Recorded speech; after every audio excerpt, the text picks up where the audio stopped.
go here.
Experian is your big financial friend, helping you explore credit card offers with confidence. Some cards are labeled no ding decline, which means if you're not approved, they won't hurt your credit scores. See Experian.com for details. Applying for cards labeled no ding decline won't hurt your credit scores if you aren't initially approved.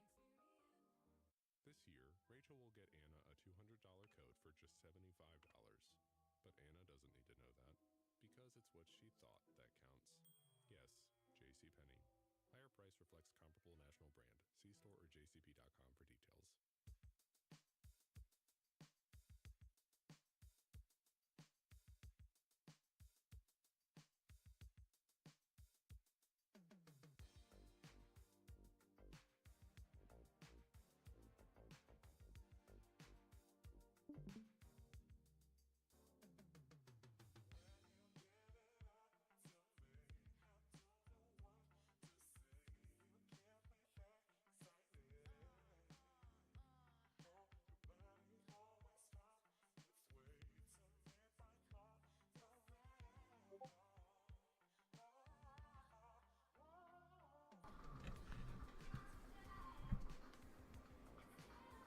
Come on, strikes.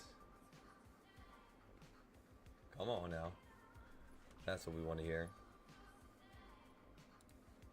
We're going to try to see if we could turn this $65 account into $400. So we're going to get to thinking here.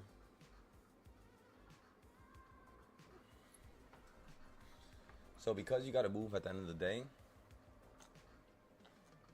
automatically we're thinking that today's going to be a big move.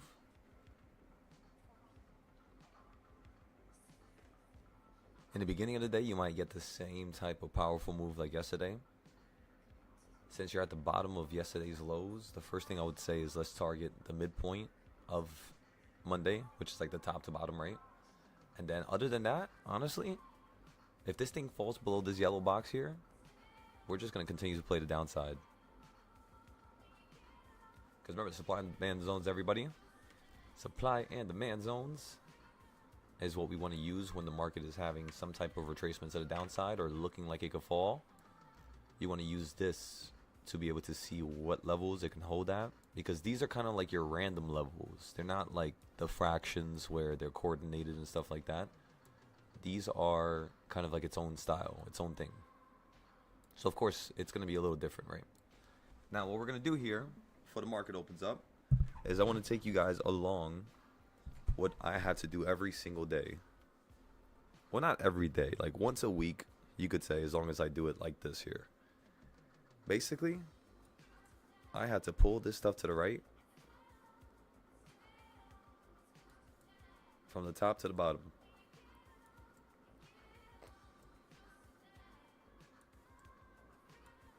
By the way, good morning, everybody.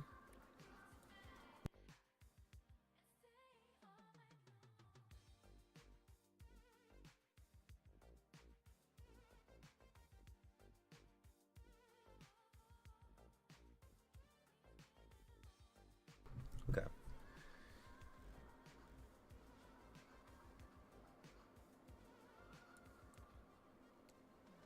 I'm not gonna do too much because we don't need to, you know, overdo it right now. We don't need it to be like so perfect. We just need to have the price action for today laid out and a couple levels to the downside. I don't think they're gonna let me grab that. It's a little too small. But yeah, basically you have to do this all the way down. And then all the price, you know, like labels that we made from before, like how to play the SPY when you're down here in the 500s and the 400s, you know, stuff we've been working on over the years. We just move it to the right side, pretty much. And then these are the levels that we used and we tried to predict the market with from April. So we still have them on the screen. I don't want to change them or do nothing because I want to see, like, all right, if I can come up with a group of ideas a year ago, can it still work a year going into the future? You know what I mean? And yeah, the next 1/8 point is going to be 694. So I'm thinking we're going to crash from 694. But again, you crash from 689, 88, right? But that's kind of like in the midpoint of these two levels here, right? That's about, yeah, about 9. I mean, it's not really the midpoint, I guess, because it'll be 90, 97. So this one's a little bit closer. So you could say that midpoint right there. I wouldn't really say that this box was the one that, you know, helped you, because this one goes only to 613. Yeah, so this is the old one. Yeah. Okay, so this is the old one. It goes from 613 to 480, which is like top to bottom of the tariffs.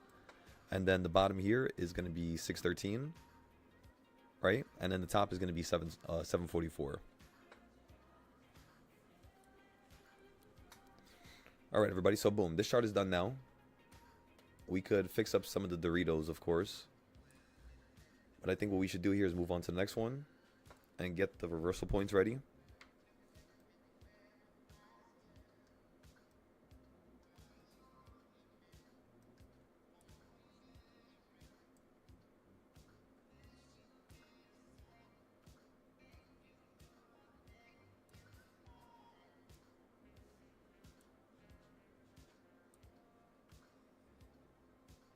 Right now I'm just selecting everything and then grouping it. I had accidentally copied multiple the other day.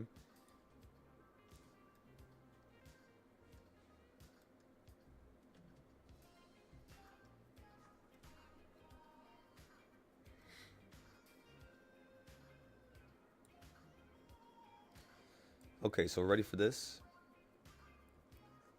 Let's have a step-by-step system every single day. Let's also go over here.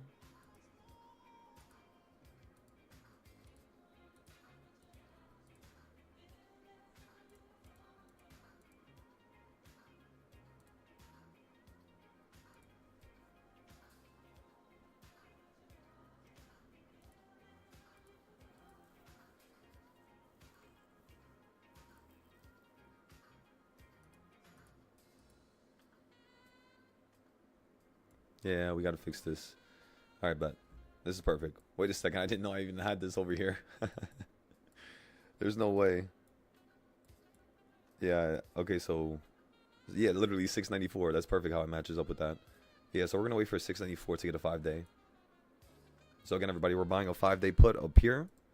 The second you hit the bottom over here.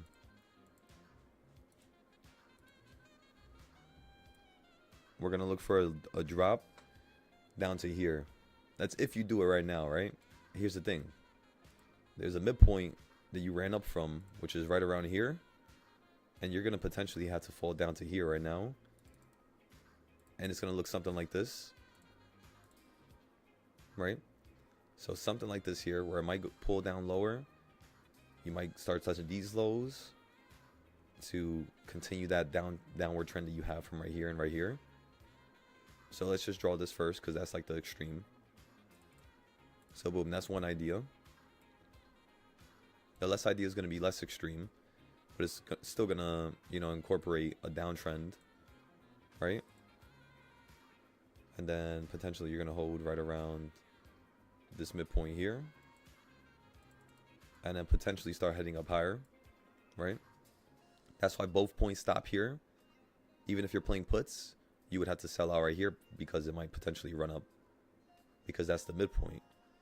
So a way that you could play this even safer, right? Because this, of course, is safe. But there's an even safer way. Let me just fix this.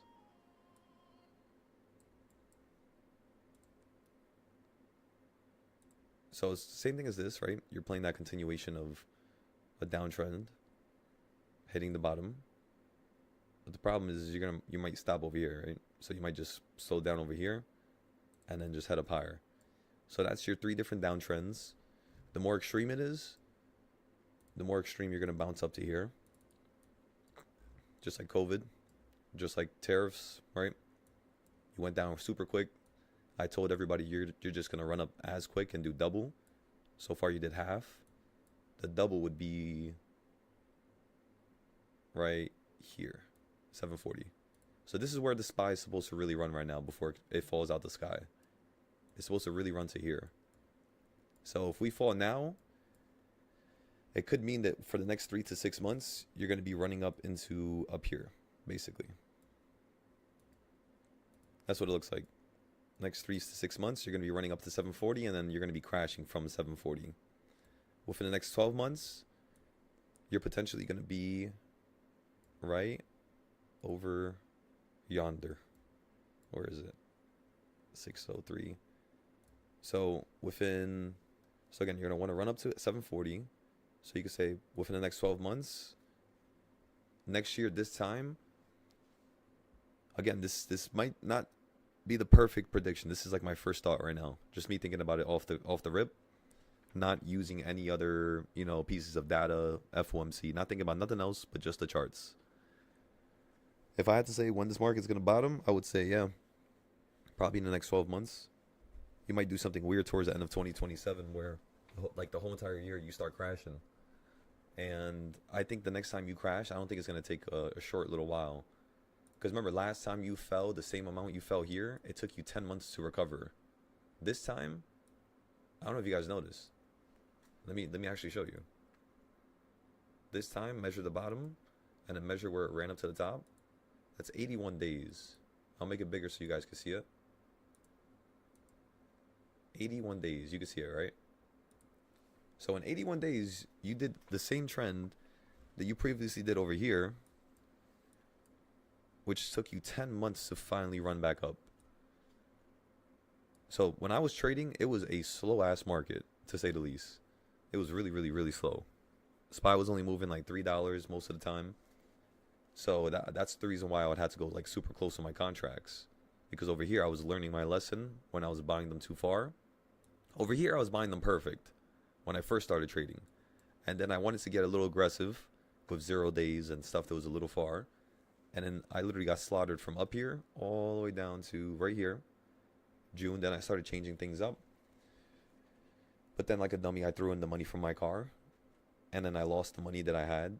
So within a couple days, and I don't know why I did that, right? Because like, look at these drops, look at these jumps up and down. Like now we would be catching every single bottom and top right now.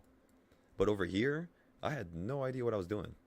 I was like randomly buying like 10-day, 20-day options. I knew to stop playing 0 days, of course, because it just kept killing the whole entire account over here. But then over here, it was just a little more difficult to kind of get used to that 10 days again, like how I did in the beginning. So yeah, I ended up putting the money in from my car and losing it. That's a funny story. I gotta tell you guys about that story next time. So like within like 3-4 days, I had no car and no money. But yeah, so that was the same time that it took you to run up. That was around the same time that I was learning how to trade really well and I was documenting it. Or 2022 and 2023. And that's going to happen again, I feel, after 740. Where you're going to fall down to 600 and... Well, there's 2 different things you could do here. If this is going to follow what it did in COVID and what it did during tariffs, you're only going to fall down to 613 and hold. And then what's going to happen is, you guessed it, you're going to do double this trend here. So watch this, 613 to 740. You could literally measure it like this.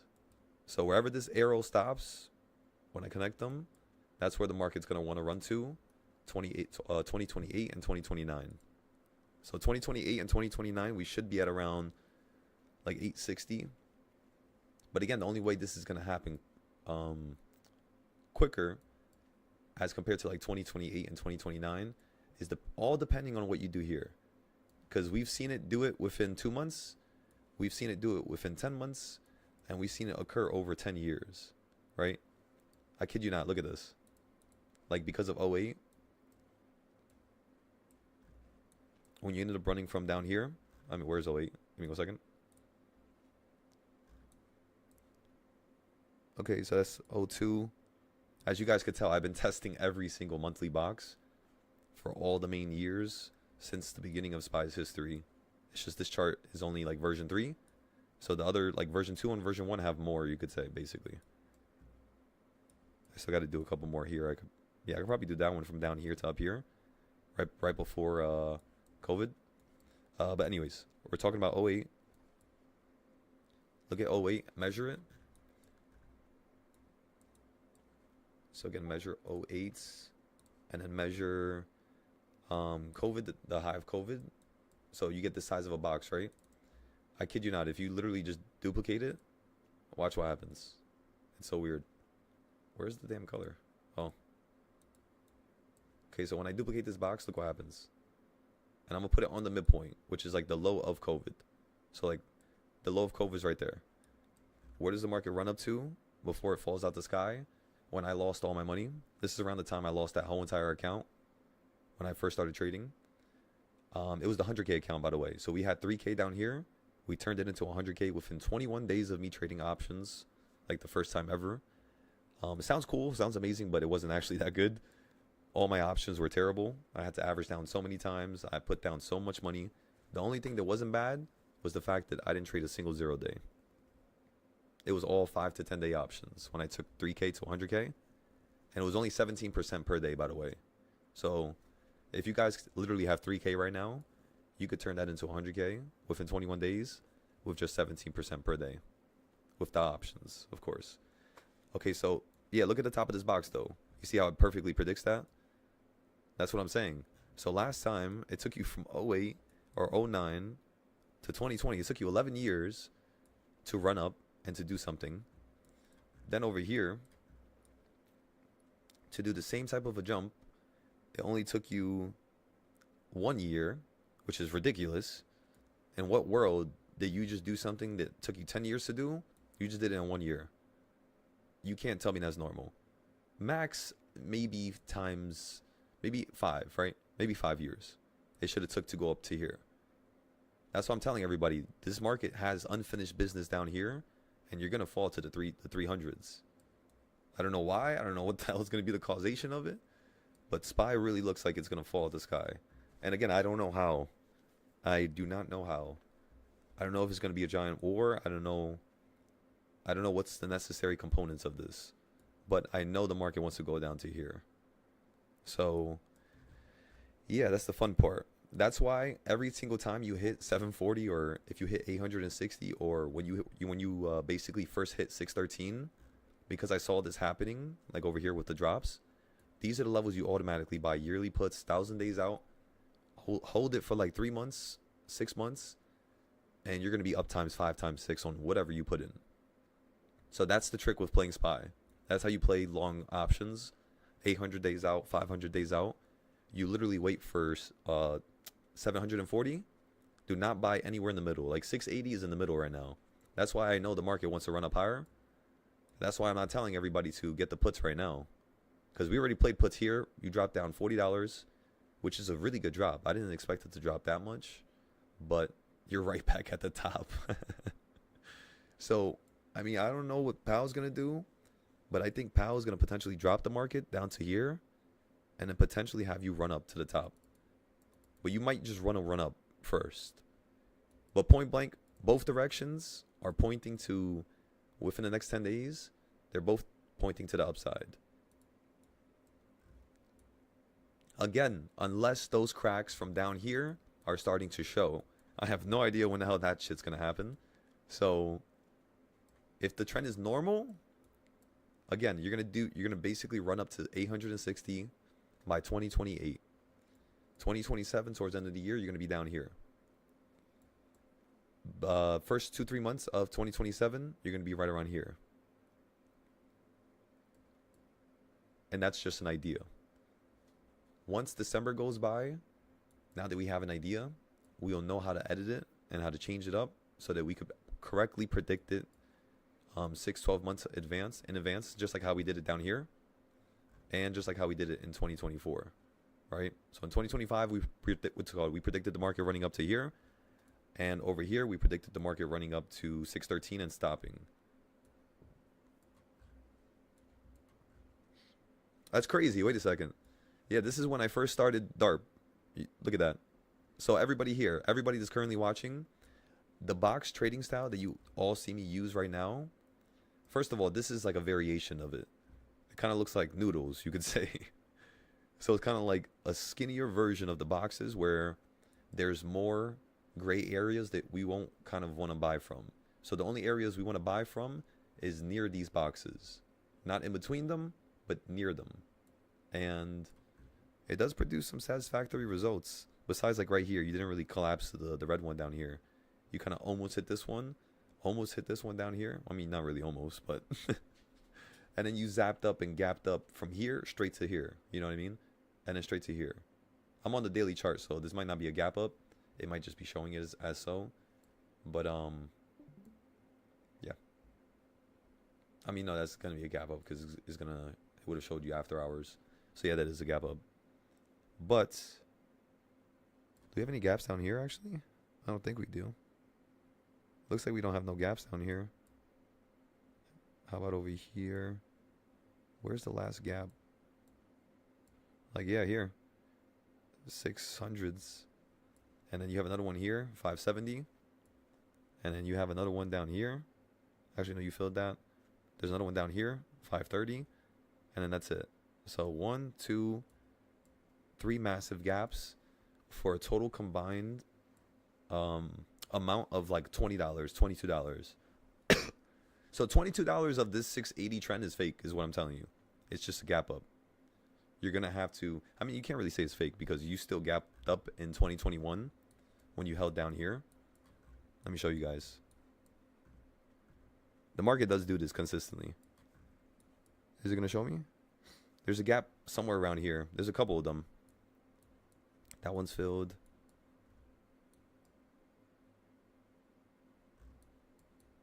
Yeah, there's still a couple of them down here. Wait, let me see if I go to the 4 hour. Oh yeah, it's not gonna show me because it's not Weeble. I can kind of see it then. Kind of myself, I guess. Yeah, so that, like, as you all can see right there. See how the market just literally fell down to here after hours and it gapped up to here. I don't know how I remember that, by the way. But yeah, you still have a gap down here. So because you have a gap down there, it told me that when you were at 480, everybody in the Discord wanted us to play puts to the gap, which was basically,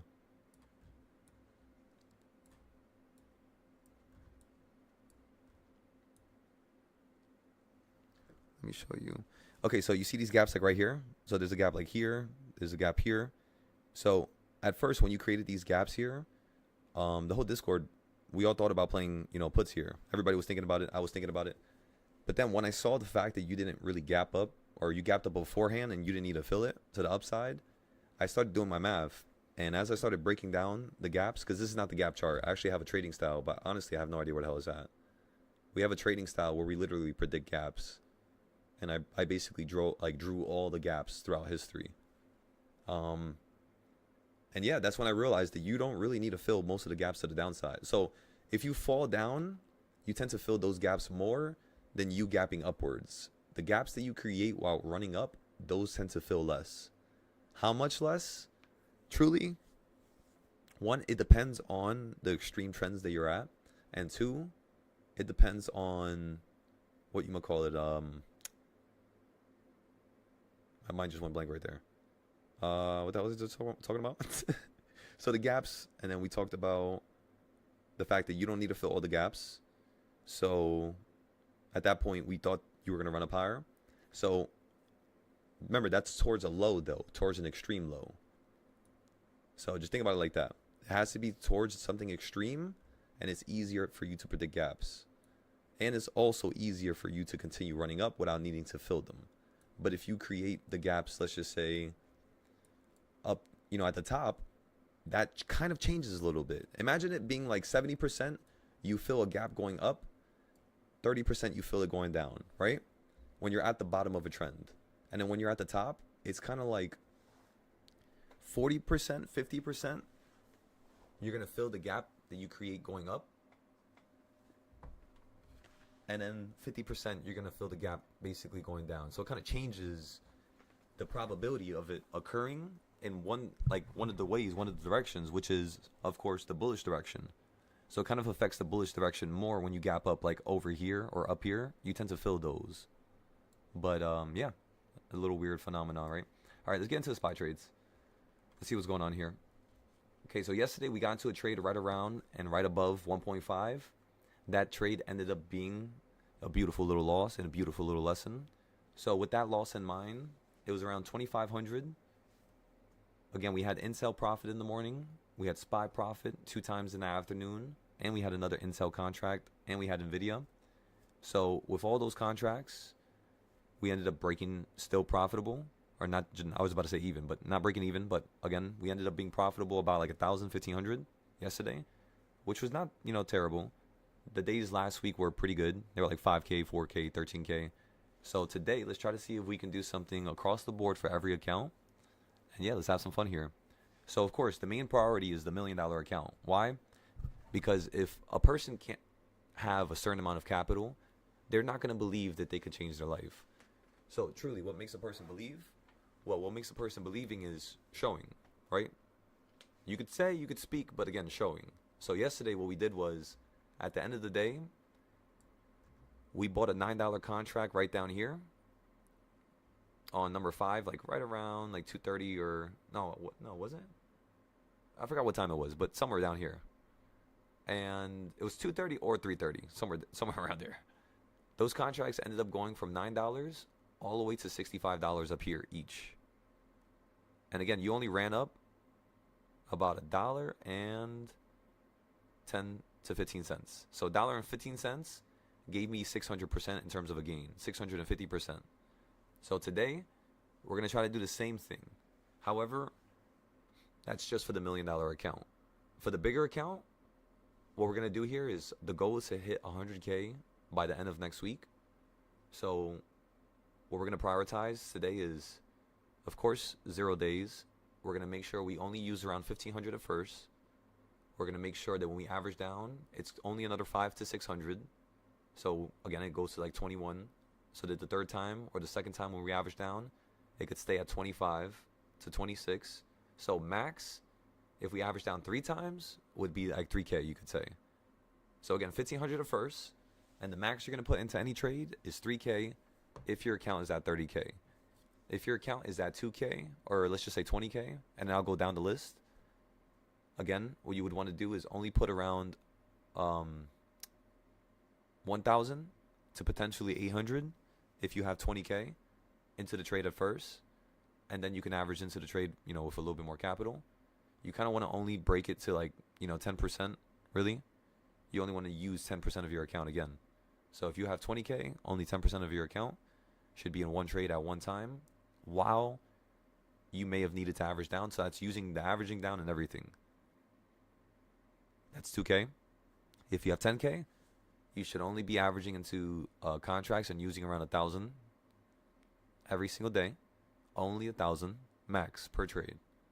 At any given moment, you should not have more than $1,000. If you do, I'm just letting you know, seems like you want this faster than you should get it. So the universe might not give it to you, unfortunately. So you have to take things slow, because the slow way is usually how you actually make money quicker, because you're not really going to be aggressively trading and losing money. So it's going to compound a little bit more. It's going to kind of concretely, cement itself, right? Just boom. And it's not going to be able to disappear. And it's just like bricks, where you just add the brick, add a brick, add a brick, add a brick. And then before you know it, you have a whole entire house, whole entire foundation, let's just say. Then the house, then the roof, then everything else that comes along with it. But the reality is, what you're looking for, again, everybody, is brick by brick, little by little. When you get a safety net and you have 5, 10, 20K, I don't care what you do with your other accounts. You could take out $1,000 from 10K and go literally wild. You know, just literally just go crazy. Gamble, throw it at something you want, throw it anywhere you want. You know what I mean? Lose that need to just feel anxious when you're getting into trades. So if you guys want to trade crazy and aggressive, just wait till you have a safety net, and then you can go a little wild. But again, only when you're using like 10% of your whole entire, you know, like wealth, let's just say. I wouldn't even use 10% of my wealth, honestly. Like 10% of one of my accounts, honestly. Because listen, 10% of, you know, it can become a lot of money, especially when you're running with a lot of accounts. You do not want to let that stack up. So you just want to compound very slowly with 10%, make 5%, use 10% the next day, make 5% the next day, because as you go up, if I have 35,000, now I could use 3,500. Right? If I have 37,000, I could use 3,700. If I have 40K, 42K, I could use 4,200. So you're going to be using more money, of course, as you trade. Yes. You're not going to just stay at 3K. I choose to do that because it's my comfortable number. That was how I got to 100K the first time. It's my comfortable number. I love 3K. And yeah, that's why I always stick around that number. But again, you guys want to kind of just use 10%. You know, 10%, 10%, 10%. All right. We went over the losses from yesterday. Again, the loss was because we bought a little bit early and the market just wanted to pull up and down into a dramatic direction. So what we did yesterday was we bought an NVIDIA call in case the market wants to run up here. We could take a look at those, by the way. Let's see how they're doing.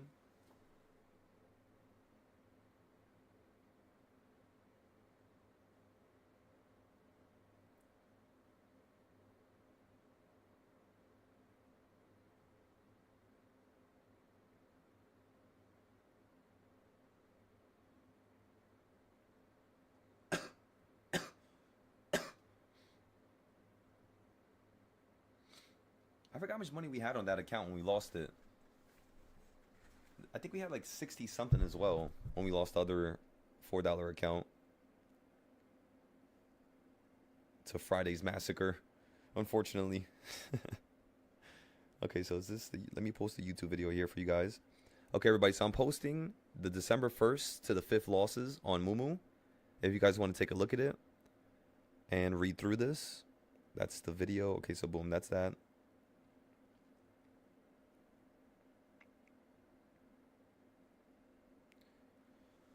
How are we going to improve going forward?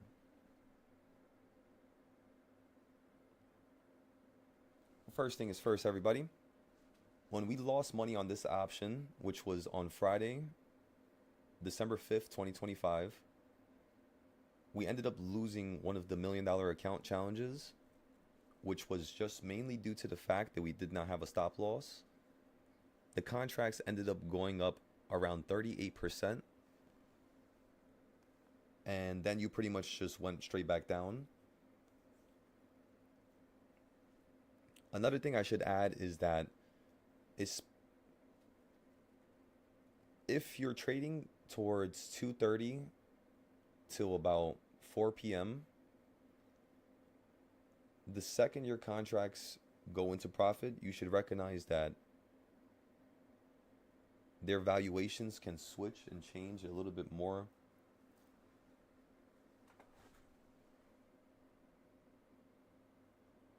Let me just say a little bit faster. And then, so another thing I would like to add is that if you trade towards, okay, the second your contracts go into profit, you should recognize their valuations, not evaluations, but valuation. Is Siri okay? Siri looks a little drunk. What the hell did she even write? Till about, oh my God, let's fix this all. 2:30 p.m. Give me 1 second, everybody. We'll get into the trades right now. This is very important. Remember, going over losses is the most important thing in the world because it tells you how to improve, how to get better, as well as what to add to your tool belt for the next day so you could use that to be more profitable, you know? So, like, the losses allow you to actually compound more wins, basically. It's just you got to mitigate the losses. That's why I tell you use 10%, because if that trade turns out to not work, you know, at least you truly mitigated it. You didn't really, you know, get dented too much. And then of course, you can always sell it for a loss right after. So you're only gonna you lose really like around 7% of your account, 5% of your account at any given moment, you know, if you really think about it like that.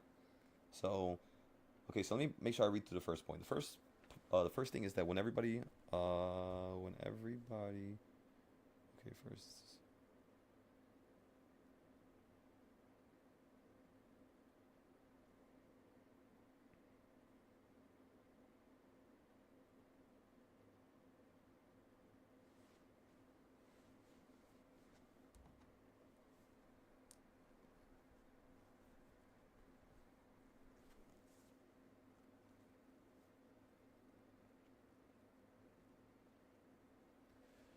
In terms of trading styles we used to buy on Friday,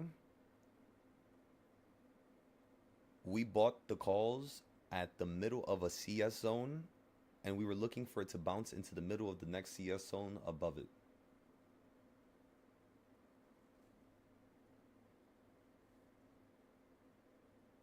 CD zone, oh my god. CS zone, and we were looking for it to bounce into the middle of the next CS zone above it. Perfect. Okay, what else can I add? What else do I remember? Oh yeah, 200 moving average. We also bought very close. Okay, that just sounds stupid. The 200 moving average was also another component that was used when buying these options. However, we could have made it a tiny bit better by allowing ourselves to buy at the point in which you hit the 200 instead of buying above it.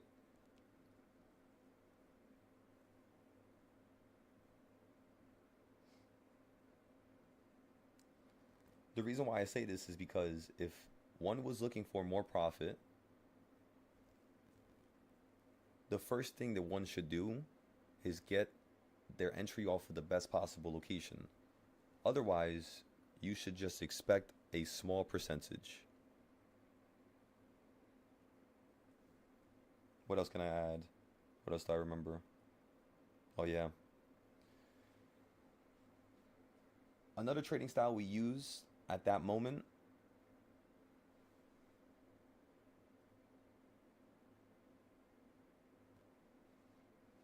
is the DARP trading style.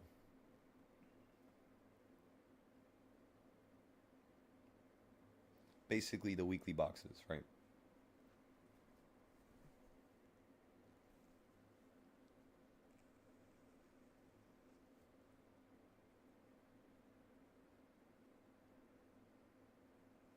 And when you look at the weekly boxes, everybody, if you look at Friday, when we bought towards the end of the day, we bought it basically, that's Monday, there you go, that's Friday. Okay, so when we bought these plays on Friday, if you look at where the market was at, like look right here.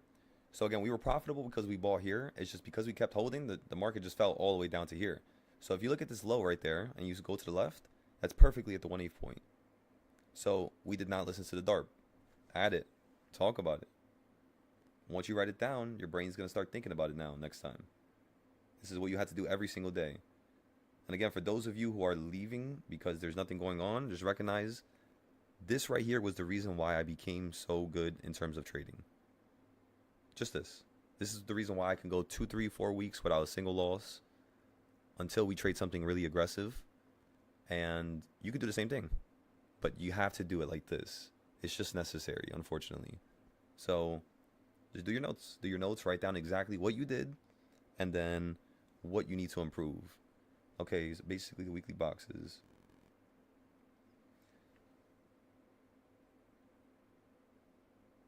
However, the problem with the weekly boxes was that we did not listen to the 1/8 point, and we bought slightly above it.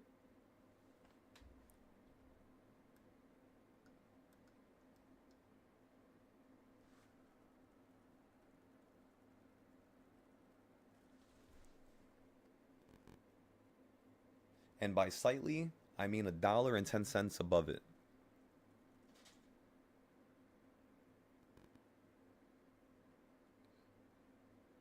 So make sure you note that. Because even if you buy $1 away, you could still get absolutely destroyed. Even if your option is right there. Because remember, we were profitable. We chose the right option. We were one strike out. Okay. So we didn't listen to DARP. So we had to write that down. Okay, so that's one thing.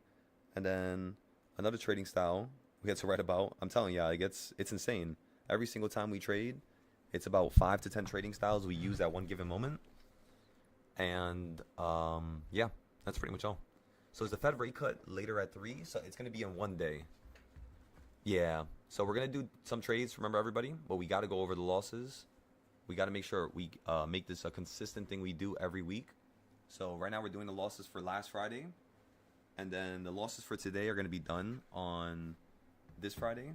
However, I kind of want to do it today because I want to show you guys how yesterday's losses, just using that, we could literally make 1,000%. I kid you not. Listen to me loud and clear, please. Just using yesterday's losses, almost like a superpower. I could literally show you how, if we just work off of what would have been correct and what we should have done that day, and we do it today, you're going to see a massive improvement. Give it 5 days in a row, yeah, your account's going to be up 1,000%, like I said. Every day you're going to be getting 100 to 300%. Normally, that's what the students get, right? 100 to 300%. Especially when you add up all the 20%. But, okay, with next trading style, reversal points. Reversal points, we bought off number 1, but we could have bought off of the number 1 to the bottom side down here. In fact, we could have bought off of 1.5, if not number 1. So let's write that down. Another trading style we used was something called reversal points. We bought at the bullish reversal point, specifically number 1. The market ended up falling to the negative reversal point.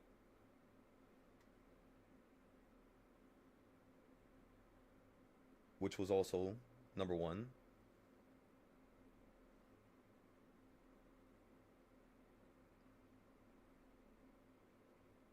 And obviously, since they're both a spitting image of one another, buying off of the lower reversal point, meaning the bearish ones, is where you want to play your calls.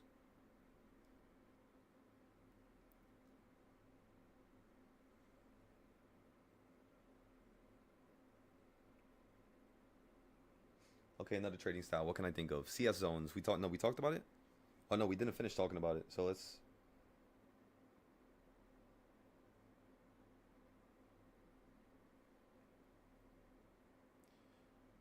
what we could have improved here was we could have waited for the CS zone to be hit. Oh no. Wait, give me 1 second. Wait, okay, so no. Okay, so what we could have improved here was we could have wrote down where the bottom of the CS zone was, because the second you actually ended up falling into the bottom of the CS zone, that's when you truly had that reversal going right back up for the rest of the day. The 200 moving average was also another component that we used when buying these options. However, we made it a tiny bit better by allowing ourselves to buy at the point in which you hit the... Okay, we could have made it a tiny bit better. Okay, so boom, that's one improvement. 2 improvements, 3 improvements, 4 improvements. Okay, what else can we add here? Another thing I should add is that if you're trading towards 2:30 till about 4 p.m., the second your contracts go into profit, you should recognize that their valuation can switch and change a little bit faster. So just always claim profit. And if it gives you another opportunity to buy into it, well, there we go. It's kind of like a little present, right? Other than that, do not force it. You're going to end up having way more losses than those once in a while days where it's an insane gain. Does that make sense, everybody? This is literally what I'm writing down in the notes, so you guys are going to read this, but okay, right?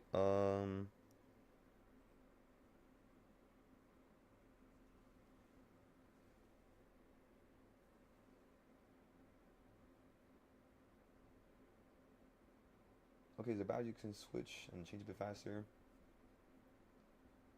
So always claim profit. If it gives you another opportunity to buy into it, boom, there we go. It's kind of like a little present, right? Okay, other than that, do not force it. You're going to end up having way more losses than wins. Just keep it simple. Okay, that's everything. Is there anything else I could improve about this day here? Let me think. I had an arrow telling me to buy at the midpoint of the CS zone, but we already talked about it. We talked about the CS zones. Let's not talk about the same trading style. What else? What else? What else? What else? What else? We used a cheap account, so that was perfect. We could talk about the good we did. Would you guys want me to talk about the good we did, like what was correct about the trade? So we talked about what we could have improved. But of course, there is a good side to this. Or should we just keep it, bad? What do you guys think?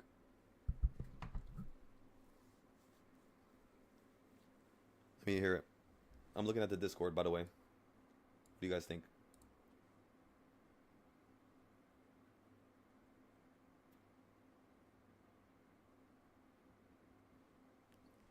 Okay.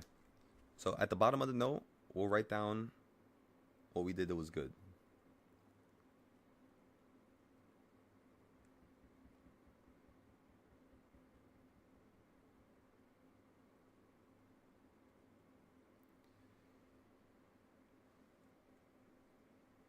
This is just going to be a short little paragraph about what we did, which was a proper component of Friday's last trade.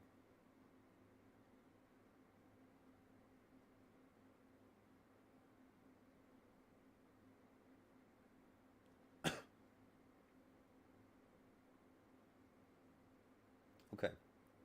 So,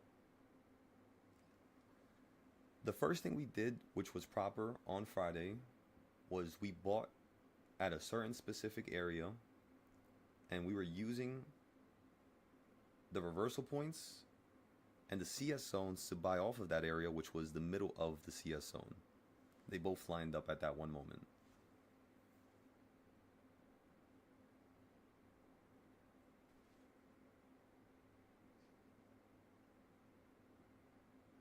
The next thing we did that was proper was we made sure to only trade with a smaller account for the last trade, just in case there was a large move and we would have a large, loss and not be able to bounce back from it until the next day.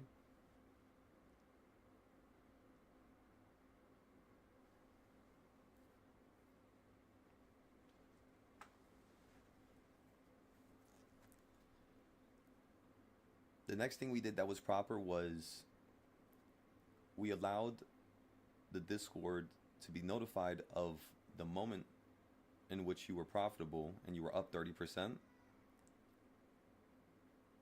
even if we did not take it on our account.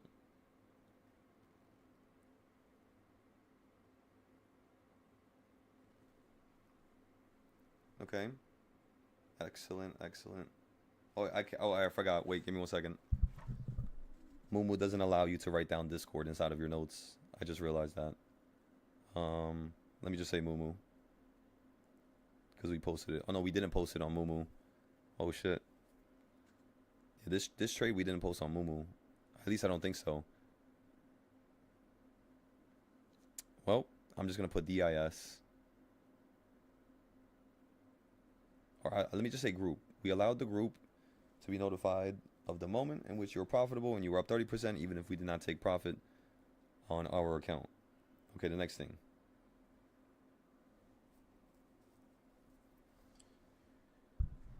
In terms of the strike price, we bought our strike price extremely close to where the price action was trending, which was absolutely marvelous. One of the most important factors is your strike price.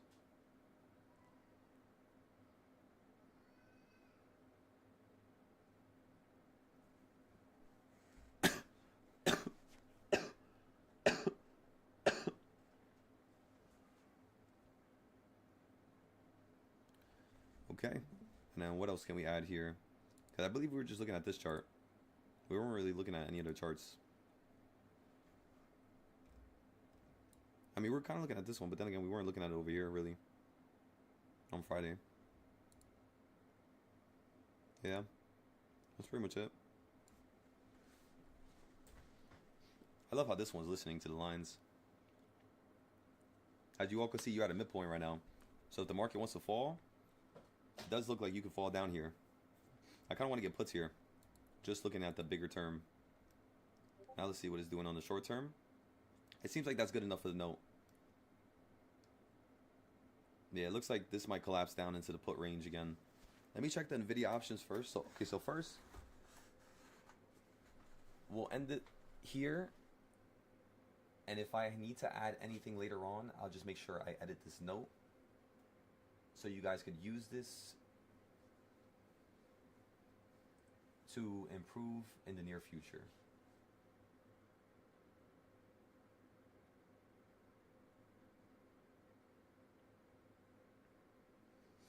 Okay, so boom, now let's post this on Moomoo. Oh wait, I had to look for the damn picture. Give me 1 second, let me look for the picture. Oh yeah, it's right here.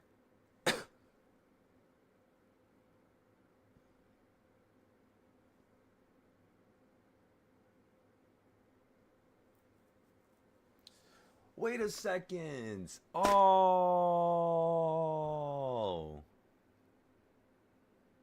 Now I remember.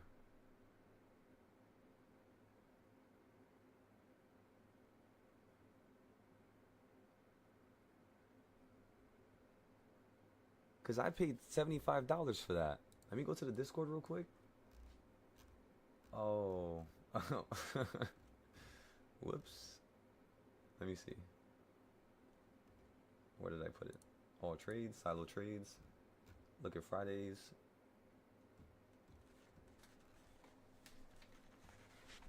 Okay, so Friday's trades. Go all the way down to here.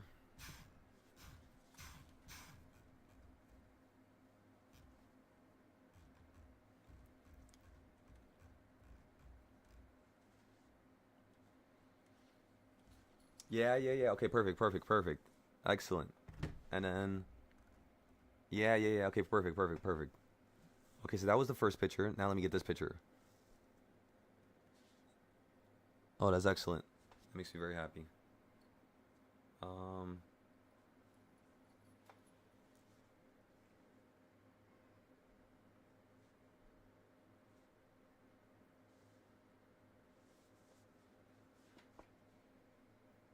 Total price, market value.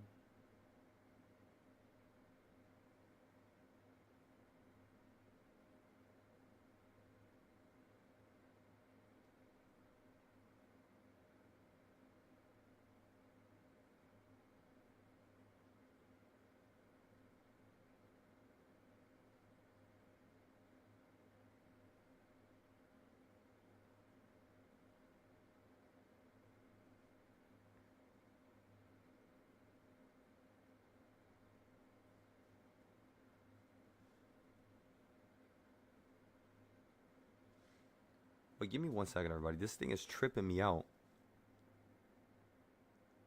There's like so many trades. It's so hard to follow them right after they're done. Okay, so where's Friday? I'm looking at my order fills right now. Okay, so we bought this right there, 686. Yeah, see that was the problem. Okay, so we bought it here, and then where's 686? There you go. Yeah. Okay.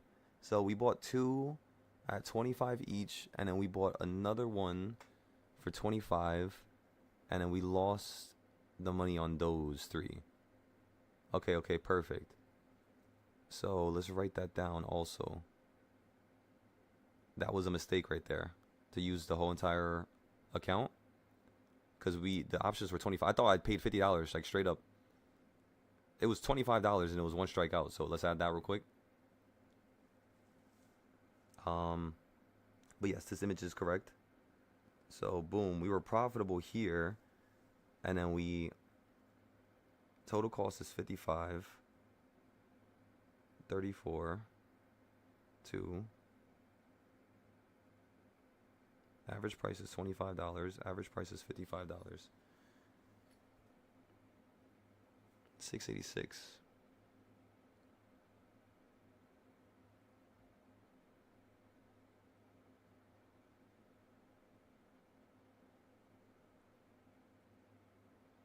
Okay, okay. Now I see. It was the option right after that. That's what it was. That's what it was. It wasn't that option. It was literally the one right after it. It's literally the same thing. Oh, no, it was not. Now I see. That was a put. That was a call. So, okay. Give me 1 second. Remember, everybody, we're looking at the puts right now. We're currently going over the losses of Friday, which is the only loss we had last week on options. It's a lot of work, I'm telling you guys. It's a lot of stuff you got to do. You already saw that I went through like 10 trading styles already. Okay, so right here, we had a put. And then, when did we buy the calls? Towards like, yeah, so okay, so we bought the calls down here. And then we bought another thing. Where did we buy this? At 340. So at 340, but then again, you can't buy at 340. So we bought at like 339. So 339 was literally up here at the top. Excuse me. So yeah, we forced it. There you go. That's another thing we found.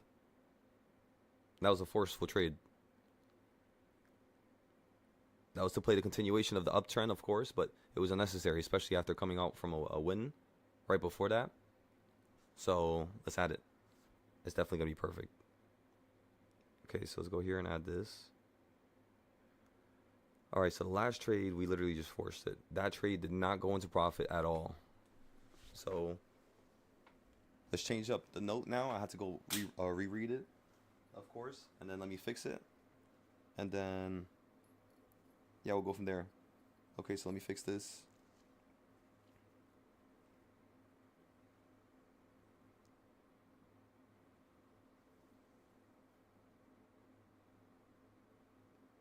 These were calls for 686.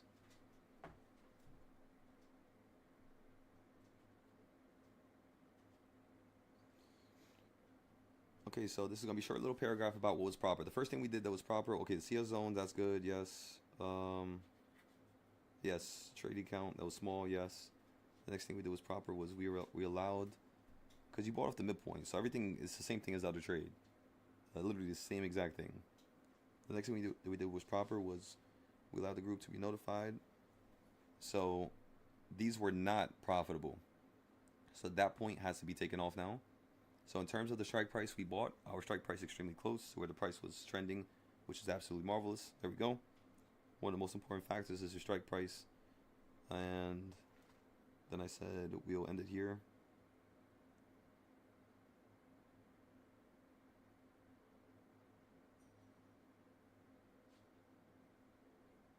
We'll end it here. And if I need to add anything later on. Okay.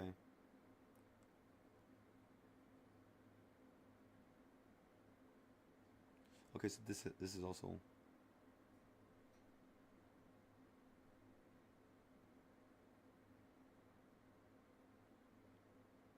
forced the trade pretty much. That's it. Forced the trade. So that's really all. Very simple. You know, we forced it. Forced it, forced it, forced it. Don't tell yourself otherwise. Don't lie to yourself. We forced it. And then you pretty much went straight back down on these. These calls were for 686. And we were looking for a tiny little scalp for the continuation of more upside.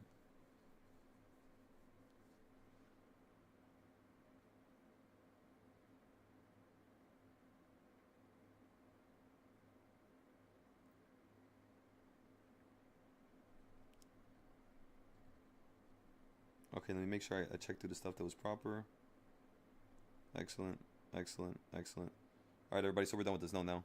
This is now absolutely perfect. Oh, I should use the thumbnail. I should give you guys a picture for it too, so it looks cool.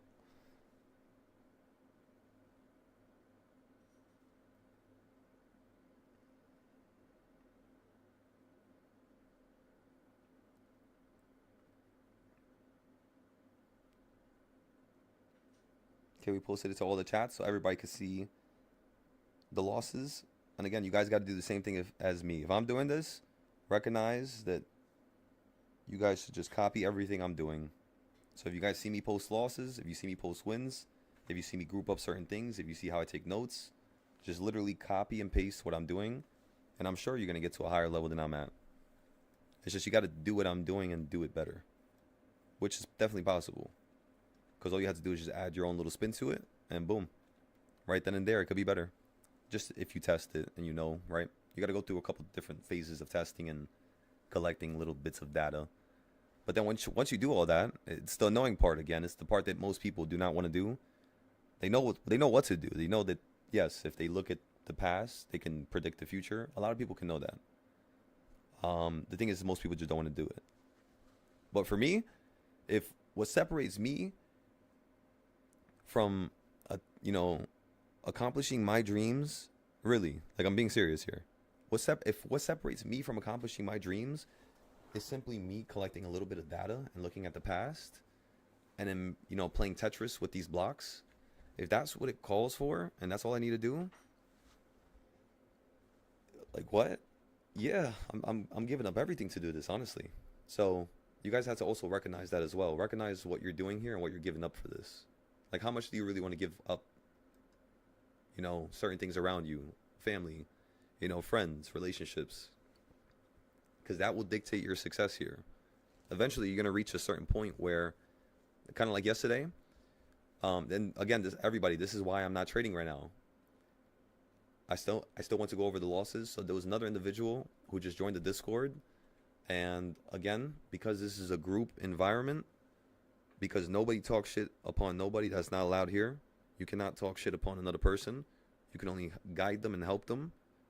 You can criticize them, of course. You can, speak up about something. That's no problem, of course. You should be allowed to say anything you want. But just recognize that certain things really do matter as opposed to others. So, Sami just joined the Discord. He was one of my older students in the other Discord. Again, Sami, I apologize if you're hearing me speak out of nowhere, but I am going to bring this up so it doesn't happen again. Okay, so he just joined the Discord after a couple months, and yesterday's trade, which was trade number 1, he lost around, I think, 2,000-3,000 on it, which is as much as my Discord costs for like a year and a half. That's a pretty steep price.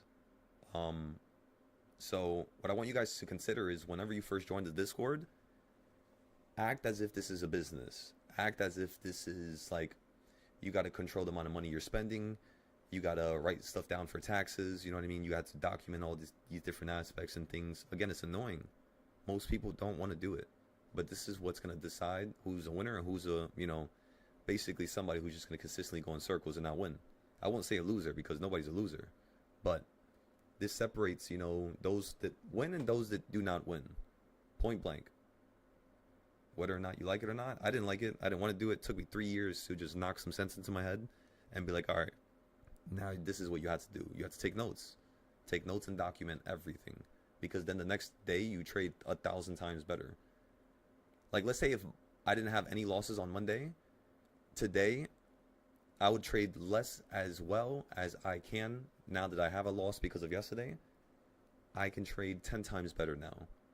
It's so weird. It's the weirdest thing in the world. But you guys got to realize that.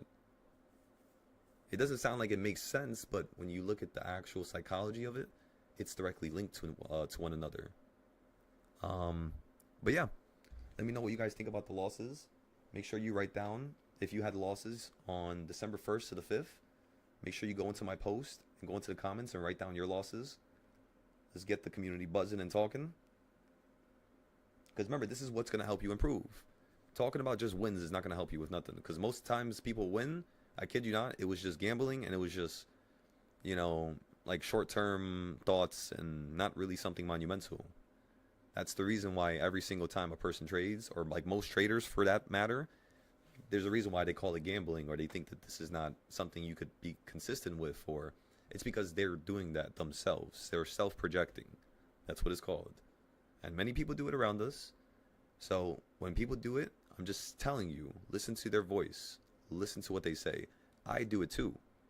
Again, I'm not somebody who, you know, is above anybody. We're all the same people. We all have the same characteristics. And sometimes we don't notice when we're doing things. But it's being, you know, really self-reflective, like how we are with the trades from yesterday, as well as the trade from Friday, where we can now understand, all right, boom, Friday we forced a trade, point blank. Yes, we were playing a continuation of something. Yes, we bought off of a couple good areas. There was a couple good things going in our favor. But it was like only 30% was going in our favor, and 70% of the other trading styles were saying wait and not yet. And we didn't wait. Because why? Because the market was going to close in another minute. So what we should have done in that scenario is just not buy. Point blank. You see what I'm saying now? Like completely just not buy.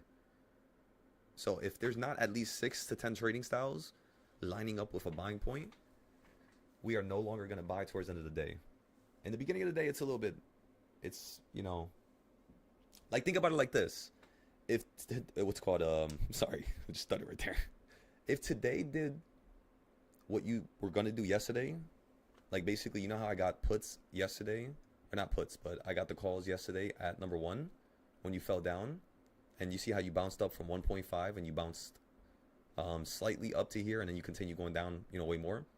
This wasn't really any type of retracement. Stare at this right here and then look at today. I kid you not, today literally did the opposite of our trade from yesterday. So if we would have bought puts at 1.5 right here, the market literally fell right back down to here. So that's what I was looking for yesterday. That's a C plus setup. Small, quick, fast, in and out. That's all you're looking for.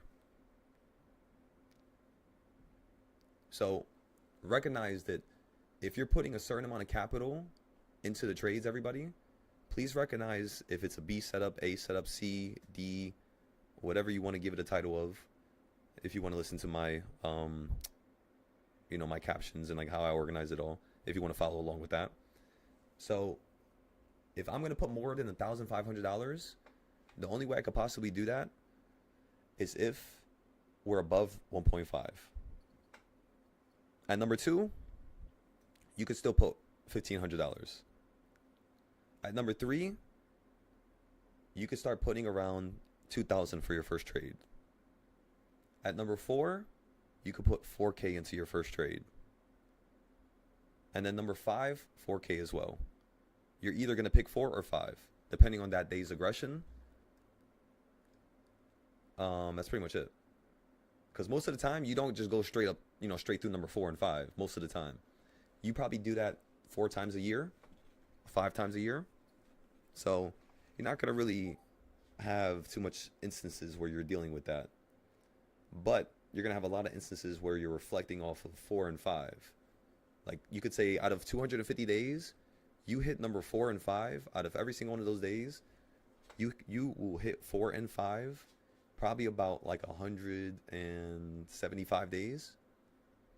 Like 105, 75, 180 out of 250 days. And then the rest of the days are way slower. And then maybe more aggressive. So like above number 5. Because yeah, this year, you didn't really move that slow. You've been literally ridiculous the whole entire time, all year. Besides February at the tops. And when else? At the tops of February you were slow. And then when was the other time you were slow? October. No, but then again, you started yanking out the sky. I kid you not, the last time this market was slow was February. From what I could remember. Which is like a $2, you know, move, $3 move. Like 4 days, 5 days in a row type of thing. Because I remember being on my vacation and we had literally the worst trend possible. The week before I went on vacation, the trend was absolutely immaculate. The week of my vacation, it was absolutely terrible. It was so slow. And then once I came back, then it started moving aggressively again. So for this year, what I would say is, because FOMC is going to be tomorrow, I really want to play the puts to the downside. Of course, I want to play the calls as well. I want to play the continuation going up higher. But the puts is going to be the much harder thing to play. And I kind of want to go along with those. So I'm going to tell you guys that up front now.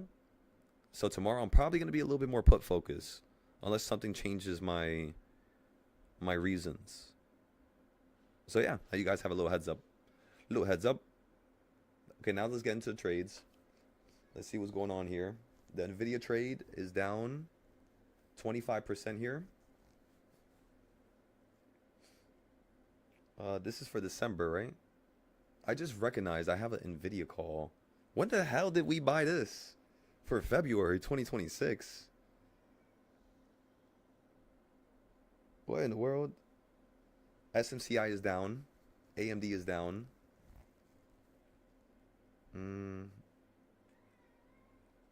We're going to have to sell these AMDs here. You have about 10 more days.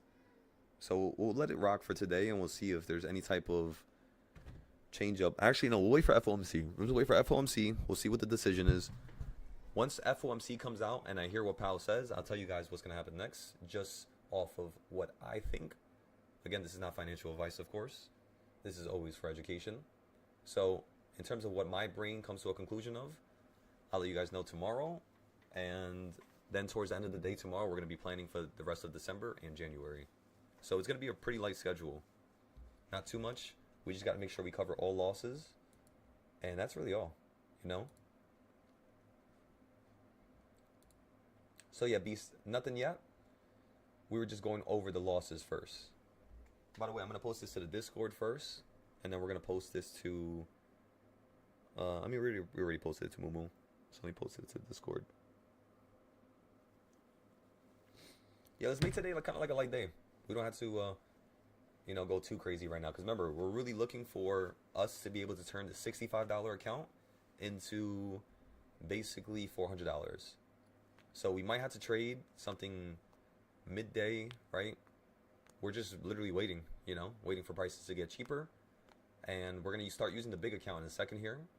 But for the cheap accounts, like the $1 million accounts, for anybody who has less than $40, for anybody who has less than $100, recognize that you should wait until 2 to potentially 320, 330 to buy options for 0 days.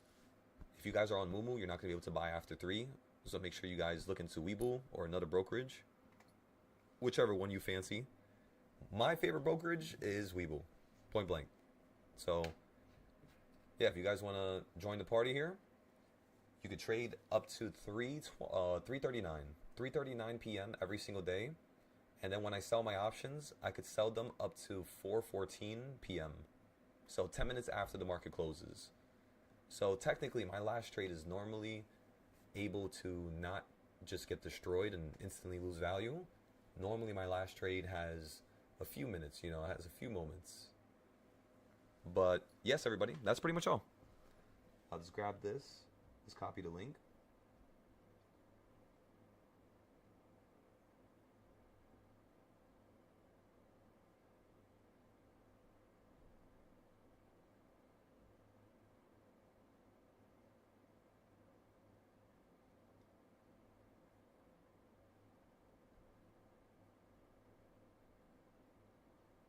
So again, everybody, last week we only had one loss. This week, so far, we had one loss on Monday as well. Last week was Friday. The loss from yesterday, just to quickly go over that so everybody can understand, we simply bought off of the C setup, and it just didn't go our way, pretty much. You did have a few moments to bounce in and out of this option. Like, for example, right here, you ended up bouncing down to 5. We averaged down at 4 and 5, so that was proper. We averaged down perfectly yesterday. That was one of the best parts of yesterday, was the averaging down. However, when it ran to here, you ended up going profitable for like $2, $5. And then just like we had Drew right here with the red line and with the arrow, we told everybody it was going to run up to this point and then fall out the sky. And yes, you did just that. So because of this last drop, you basically killed all the value of those contracts. So, yeah, everybody, that's the reality. If you go from reversal point 1 to 5, whatever you bought at 1 is probably going to be destroyed. But that's what I want you guys to realize and recognize. So, what this is going to make you do now is, let's just say you have $1,500 and, well, first of all, you only should be getting into a $1,500 trade at what number, everybody? 1.5. So 1.5 to reversal point 2, That's the only time you should be using 1500. In the beginning of the day, like at open, like as soon as the thing opens up, the max you should use, if I'm being really honest with you guys, is first of all, it depends on how much capital you have. But honestly, 1%. Like 1-2%. That's it. Like whatever 1-2% of your account is, just do that. So like for example, 30K, right? What's 10%? 3,000. So what's 1%? 300. So if I have a 30K account, I'm only gonna put $300 in the beginning of the day for that first trade, because there's probably gonna be like 6 more trades, 7 more trades. We just gotta wait for them. There's always a bunch of trades every day if you guys haven't noticed, especially with the scalps. And that's specifically with 0 days. If you're referring to like weeklies and stuff like that, we also have a lot of trades like that as well, but we tend to not get into them randomly, you know? Like the last time we bought leaps was literally like 20 days ago. Yeah, about 20 days ago. And we're still holding some of them. So we probably buy leaps like once a month. We'll buy like 10 to 20 plays, 30 plays for like the next year to a couple months, just so that we can, you know, not lose any capital. Or if, let's just say, we have a big loss in the account, I could just sell some options and then have some capital to work my way back up slowly. That's also why it's like a really good idea to just invest into any long-term companies, you know, because just in case, if you know you're an aggressive person, like for example, is Hoover in the chat here? Let's see if Hoover is here. Hoover is here. So Hoover, what you could do with your account now, because you have X amount, it's still, you know, a pretty big account after yesterday's loss. We know what yesterday's loss was from. We broke it down. We talked about it. We went through it. So now the next component is going to be to make money today, Hoover, using what you didn't use yesterday. And that's pretty much how you want to think. So like imagine like losing like I don't know, how would you say this? How would you say it? Imagine like losing like some type of sports game to a person that does a certain move or does a certain thing, right? Once they do it, it's kind of like you learn it. And once you could learn it, you could replicate it. And once you could replicate it, you're basically set in stone. Now you can move on to the next hurdle or the next problem. So for anybody who had a loss yesterday, recognize that today what you're going to be focused on is buying off of reversal point number 3 to 4. Because 3 yesterday, you had some type of movement. It would have yanked up. You would have been profitable, right? You would have had some money. Number 4, you would have made some money. Number 5, you would have made a lot of money focusing on the calls down here. So it's a fact of, not even fact of, it's a kind of like a proof. How do you say it? What's the word for it? It's like a proof something. Whatever it is. But it basically, it shows you the reality, which is, yes, it does work. You know, a Friday, we were at, I actually don't remember. So Friday, you ended up hitting number 4 and then falling straight back down to number 1. And then you ran up to number 2 and then you fell straight down to number 1 again. And then this number 1. On Thursday,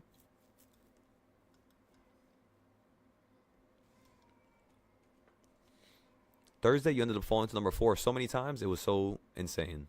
We just kept buying down here. Yeah, it kept yanking down to number 4. You see how it wicks down crazy? It's doing that because it's trying to touch the reversal points.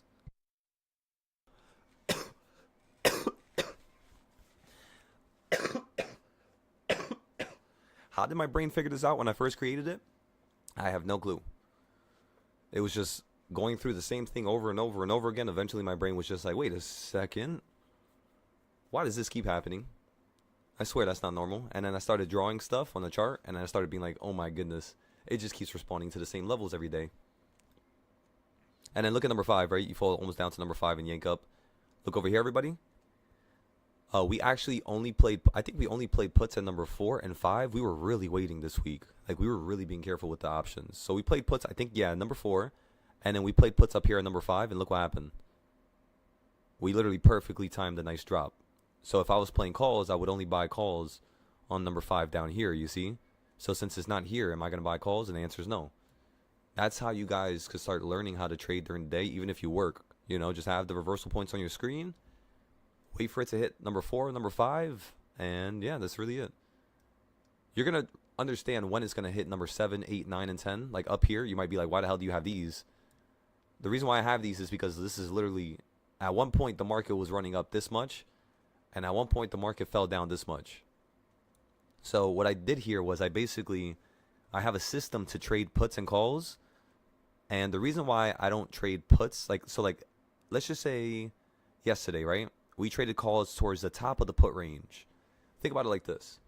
When you're buying puts, you want to buy all the puts, right, above. So right here, technically, this is the area where you want to buy calls at. All this down here. This is like the green area down here. And then above it, let's go change it to green. Because again, you have two sides to the table. You have a bullish side of the reversal points, and then you have a bearish side, right? The negative side. So that's green. Then let's go ahead and put this right on top of number 1 here. And this is going to be red. Where the hell is the color thing? There it is. So this is red. So again, whenever you're buying puts, it should be in the red area. Whenever you're getting calls, it should be in the green area. Think about it just like that. So, depending on which reversal point you get off of, that dictates how much money you use, basically. So the further you get down from the green, the more of a buy you can have. Yesterday, when we put all of our money down into the trade and we averaged down, it was down here, which was proper. The problem is our option was towards the top of the green area. So since it was the top of the green area, it was a little bit more improbable towards the end of the day, unless we had a massive move, which is what I thought was going to happen.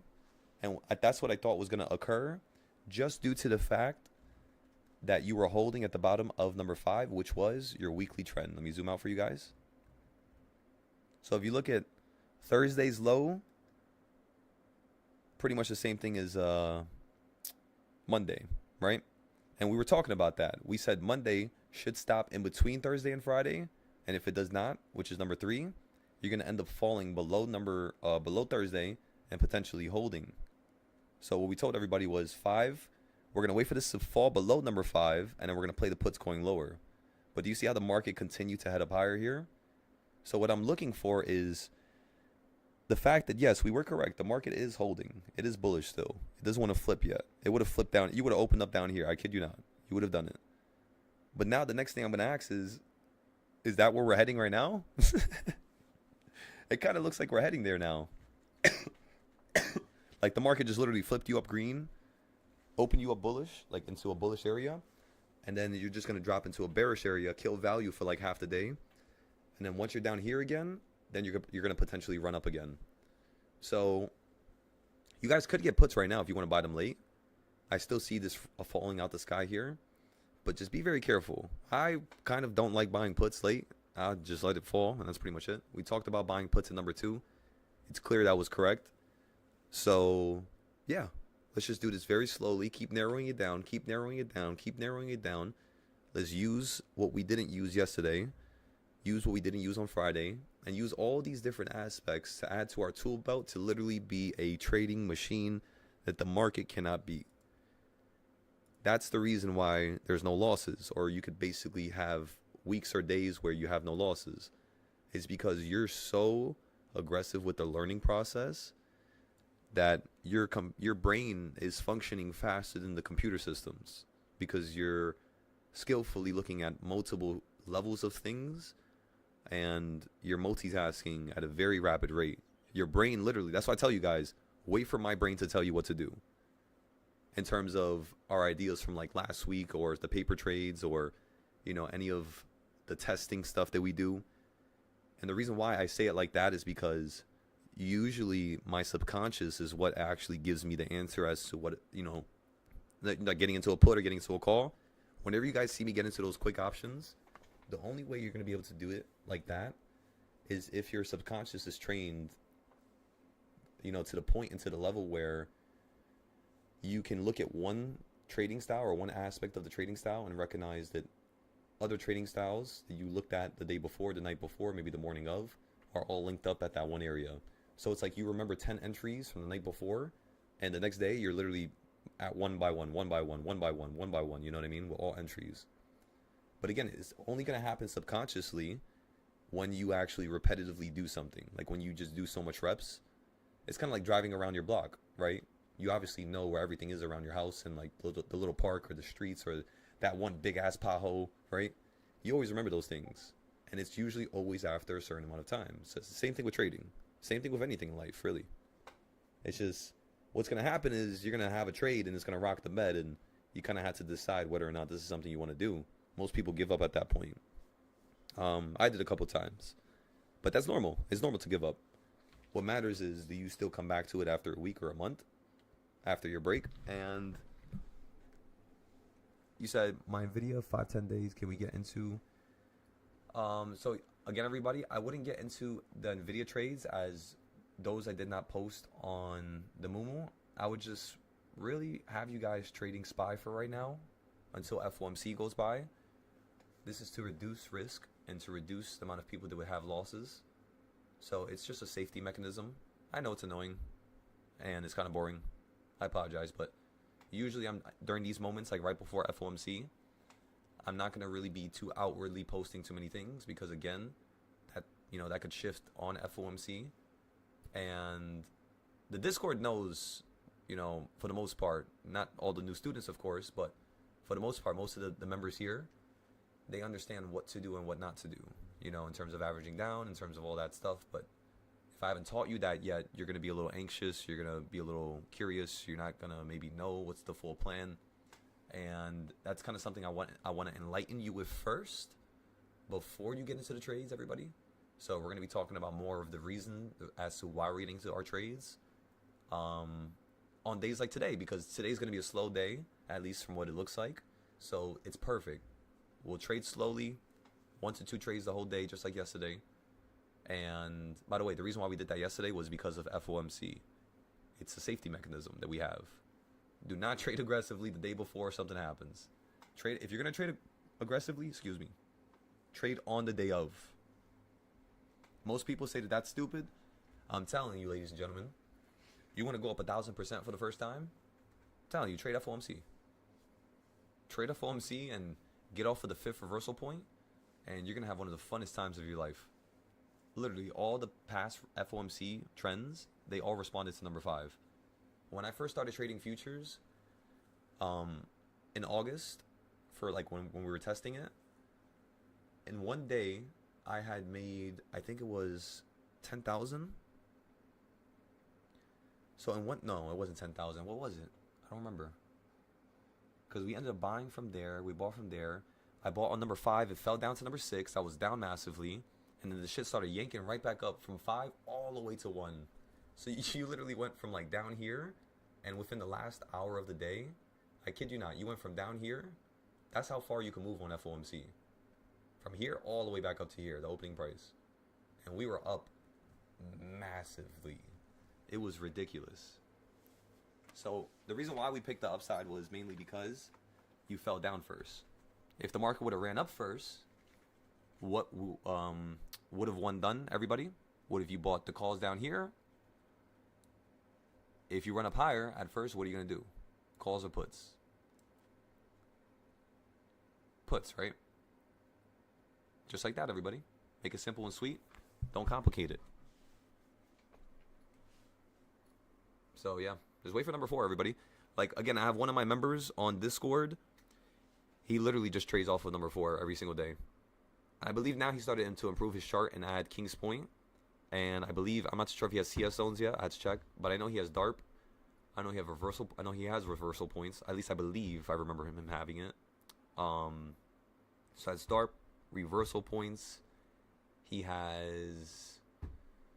Oh, no, he does have the reversal points. We went over it. So, yeah, I was thinking about another person. So, yeah, he has the reversal points. He has DARP, King's Point, and I believe CS zones, but I could be wrong.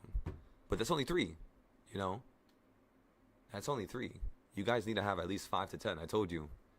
We used just 3 of them yesterday, and the trade didn't go our way. So if we would have used 5 to 6 of them and waited for at least 5 things to 6 things to line up, it would have been much better. Much less brain work and much less thinking and stuff like that, right? And yeah, that's pretty much all. So let's just wait for number 3 or number 4. If the market just falls down below number 1.5, what I'm going to do is wait for it to hit the opening price. And then we're going to start playing the potential calls to the upside here. Very cheap, $300 because you're at the opening price. Remember what I told you guys. At opening price, when you're at the beginning of the day, or whenever you hit that later on in the day, only use 1% of your account. So if you have $1,000, I mean, obviously it's going to be a little hard to use $1, but I mean, yeah, you could use like $2 if you have $1,000. Get into a $2 SPY trade. Like, there's no harm in doing that, you know. That literally will give you more opportunities. It's literally like a casino if you really think about it. If you have $1,000, right, and you go to a casino and you play, you know, one game with $1,000, it's much more risky than you playing, let's just say, 100 games with $1,000, right? You would have much more opportunities. And that's what I'm trying to say. For stock trading and for options trading, you literally had to brainwash yourself to give yourself opportunities. Don't be aggressive. Don't put everything in at once. That's not what this is about. It's about opportunities, because once you do that, now you're unstoppable. And that's really the only way to be unstoppable. Without, you know, having a damn genie in your back pocket, right? So logically, this is the only way to really have a power or have a superpower or feel like you have a superpower, is to understand that there's always probabilities. And if you can higher your probability, and if you can increase that with anything, regardless of the trading style or what you're looking at, it will yield proper results, which, you know, always get better and better and better over time. So, is there anything you guys need help with? In the YouTube chat right now, do you need help with averaging down? Do you need help with buying certain plays? Do you need help with certain things? Again, the market's moving slow. Let's have some fun here. Let's teach everybody. I could teach every single one of you within the matter of one day. I kid you not. At least 1 to 2 things, and then every day we'll do this every day. So every day we'll have a moment where it's like 30 minutes to an hour of us trying to teach everybody. Like live classes. Because remember, everybody, I'm not doing this just to give you free trades. You think I want to get used like that? Nobody does. I'm doing this to teach you guys. There's a reason behind it. You know? That's it. Simple, sweet, and effective. Any losses you guys want to go over from yesterday? Post it in the YouTube chat right now. What's good, Cody? I love you still got the energy over there. Welcome to the family, Cody. By the way, everybody, Cody was here not too long ago. We have a few more members here, Cody. A couple more family members. It's kind of cool because a lot of them are actually from Singapore, from across the world. So it's like 13, 14 hours ahead.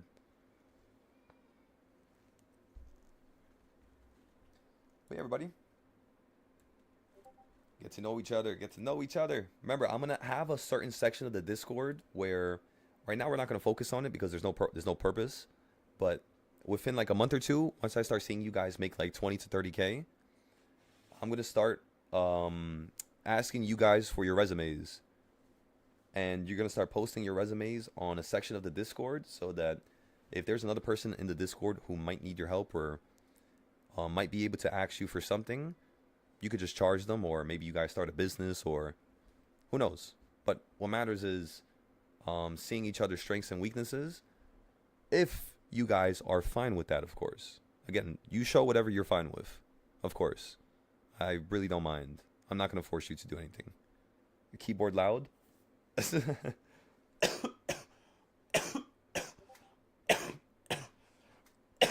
Oh my God, Cody. Ah, shit. Who let him loose?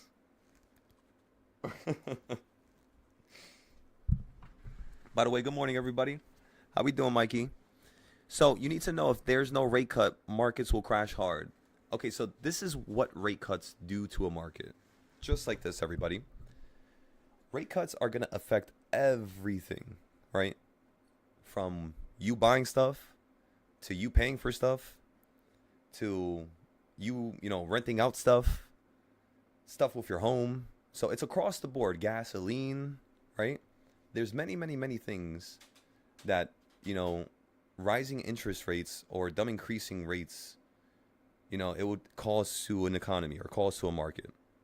What you want to look for is the fact that every single time the Fed has, you know, basically raised interest rates from like 2000s or 1990s or 1960s, the one thing that's consistently shown, and I'll show you guys here in a second, is that every single time the Fed pivots, meaning they stop cutting rates, or not really stop, they stop increasing, sorry. So when they stop increasing rates and they start cutting, meaning it goes from something, you know, like a high target, and just like Powell said, he's trying to, you know, incentivize some type of soft landing. Well, that soft landing, during the actual act of interest rates dropping down to something normal, the markets crash every time. Every single time. Look. Oh shit, that's Amsterdam.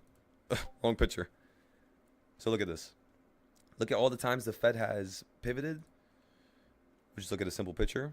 The Fed pivots here, crash. Fed pivots here, 1970s, crash. You do in the 80s, crash. Early 2000s, crash. 2008, crash. 2024, or right before 2024, right? You crash right here during COVID. Fed pivot. And then you're basically going to do it right now again. So yeah, that's why I'm thinking the market's going to crash around. It's supposed to crash now. I'll be honest with you guys. It was supposed to fall like 2 months ago, 3 months ago. This shit just wants to run up higher. It's already at the midpoint of 680. So now I'm just thinking in my brain, I'm just like, all right, if you can't get above 680, the market will fall down to 640 again. 100%. 100%, everybody. If not, maybe like 650, 660s, right underneath 680. If you get above 680, you're going straight to 740. I kid you not, you're going straight to 740. So that's kind of what I'm looking at right now. The market should crash here. It kind of, yeah, you know what I mean? It should have been crashed. So we could buy a put right now, like a 5-day put. Let me look at them. Just in case they just yank the market down tomorrow, we could just sell it tomorrow during the day while we're trading our 0 days. So this right here is just like a little bit extra. That's all I'm looking for right now.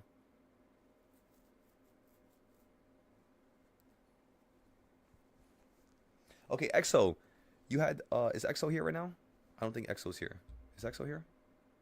EXO is not here. Okay, he has messaged me. Yeah, whenever, okay, there you are. Wait, why the hell does it not show your name? Oh, because my screen is too small. I can only see certain people. I should have looked at the side here. I'm like, where's everybody? Okay, EXO, so, yeah, whenever you get a chance, whenever you guys can call me so we can have our one-on-ones, yeah, just call me. It doesn't matter if it's 2 a.m., 3 a.m. If you have my phone number, just call me twice because my phone is always on Do Not Disturb. So in order for me to get your phone call, usually it needs to be, you got to call me twice, basically. Until I add all your names to my Do Not Disturb thing. So when you call me, it does not, like, it doesn't mute you. Right now, it just mutes everybody for now. So once I know everybody's number, again, if you like to basically transfer information through numbers, if you do not want to go through numbers, do not put your number or text my number. We could just leave it on the Discord. I don't want anybody to feel uncomfortable. But yeah, whenever you have my number, just call me. I don't get Discord notifications. That's the reason why I like when you guys have my phone number. For some reason, Discord does not notify me sometimes because I have like my iPad or my phone. Sometimes it'll go through like one of the tablets or one of the devices, but it doesn't go through like all of them, you know? So yeah, think about it like that. You looked for the video yesterday that you want us, could you refresh me on where you can find it again? So yeah, perfect. So the videos for the strategies is going to be on my live area. So go to my videos and then go to live and then go to classes from a couple days ago. I gotta figure out where the hell I can post this. Any ideas, anybody? Where can I post the public classes?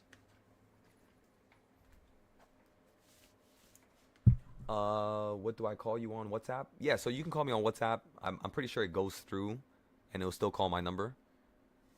So yeah, that's fine.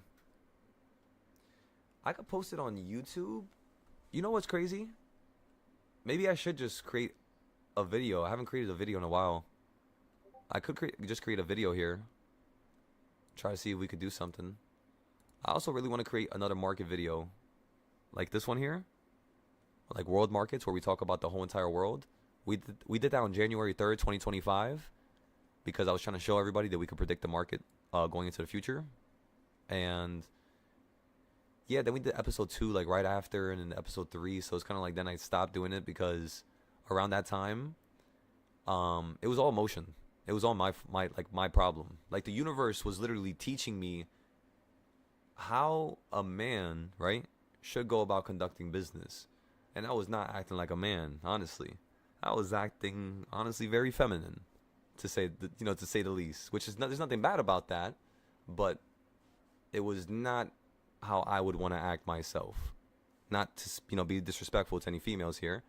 It was just not, there was no like base that I was able to operate from, and I didn't know what to do. So what I did was I just stopped posting because I felt like everybody was just taking advantage. They were literally just trading, not doing notes, not posting. So I literally kicked out the whole Discord around this time. That's why I stopped posting, by the way. But yeah, that's stupid because now that basically caused me to now wait a whole nother year to need to grow my name, my recognition, and this brand and this legacy for the future.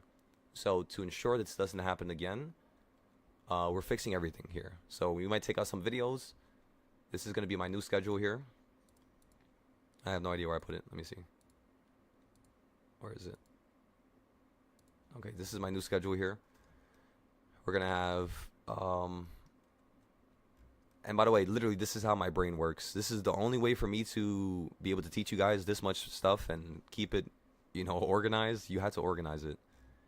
So I have it all on just like one Google Excel sheet because it looks really cool like this, Like this was like all the massive monumental moments for the Discord. For anybody who's joining right now, this is stage 1, which was in 2024, April.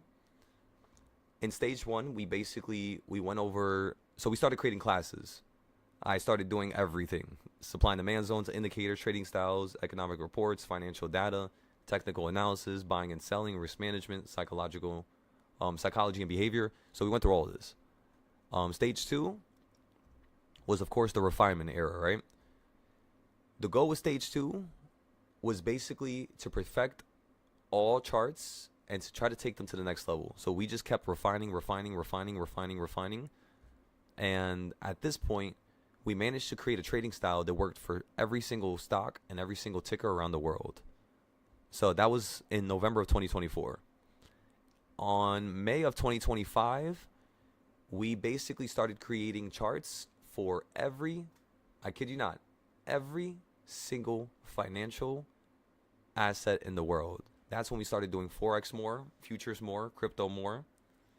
I kind of jumped the gun though, I'm not going to lie to you. I didn't just do it May. I started it in January for crypto and the whole entire market. But by May, I kind of completed most of it. So that was May. And then stage 4. Just like stage 2, the refinement era, stage 4 is like the fusion era, right? We're fusing all of these different things that we learned from 1, 2, and 3 into 4, which allows us to trade any market, anytime, perfectly, with any trading style, with our eyes closed, you know what I mean? And we're always profitable, no matter what. Okay? So that's our history, practically. So stage 4 began on November 20-something. 26, I believe. I believe I posted it here. Did I? Or did I not update this yet? See, I still got to post this everywhere. I got to post this to YouTube. I got to post number 4. I just got caught up with other stuff because we had some students joining up. So, but yeah, let's try to fix some of this stuff today. Let's organize a little bit more. I might take a little break early just so I could be here the rest of the day. And yeah, I kind of want to just get some sunlight. Every single time I don't get some sunlight, I just start getting mopey and a little depressed, I guess. Not like sad or anything, but just like, I don't know, just like down. Like my energy's not up there. So, all right, we're going to do that today. We're going to get that done. We're going to play some puts on SPY here, or we're going to wait for a really good point like number 3 or number 2. You're just stuck between 1.5. So you guys said you're gonna look for the video yesterday and you want us to view it. So yeah, everybody, make sure you watch those videos. It's on my live category for now until I make a. Actually, wait. Let me do what Mikey just said. Let me go do it right now. So go here to lives.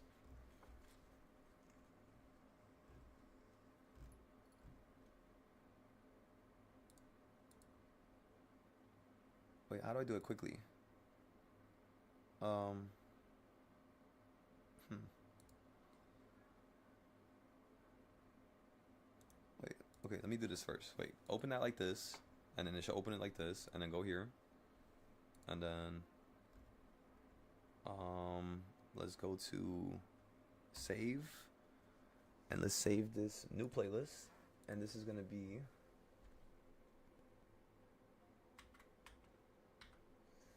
I mean, I don't need to add my name. I was gonna say Silo Styles. It sounds cool. Silo Styles. What do you guys think about that? Double S or free trading styles? But I don't want to just say free. I don't like saying free because then people treat it as like it's not amazing. So let's just say Silo Styles. I'm just gonna keep the name.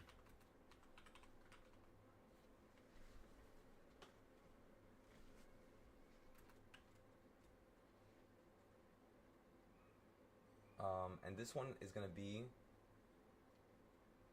yeah, Silo's trading styles. Yeah, I don't need to add all that information. So make this public. Anybody can search for and view, and then no collaboration, and then create. Perfect. Playlist created. So now let's close this. Go over here. Close this, and let's go to this one. Which one's the next one? This one here? Oh no, wait, don't click it like that. Almost messed up. Okay, click it like this, then go here, then go here, and then welcome to the family. I thought your name was Bleach for a second, like the anime. That's a funny name. Let me see. Go here to save.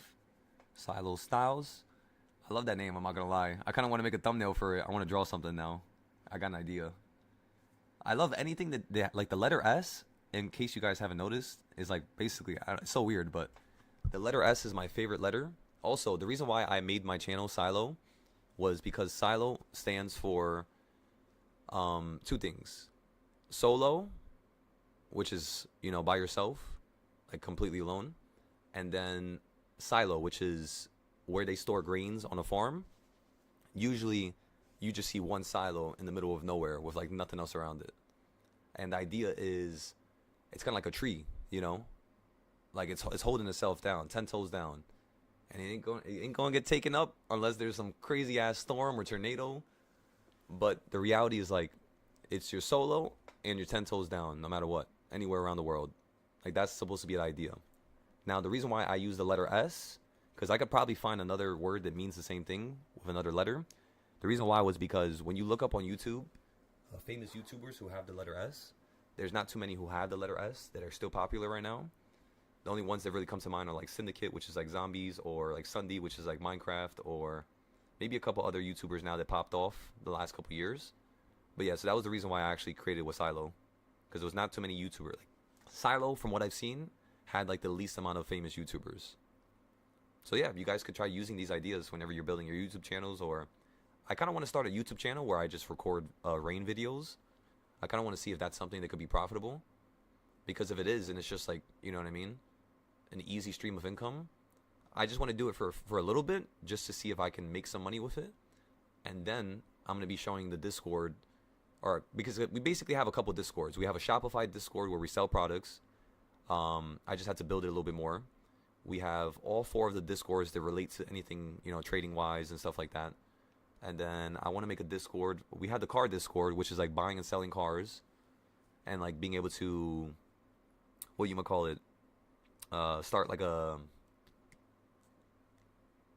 damn LLC for a car business, so that you can get plates, so that you can register your car in a way where you can have I forgot what they call it, but like, you know, the damn dealer plates. You guys could get dealer plates from your house, your address. You know that, right? I believe you just need the LLC. And a dealer plate is very, very useful. In case you guys don't know what a dealer plate is in the US, it allows you to drive any car without, it being, I could be wrong about this, but it allows you to drive a car if you're basically not registered yet. So like, let's just say you just buy a car and you're trying to take it across the country, you could use a dealer plate. I believe maybe some states don't allow it, but that's usually what it's used for. To like, transport the car from place to place until it gets sold. And yeah, you guys could do that too. I actually found out something crazy the other day. We were looking at a car, and the guy that was basically showing us a car, he was talking about how he set up his LLC, and I forgot where. I think it was Montana. Was it Montana? I think it was Montana. He said he set up an LLC for Montana, and then his RV, like the car we were looking at, it was like a big ass, like, not really an RV. It looked like the Scooby-Doo shack, from like Scooby-Doo. He said that what he does is whenever he uses it, which is like once a year, he takes it off the insurance and literally just adds it back to the insurance whenever he is going to use the car again. Like, go around the country or travel. So it's like all these specific things that if a person knows, you could pass through life so much easier. It's not illegal, right? It's not you stepping on anybody's toes. It's just, just being more knowledgeable. That's it. And that's what I try to do here for everybody. I don't want to force you to do anything. I don't want to tell you to invest into anything, right? I don't want to give you nothing like that, because that's going to ruin and destroy what we have built. Until I have maybe like a, some type of license, then we can start talking about your portfolios. Then we can start talking about each things you guys are investing in. Until then, we can't do that yet. So, and again, I still don't even know if I could do it when I'm at that point. I still got to research stuff. I still got to talk to my lawyer, and then at that point, we'll just go from there, right? But yeah, like there's literally nothing better in life than literally just making people more knowledgeable. I love knowledge. I love learning. I love putting a bunch of information in one location. It's something that I just started loving, doing, I guess. And it was all because of stock trading. When I was trading stocks, not options, and I created my first Discord, I would just break down CEOs and like their companies and who's on the board, and like whatever I knew I could do in the moment, I tried to just take it to the extreme and do the best I could with what I knew. So as long as you guys are always doing the best with what you know, as long as you guys know you had to watch those trading styles, as long as you guys make sure you go through all this information, you'll see the benefits of it. And it's very monumental, very monumental. Any single one of you here could be extremely successful if you just want it. So, all right, let's go back. You just joined the family. Welcome, Beach. That name is going to be funny as hell to talk about. When I say it out loud, everybody's going to think I'm cursing now. But, so I had just seen that you subscribed to the YouTube memberships. Now, this is just so you can all know. If you guys subscribe to the YouTube memberships, make sure you read through it, right? Because I don't want you to kind of expect something and then, you're just not getting it. So this is how the YouTube memberships work, in case anybody was wondering. First of all, I didn't know that they take, I think it's like 30%. Or am I wrong? How much does YouTube take? Let me see. How much does... For memberships. So for memberships, YouTube takes 30%. And I would basically keep 70%. So if you subscribe for $5, it would basically, YouTube would get $1.50, and I would get $3.50. Now, I would be fine with this if I was fine with YouTube. But, not to sound like one of those people, if you guys would like to subscribe to this, of course I am going to give you something. And what I am going to give you is simply post every few weeks with just some extra classes. I'm talking about maybe, every 2 weeks, 3 weeks, some little recaps throughout the day, extra videos here and there. For the $50 tier, that is for my other Discord, which, remember, I only post there once a week. No classes, no, literally nothing.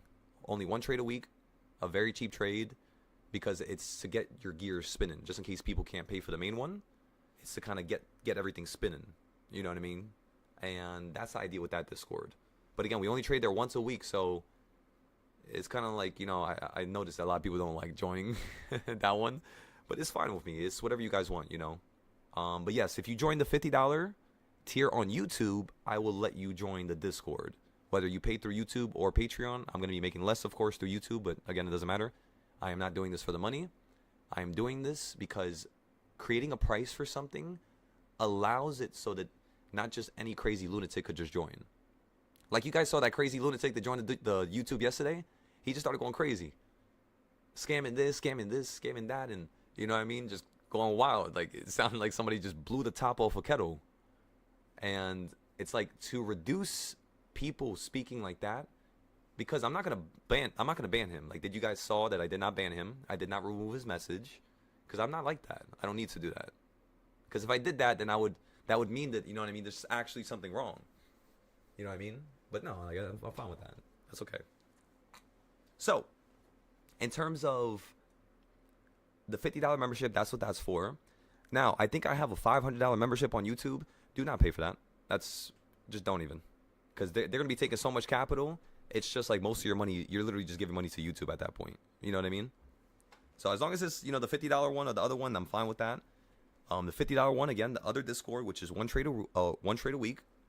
And then for the $3 membership that I have, that right there is just going to be for whenever I release my clothing. I'm going to send you guys some stuff, and as well as some extra videos and, extra little things here and there.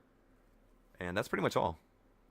That's kind of how I want things laid out. I want each thing to be worth what it costs, right? And I want it to be a step-by-step system. And recently, I was thinking about this. What do you guys think about this? I was thinking about removing delete plays. I was thinking about it, but I'm not too sure if I should do that. And what I would do is, you wouldn't have to pay me more money, right? But I would need you to show me more ability, and then I would add you to that tier on Discord, if that makes sense. Because Patreon's automatically going to add you to the Discord. They're going to give you the tier, but I can add stuff on top, where you could see more stuff of the Discord. You can, see around, I guess, with the other stuff like that we opened up in the beginning. Because I never deleted the Discord channel. I actually, on my Discord, if you guys look at it, this is the reason why I did it like this. Because if you scroll down, I want the history saved. I have all of the classes and all the channels that we used to have in the Discord down here. And then on Mod Chat, you have way more classes as well. Like we used to have Technical Tuesdays, Therapy Thursdays, Money Monday. Because Mondays was always usually the most profitable day. Because everybody's like fired up over the weekend. Everybody was preparing. Everybody did their, their homework, their notes. I might bring some of this stuff back. Gambling was mainly because there was this one individual that I taught, some ideas to, and this guy was absolutely ridiculous. He turned, I think it was $50 into $13,000, and what he did was he was gambling with the same interpretation as to how I trade my SPY options, which is giving myself enough opportunities and not going crazy all at once. He literally did the same thing, let his computer automatically gamble for him, and he made $12K. And I couldn't believe it. I was like, what the fuck? And no, yeah, ended up helping him out crazy. He was actually in the military, and I'm actually waiting for him to join back because he was the only person that has ever taken what I taught them and applied it to something else and fucking smashed it out the park. Excuse my language. That's just impressive to me. Like, that shit is just ridiculous because I saw how he did it. He was explaining it to me, and I was like, there's no way. Like, that's insane. The fact that you could do that tells me that you could be one of the greatest traders of all time. Just point blank, you doing that because you formulated a skill that took people hundreds of years to, potentially form. Or let's just say it takes a person normally 10 years to form. You basically formed that skill within a week. That's ridiculous. So the faster you are to learn, the more you can grow. Also, I miss Serial as well. I hope he joins up too. Serial was insanely enlightening in terms of his ideas and his concepts, the way he thought. He would always take these trips to like South America. And yeah, that was also awesome. But yeah, this was the gambling section. But yeah, I took this out because I don't have time to teach this, and I kind of don't want this on my Discord, especially if you guys are paying for the Patreon. I actually think that if you pay for the Patreon, I think that's actually not. So I think I'm going against their rules. You can't have gambling, I believe. You can have Discords, that's fine. But like straight up gambling, like a casino, I don't think you can have this. So that's why I took it off. What else do we have here that we could look through? Deleted files. Tether USD, DXY, long-term taxes, social media. I mean, that's pretty much all the other stuff, right? We had the Tesla section. Yo, the Tesla section, I had to take this out because it was so insane. Let me show you guys. Did I post it here? Oh no, I never posted it here. I posted in the Prodigy tier. That's what it was. So I didn't use this here. But yeah, I want you guys to look at my charts. Look at how my charts looked last year in the summertime. This is how my charts looked. Absolutely terrible. I had the idea, right? But they look terrible. This is right before I went to Japan. Look at this. What in the world is this? Like, what is this? You know what I mean? It's so crazy that we went from this to where we're at now, just a year. And remember, we were profiting around this time. We were really good with trading. But it's just the technicals and drawing stuff we were not good with. I'll be honest with you guys. Point was also an amazing trader as well. He was probably one of the best traders I've came across. Just with Point, it was just a little... I'm not going to say it because, again, he's amazing. And I'll leave it at that. But it's just a little bit more of a disagreement between me and him. In terms of, you know what I mean, just going forward with something. That's all it was. No bad blood or anything like that. Still love Point. Same thing with Brian. Brian used to get the meme stocks. He's no longer here. She's no longer here as well. These were all the beginning members. Ross, oh my God, I haven't heard of Ross in so long. Ross was from the US. He was a barber. And this guy was wild when it comes to the technicals. He would take my technicals and what I would teach everybody, and he would literally pop it on his chart within a day. As you guys see Chills. This is when Chills was here. But yeah, Ross, he was insane when it comes to the trade. He was the guy who actually told everybody, instead of buying, when he buys it first, wait till he averages down to buy. That's when I buy. I got that from him. That's why I started telling people that. So yeah, Ross was extremely intelligent. It's just he kept making money, losing money, making money, losing money. Pretty much everybody here is the same thing. Every single person here besides the people who are still in this Discord. Miss Hines? Absolutely miss Miss Hines. I hope she still pops up. She was actually, I think, the oldest individual I ever taught. I'm not going to say her age, but she was the oldest individual, and yeah, it was awesome teaching her. Look at Danny. Danny's just always just dotted about. And what else? Culinary, Point, Brian. We talked about them. Chills. Miss Nubian. Oh yeah, I remember Miss Nubian. Luigi. I'm just trying to look at all the charts we had before. I'm sorry if this gets a little annoying. I like when you guys can see the history, you know? Because we've been doing this for a while now. It's just very, like, closed doors, you know? Nobody really knows. This is the first chart I ever posted on Tesla. What is this? I wish I could see the name right there. What was that? This looks like my new account. The account that I started with here. Oh, yeah, look at this here. What was the idea? Let me see. So Tesla hit the red line we were talking about. So you fell from here, and then I don't know if we bought here, but you ran right back up to this red line perfectly. So these are the diagonal lines. And oh, wait a second. Wait, whoa. Where the hell do I have these? I've been missing the supply and demand zones on Tesla for like a year now. I've been looking for them, and I can't find them. If only I could see what chart this is. This is on my iPad. Oh, was this when I was on my trip? No. Yeah, I'm not too sure. But yeah, we had supply and demand zones here. You basically, for supply and demand zones, you buy at one zone and you sell when you hit the next zone. So it's like zone to zone to zone to zone to zone. So if you fall beneath a zone like right here, like let's say the market opened up here, you would play puts going down to the top of this one. And yeah, that's pretty much it. Let's actually go look at SPY zones real quick. Let's see what's going on. What's going on over here? And then let's chop up the midpoint. Because, again, I have not updated this recently. Okay, the midpoint's right here. All right, everybody. We're about to buy puts on SPY here. Finley, you said it's time to play some puts. Sound the alarms. Ah! Go, go, go, go, go.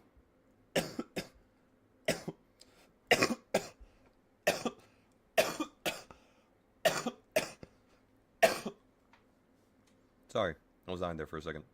I'm good now. Okay, so we're going to take a break like we said earlier. I kind of got too sidetracked there. As you can tell, teaching is a lot of fun. Why? Because people, you know, not to be corny or anything, they learn so much, and it's like I've had days where I wasn't trading and I was just teaching, and I've had days where I was just trading and not teaching, and I had days where I do both. And the best days, in my honest opinion, like my favorite days by far, are the days where we're not making money. Truly, they're the more meaningful days to me, you know. So, yeah, let's make today meaningful. And we already did by going over the losses from this morning, so that was awesome. But let's just look at the reversal points here. You're at number 3.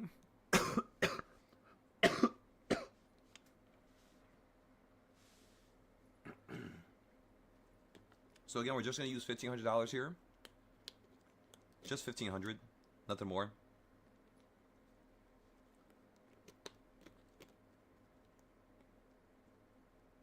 Actually, I'm just going to buy 20 here. They cost 65 each. Just 25 contracts. 20 contracts, sorry. So 20 contracts at 60. You guys could just buy one. Again, with your paper accounts, because we do not give financial advice. This is all educational. And besides that, okay, so we got the 685 puts, which are one away from being in the money. You're basically like, I mean, you're kind of in the money now, right? You're kind of like right there knocking on the door. And we only use $1,300. And then the goal is going to be to sell this for $400 to $600. So let's go ahead and take a picture of this. Remember, everybody, a 684 option, which is a 685 put. Sorry, 685 put. One away from being in the money. The 684s are now one away, so that's the reason why I said that a couple seconds ago. They're basically switching around now. And yeah, took a picture. Now let's go post it. Post it. We'll post it on Moomoo here.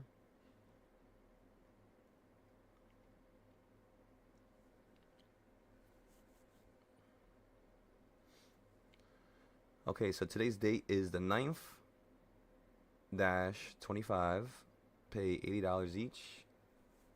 Okay, so pay, how much did I pay for this? 65 each. It's a 0 day. This is trade number 1. SPY 0 day. This is a put play.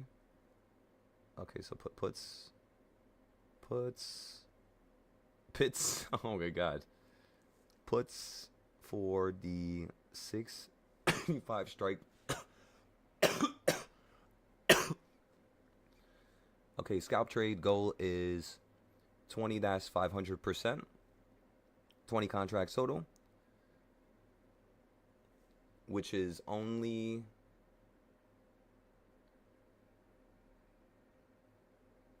$4% of my whole entire account. I think, right? Or am I bugging? That's like 5.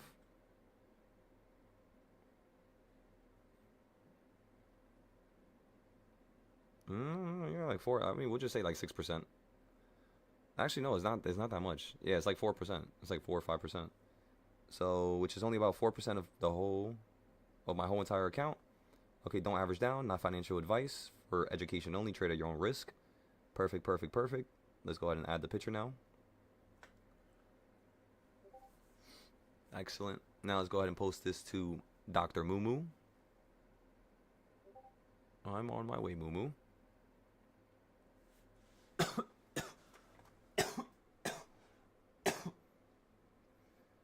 After that, I get into this trade here, everybody.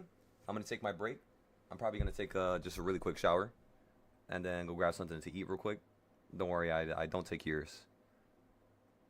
And once we get finished with that, we shall continue teaching.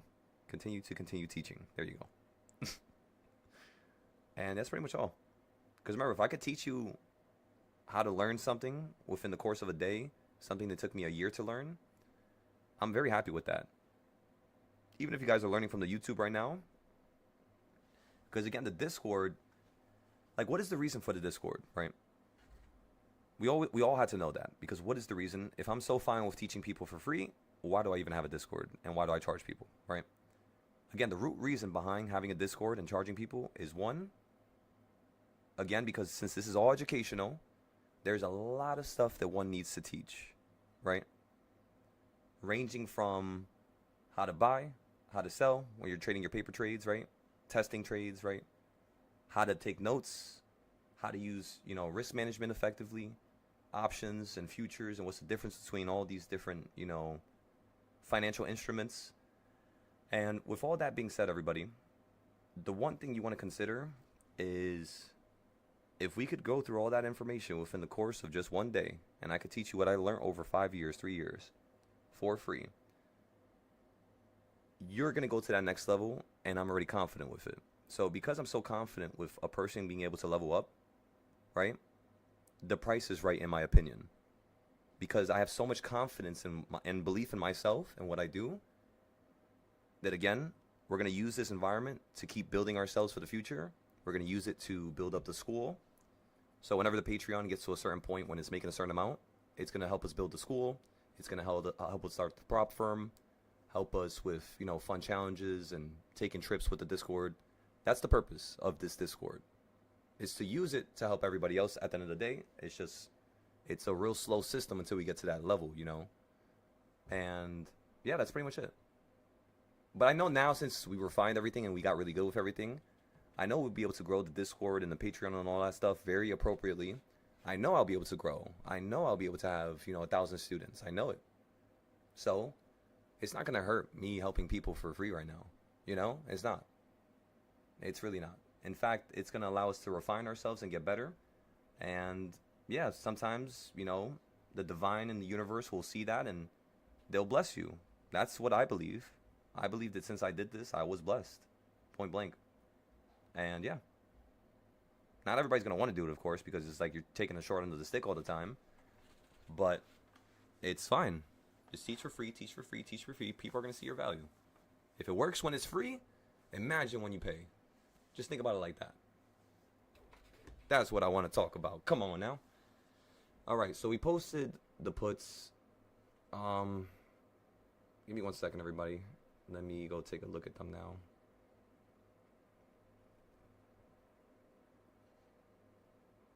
Okay, everybody, we're up $200, 15% here. Remember, put your stop losses. Does not have a day like Friday or yesterday. Every single time we're profitable, let's just get out, keep going back and forth, back and forth, back and forth, back and forth. Like this is a mini game, Every single time it looks risky, we're just going to hop out and wait. And that's all we have to do, really. And we'll do it as a team, as a unit. Again, educationally, of course.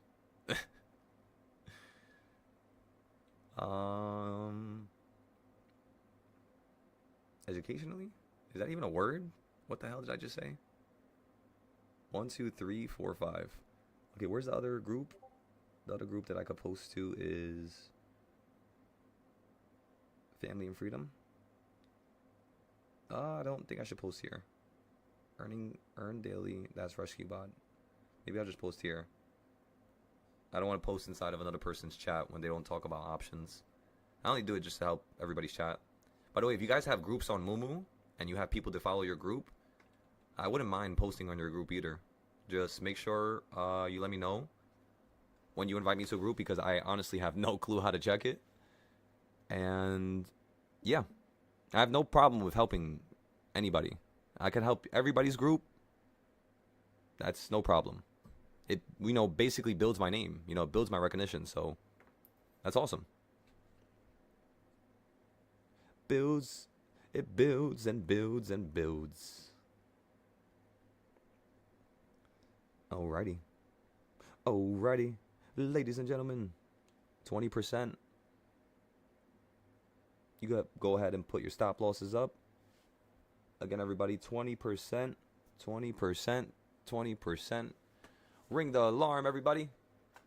You fell from 3 to 2. That was an awesome drop. My options are now at $79. I'm just going to go ahead and stop out here. Stopped out at 20% right there. Let's go ahead and post this on Mumu now and on the Discord.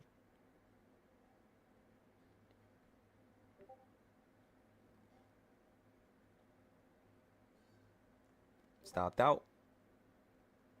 If it hits number 3 or number 4 again, we can get into another put.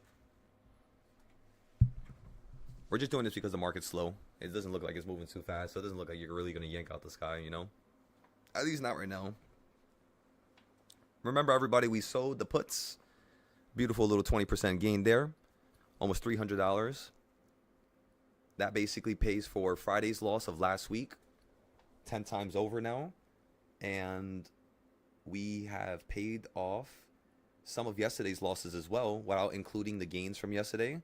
So, like, let's just say we never made money yesterday or on Friday, and we were actually down the whole day. Today, we basically made out of our losses in the 10-day, what's it called, in a 10-day span. Out of all the trades that we took, we only had 2 losses in a 10-day span, and the rest of the trades were, it was about 6 wins a day. So it was about 6 times, like, it was about 40 wins. So you say we had about 40 wins, 50 wins in the last, like, month. And then in terms of losses, we've only had 2. And then we had 1. We might have 2 more. If AMD and SMCI that we bought on November 20th don't go up, we might have a problem with those. So besides those 2 trades in November, there was no losses. Oh, yeah, besides 1 loss. We grew an account from around 1,000 to around 13K, and then we literally just threw the whole thing into an option, just to have some fun, and we ended up having like a $13,000 loss. But again, it was all profit from like 2-3 days prior. We were trading aggressively that whole entire week, so if things worked out, we would have took that 13K to basically around 70K that day. And since it didn't work, again, ended up losing the whole amount. So that was one account in November. I think that was November. I could be wrong. That might have been the end of September. So it was somewhere around there. Somewhere around there. Okay, so I set no stop losses. There's no need for a stop. Oh, no. Okay, so when I tell you to set a stop loss, that's in the profit. When people normally set stop losses, they do it when they first get into a trade. When I set my stop loss, what I do is on Webull, I hit take profit dash, what the hell is it called again? It's like the second option from the top. Let me see.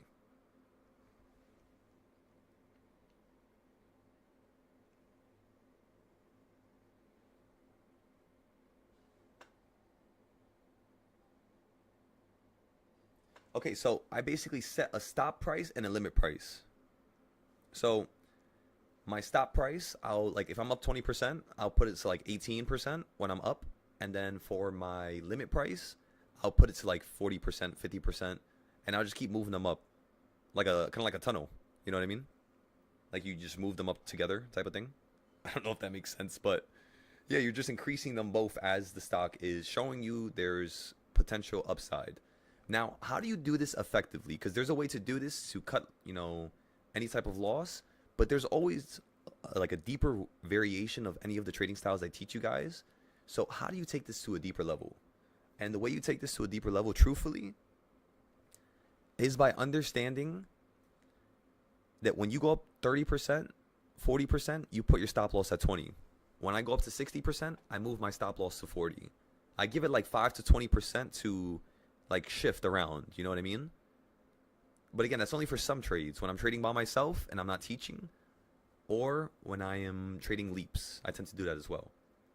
But if it's in an environment like this, I tend to not trade that way because it is very aggressive, right? And And again, what was I just referring to? I was just referring to the fact that in terms of buying and selling, just focus on the main locations. Did I sell the put plays? Yes, so we sold the put plays. We got rid of everything. We posted it on to Moo here, but let me send it to all the chats real quick.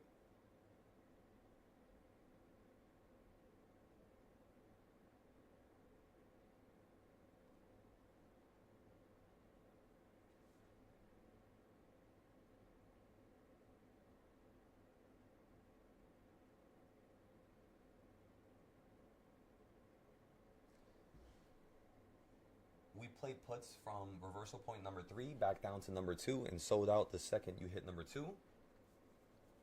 Just due to the fact that the market looks like it wants to run up to number 4. So the next trade is most likely going to be a put off of number 4, straight back down to number 3.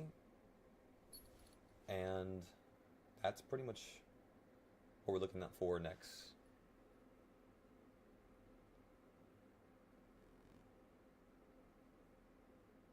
Yeah, that's pretty much it. So, we played puts.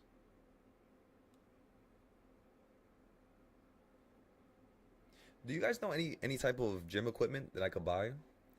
I've been trying to get some gym equipment for the house, but I don't know like any good brands. I am gonna watch YouTube videos, but like I want to see what you guys think, if you guys bought anything for your house.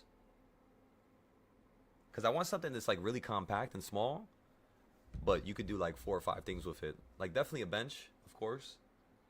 And maybe something like vertical. You know what I mean? Like a cable machine or something like that.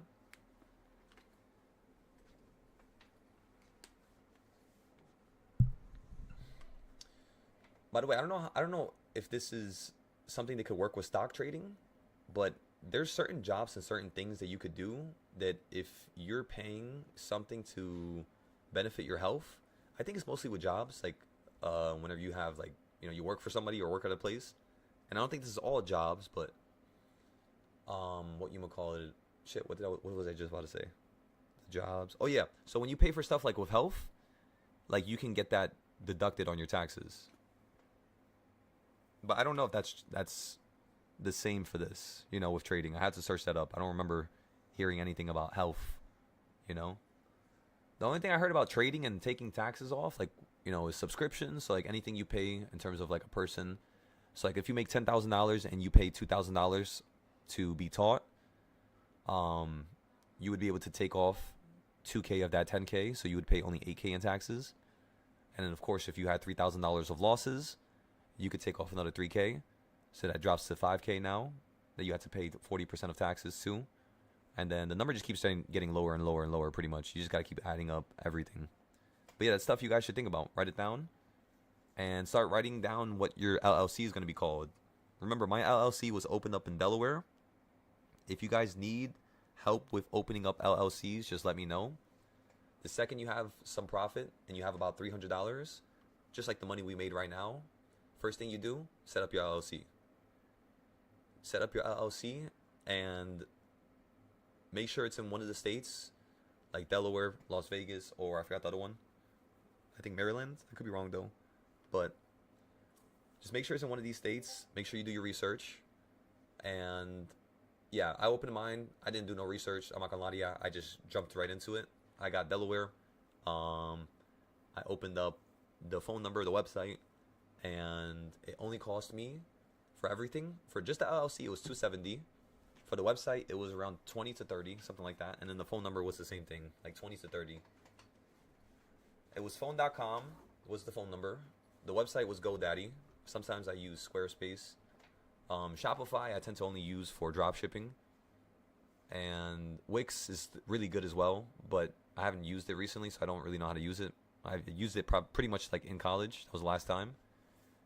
But let me think. What else? That's pretty much it, yeah. You just want to make your website with GoDaddy or Squarespace. Squarespace is really, really, really good. What else can you do? If you guys don't like one of the websites, like GoDaddy, make sure you get an external. So okay, when you're making a website, do not do it as a package. Do not do it together. Because what's going to happen is it's going to be a tough time for you to take your URL off of that website. So if you make a URL with GoDaddy, usually they give you a discount, right? However, if you want to leave GoDaddy and go somewhere else, it's basically a very tough thing to do. It's possible, but it's a very tough thing to do. Now, Shopify, don't even get me started with that shit. I couldn't figure that shit out for the life of me when I was younger. Like literally 4 or 5 years ago when I was selling stuff on it, I was trying to figure it out, and it was one of the most frustrating things to go through. Because yeah, like I was trying to change my website after I started selling the like my first product on it, the machine guns, like the massage gun. I mean, not say machine gun, massage gun. So like the massage gun, it's like a vibration device where you work out and you put it on like whatever sore. We did that then, and that was my first product. So I'm trying to get some more products and get some things rolling here. It's just you need some capital, you know. You need to have at least like 500 to 1,000. You need to ship the stuff to your house, test it, make a couple ads with like friends. You got to have a camera. You got to pay advertisers on Facebook, Amazon. So it's a lot of work. But I'm not gonna lie to y'all. If you guys like getting lost in something, it is a lot of fun. It was one of the funnest things I've ever did, honestly. Even though I didn't make that much money from it, it taught me so many things about websites, phone numbers, and you know all that stuff. Which is why now I can teach you, you know. So yeah.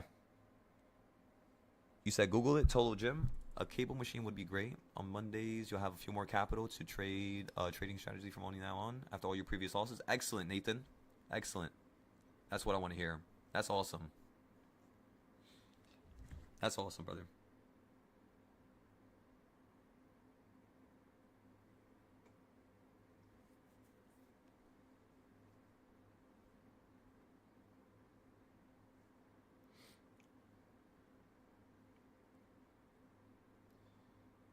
If you mix...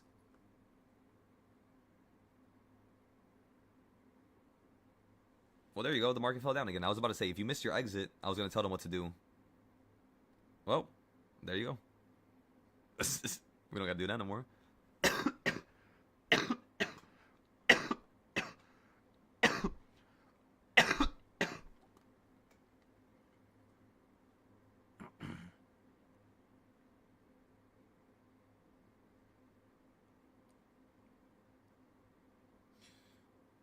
There we go. Post this.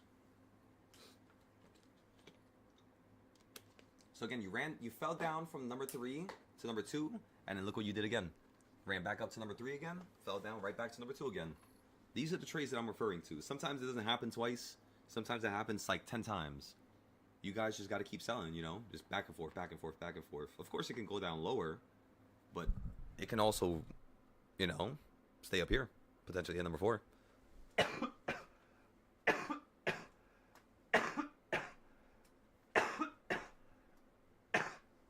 So the way you play the continuation of the downside is you just got to wait for this to go below that purple line, which is the EMAs. And then you want to see this crack below the 200 moving average, which is right around reversal point number 1. And then you want to see us fall straight down to this side of the grid. So again, that's how we're going to continue to play puts until we're at the next best location, which is up here. Goodness. I mean, if you guys want to get calls here, you can get calls here. That is a good point. That's a fair point. But just be careful, right? Just go very light, very cheap. Remember how we were talking about the puts earlier down here? And we told everybody if you want to play puts, the market looks like you could fall down lower. That could still happen right now. You could go way lower down here. So the way you should be trading today is first recognize that yesterday you fell out the sky. Today you're simply running into the sky. You're doing the opposite. So yesterday when you fell out the sky, what did you hit before you first had a large reaction? And the answer is number 4, right? Like right around here. Number 4, number 5. So because yesterday you had such a large reaction around 4 and 5, for today, because it's no different from yesterday, besides the fact that FOMC is just 24 hours now, so it's a little bit closer. So that, yes, that could yield a slower market, 100%. But that's what we want to pay attention to, because if we know it's going to be slower, then in 30 minutes, we're not just going to wait for number 4. We're going to start buying puts in number 3 again if it just keeps getting stuck here. Because we have so much time throughout the day and so many different opportunities here. There's no need to really rush anything if you guys really think about it. Who's with me? So yeah, if you're going to play calls or if you're going to play the short-term stuff, Tanky, make sure you recognize that these trades are like $30, $20 trades, and that's it. For like the $1,000 trades, it's like when you first hit number 3 that day, or when you first hit number 4 that day, or when you first hit number 5 that day. You know what I mean? Like that's when you want to put more capital down. And if you're trying to play calls, remember, recognize. Tanky, recognize. If I look to the left side, this whole entire area is red. So technically, all these trades here have to be focused on with mainly puts. You know, you got to be focusing on mainly puts here. Like, for example, look at this, right? You run up to number 2, you fall down to number 1, hold. Run up to 3, fall down to number 2, you hold. Run up to number 3 again, fall down on top of 1.5, but you're not on it perfectly yet. Yeah, you're very close to it, though. So, if it holds here, you might just see this potentially run up to here now, which is in between 3 and 4, right before it. So, you could start buying puts like right here in between 3 and 4. That's an opportunity. But yeah, if you're going to get calls, remember, cheap, very light. This is the red side of the grid. You kind of want to focus on mostly puts here until you're above number 4 and 5. Because then, as you all could tell, just like my lines state here, that's how you play the continuation going up higher. Let it get above number 5, fall down to 5, play calls here. Let that thing run back up to number 8, number 9. One time we predicted a market running all the way to number 12. That was like the furthest I think we ever predicted. And then we added up to 15. And we had to add information for this.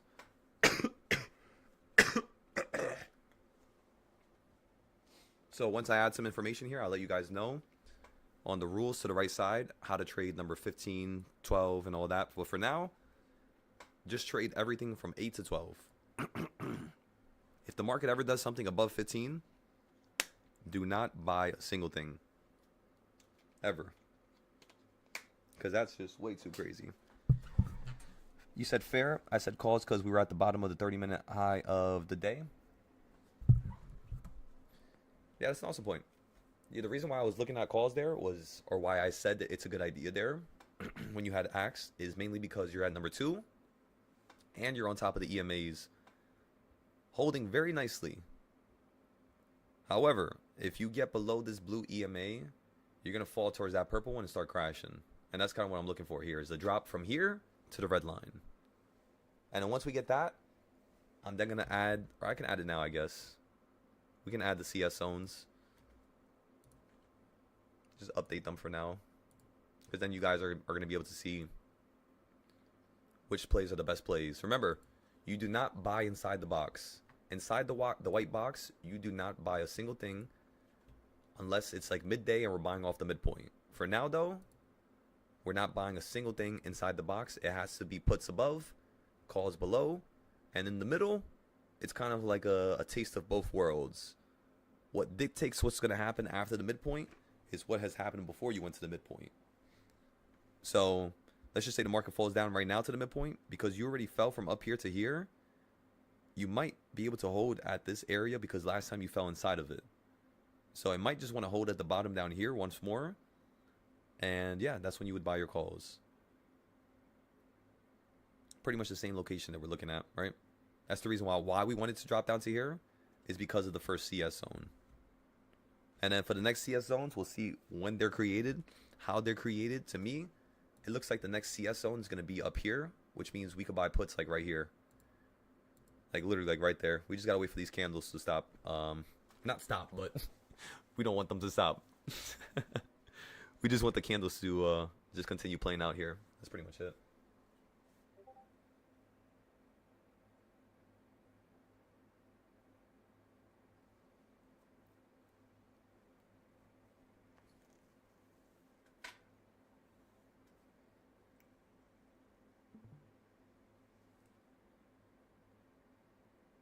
Through the window, by the window.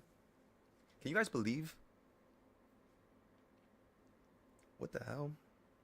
I had a piece of hair in my mouth. Oh wait, let me finish sending this. Not now. That's four groups. This is 5 and that's 6. Perfect. It's 5 and 6. Excellent.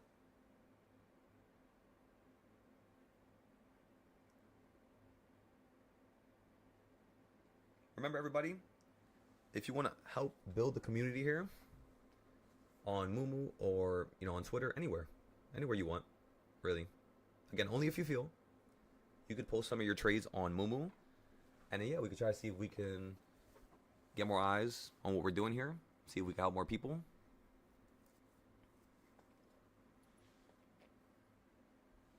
By the way, everybody, when January does start, we're not going to be live as much as we are now. I want everybody to recognize that, because I'm going to be shifting into more of a classroom type of setting. We're going to have the house at that point in January. So I might continue doing it until January, or maybe I'll wait until the house is done.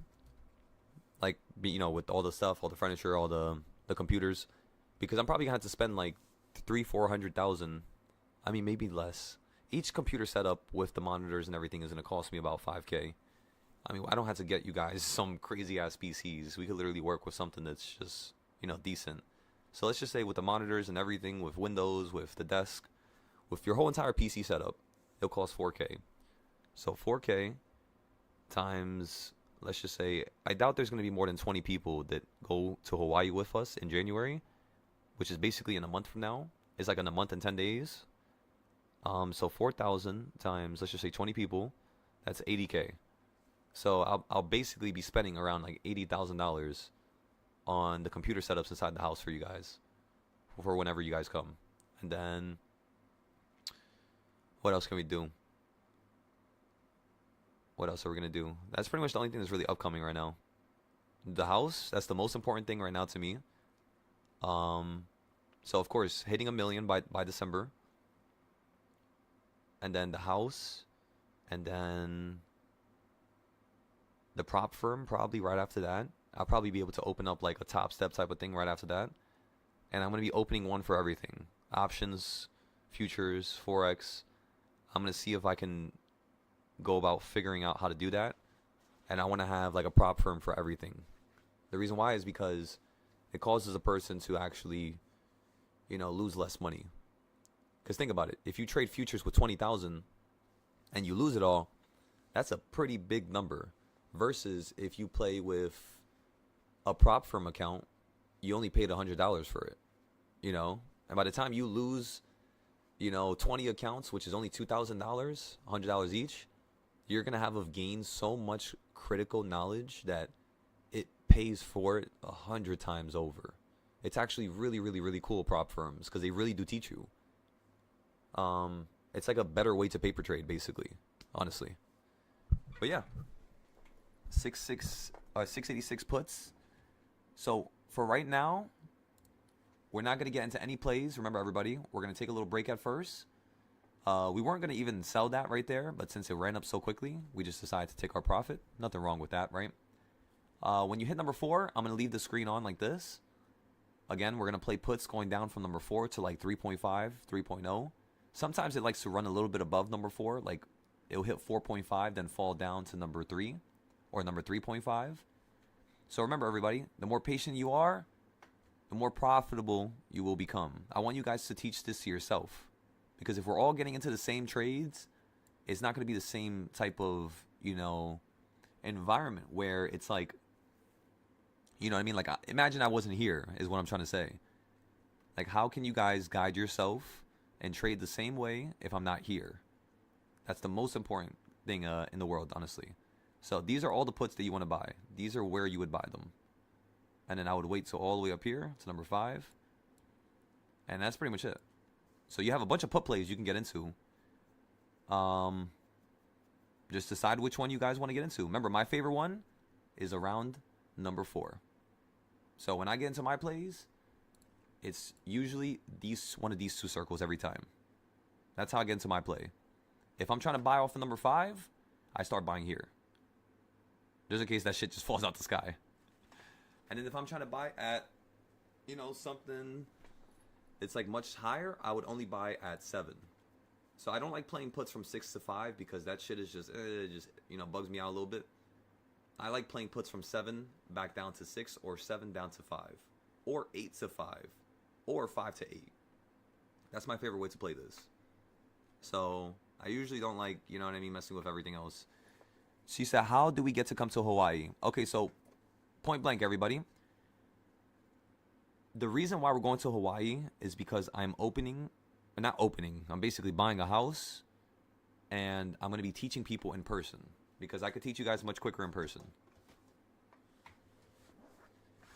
So the idea is to have a person be in the Discord for a month. After their first month, if I deem them to be, somebody who is capable of taking this to the next level, I'm going to basically give them the opportunity. So some people, they're not going to get this opportunity because of their actions, because of their performance. And some people are going to basically be getting this because of their performance, right? So think about it like that.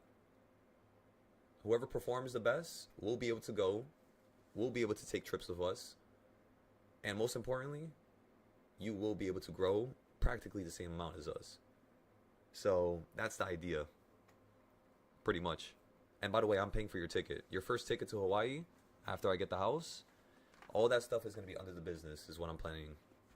So that's one of the reasons why I'm trying to, have more students in the Patreon, because the Patreon makes money through, the students, right? Through teaching. And in order for a business to be able to have a credit card where I could, spend $3,000, $4,000, $5,000 and have a bunch of people come and pay for their flights, and have that reduced or deducted on my taxes, or be able to use that to some smart level, yeah, that's the goal. Because 1, it gives you guys a fun little trip. 2, I don't care about money. You guys don't have to pay me back for that shit. It's okay, right? 3, we're gonna teach you much quicker, and 4, we're gonna have a blast. Come on now. Trade for a little bit, go around the island, maybe skydive. Some of you guys might not like that, but I've always wanted to go skydiving in Hawaii, and I think this might finally be the time. I might finally do it now. But yeah, I don't know who's going to want to come, but yeah, I think it's 20,000 feet in the air. Normal skydiving, you're only 10,000. So you're going to have a respirator because you're going to be so high. But the reason why I want to do that is because I want to see the curvature. Like, it's always been my dream to go into, like, space, or to see something from a really high angle. And yeah. And then I'm going to try to get my pilot's license next year. But not now, next year. But again, it's one at a time, one in order. That's the purpose of Hawaii. That's how you guys could get there. Show me by January 1st. Because think about it. Who cares if we're buying our tickets late? If we can make the money, if you guys can make $4,000 or $5,000 a day, who cares if you're buying it late? It's worth it. So there's no time limit, really. You could buy your tickets last week. You could buy your tickets now. For those of you who know you're going to go to Hawaii with me, make sure you DM me and you speak to me privately. Or you could just DM the chat right now on Discord. It's fine if you say it there. Just so I can start putting together a list of who's coming. Because again, I'm paying for the food. I'm paying for everything. That's how I roll. If I can't pay for none of that, I'm not a leader. Truly. So in order to be the leader, in order to be the, that type of a person I always wanted to be, I need to do a little bit more fine tuning with my ideas and the structure and all my Discords and all my businesses. So that's the purpose of December right now. It's kind of like fine tuning it. And at the same time, making some decent money off of, whatever we're trading. And by the way, everybody, don't forget the futures trades. Don't forget that. We're trading futures as well at the same time as we're trading options and stuff like. Well, not really right now, right? But where did it go? Oh, there it is. Top step. Actually, no. Where did it go? Is it over here? Probably is over here. No. Where's my top step?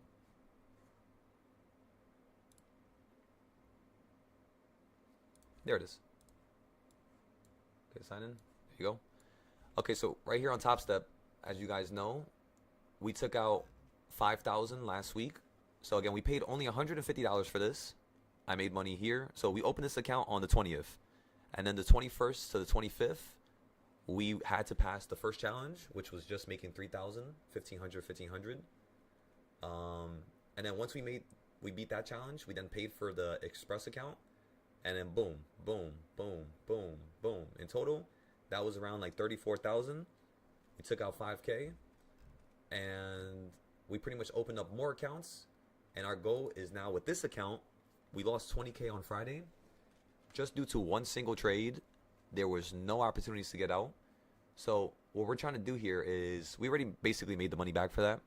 So boom, that's step 1 done.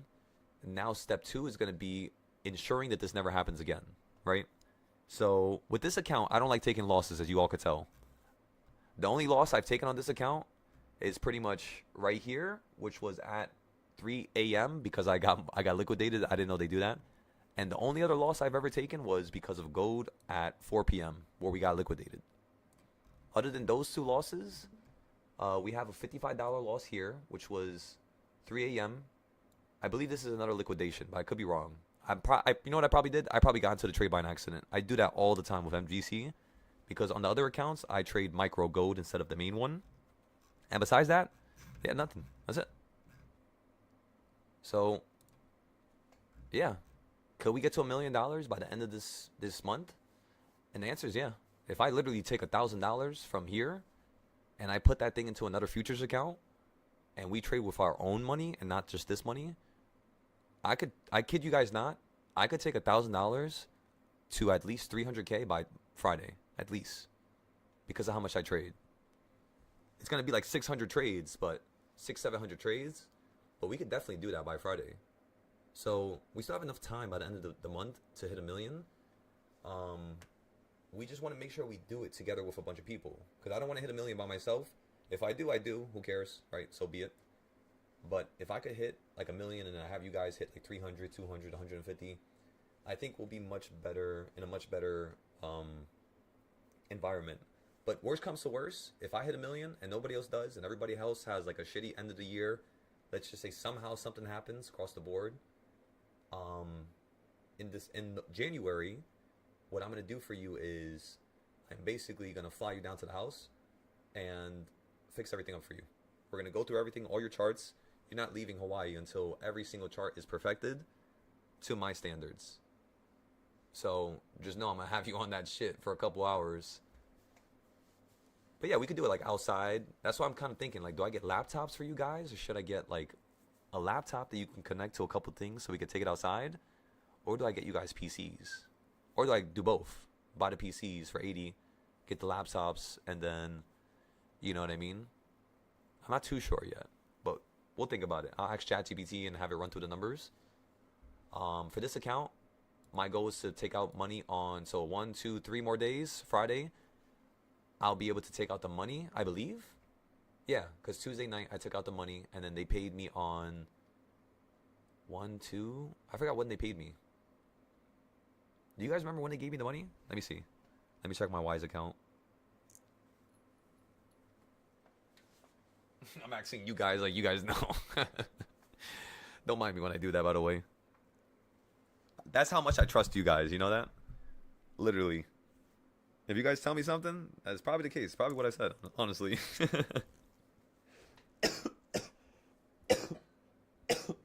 Okay, so I got paid on the 4th. So it took them 1-2 days to send me the money, which is insane, right? Because if we get paid here, right, that's 1-2 days. So we're getting 5,000 again on the 16th. That's another 5K. Plus the other 4 accounts. The goal is to basically pass all of them. So because remember, we're doing day 1 and day 2. So yesterday was day 1. We might need to Thursday as well. So those accounts, 1, 2, 3, 4, 5. We should be able to take out the money on the 18th. We were supposed to take it out this week, honestly. But again, we haven't structured everything perfectly. I haven't fixed out a Discord yet for the futures because I'm working on the options one right now, which is like the main one. So yeah, we're going to do it on the 18th. So the 18th, we're going to take out 20K. 16th is 5K. Together, that's 25K. And at that point, on the 19th, I should be at around at least 200 to 300K. So since today is the 9th, and tomorrow's the 10th. Let's see if I can. Let's add $1,000 to our futures trading app here. And then let's try to see if we can start doing something a little nice. Wait, give me 1 second, everybody. I'm getting a call. I'm gonna start looking at SPY. Give me 1 second.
Okay, wait, everybody. Somebody from the YouTube said you don't have to wait until they pay you. You can keep trading the same day once funds are taken out. But the next winning day for you is the 4th. 2 more days of 150 and you can take on another payout. Got it. Okay, so wait a second. So let's go take a look at it again. Because I thought that since I fucked up on Friday, I was honestly trying to take out the money today. Or not today, but let me see where the hell the chart just went. Where does it just go? Okay, so I thought because I messed up on Friday, they don't count that. I thought you had to have 5 days in a row of green. So if I have a red day, they'll still let me take out money?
All right, everybody, before I go on my little break here, I joined in with my second Discord account.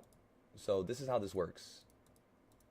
My second Discord account shares the audio from my screen. So whenever you guys are in the YouTube or you want to listen to music, whenever you see my other account, which is Adam, on the thingy, just recognize that's how you, again, listen to the music. We're basically going around their system because they don't let you do this. You can't listen to just any song or any video or, but yeah, I don't know why. It's just so weird. Okay, let's share the audio. Share the video. I mean, we don't really have to share the same screen. We could share another screen. We could share the screen to the right side over here. Actually, no, we'll share, what screen can we share?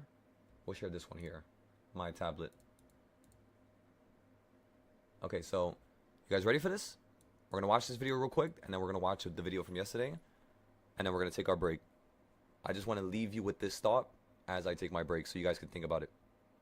This right here, this guy, he's one of the most enlightening, and you know, in terms of motivation, there's very few people like him. They can describe things in a manner where you feel like a pulse, you feel a pull to do what he's saying. You see how he's right. You see how it can help. So just hear him speak, and then, yeah, let me know what you think. If you will change, everything will change for you. You don't have to change what's outside. All you've got to change is what's inside. To have more, you simply have to become more. And then he said, don't wish it was easier. Wish you were better. Don't wish for less problems. Wish for more skills.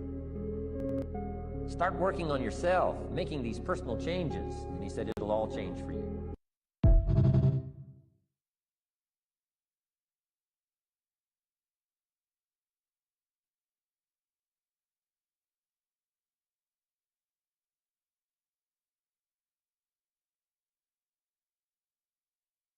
When you quit, your mind does this, because you're out. Once you say, I'm not going to quit, this is the 40%.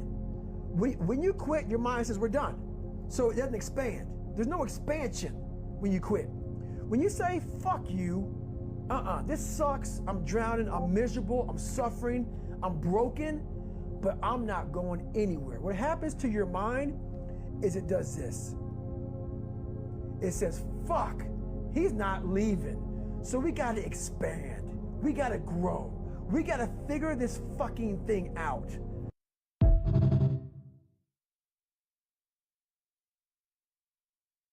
When you quit,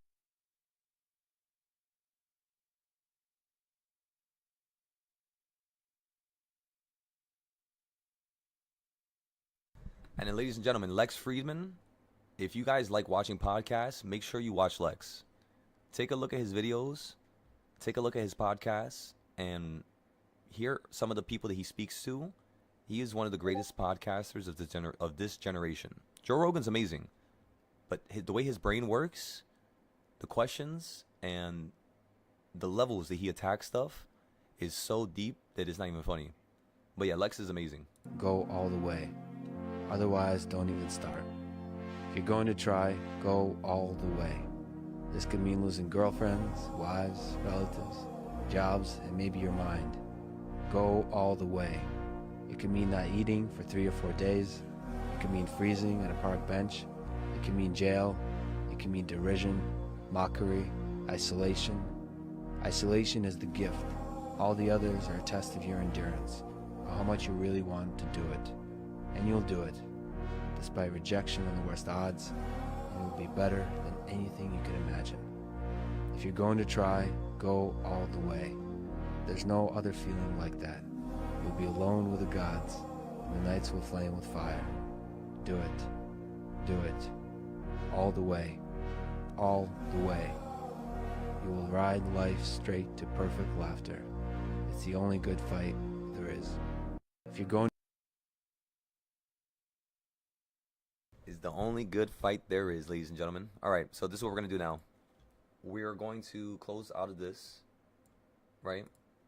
We're going to go here. The market's still stuck at number 3, just like we talked about earlier. And you did not create another CS zone yet. So again, everybody, give it 30 minutes. We'll pop back on. we'll talk about what's going on here. We'll make some more money. We already made money today. And in terms of the futures trades, you guys already saw my account. On the futures trades last night, I have no idea how much we made, but let me see. So what's today? Today's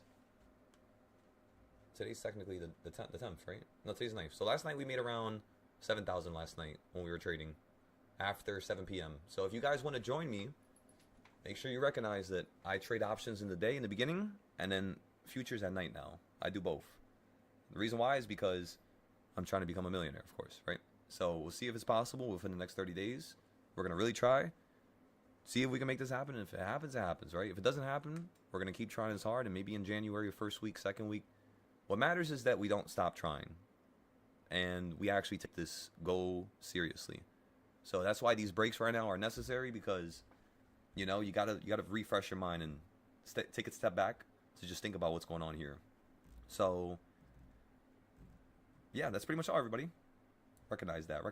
Don't forget. And this is every single day. Remember, we don't stop. I'm not stopping till the wheels fall off. So, just think about it like that.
Alright, everybody, so I'm fixing up all of the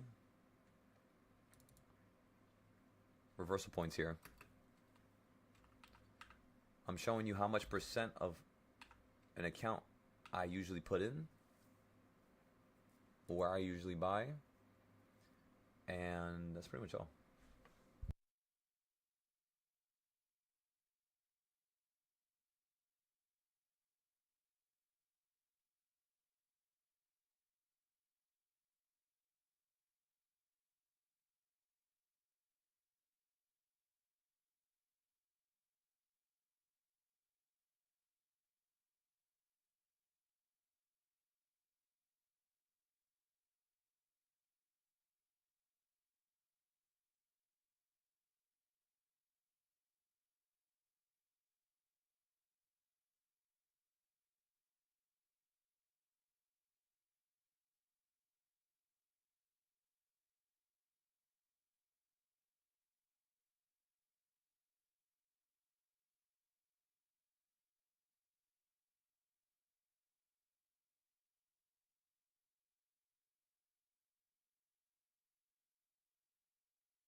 All right, everybody. So we went ahead and updated the charts here so I could fit more stuff, compress the information a little bit more, the text messages, right?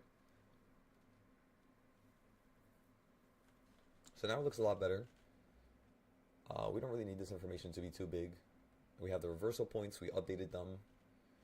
You have everything from A plus setups to C setups, and you have multiple layers. You have 2 layers of them. I'm going to add another, 3 and 4 layers for number 12, like 9 through 12. That's like another layer. Like number 9 is a C setup, number 10 is a B setup, number 11 is an A setup, and number 12 is an A plus setup. So that's the one thing I want you to notice, is that this is the same thing as 1 through 4. You see, this one only has 2 red ones here. Oh, this one over here has 3 red ones. And then it goes back into having 2 red. Because this is how a market expands and contracts.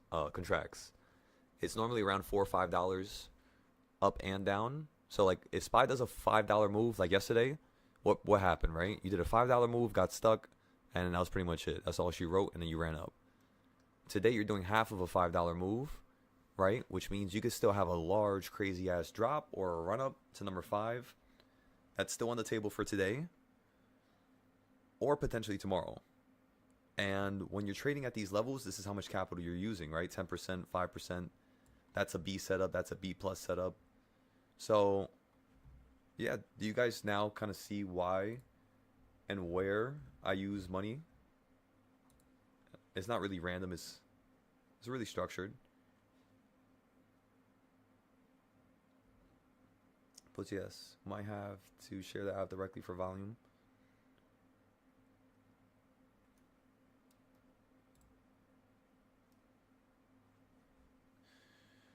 Okay, so let's see here. Compact Gym. I'm gonna check that out, XO.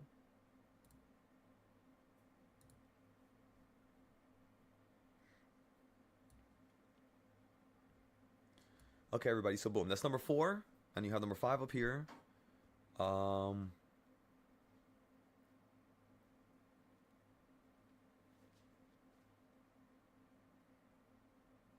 We can copy this to the bottom. Give me a second, everybody. Getting a call.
Alright, everybody. So all these circles that you currently see on my screen, these are all entries. So I want you guys to all think of it like that. Again, every single one of these circles is an entry.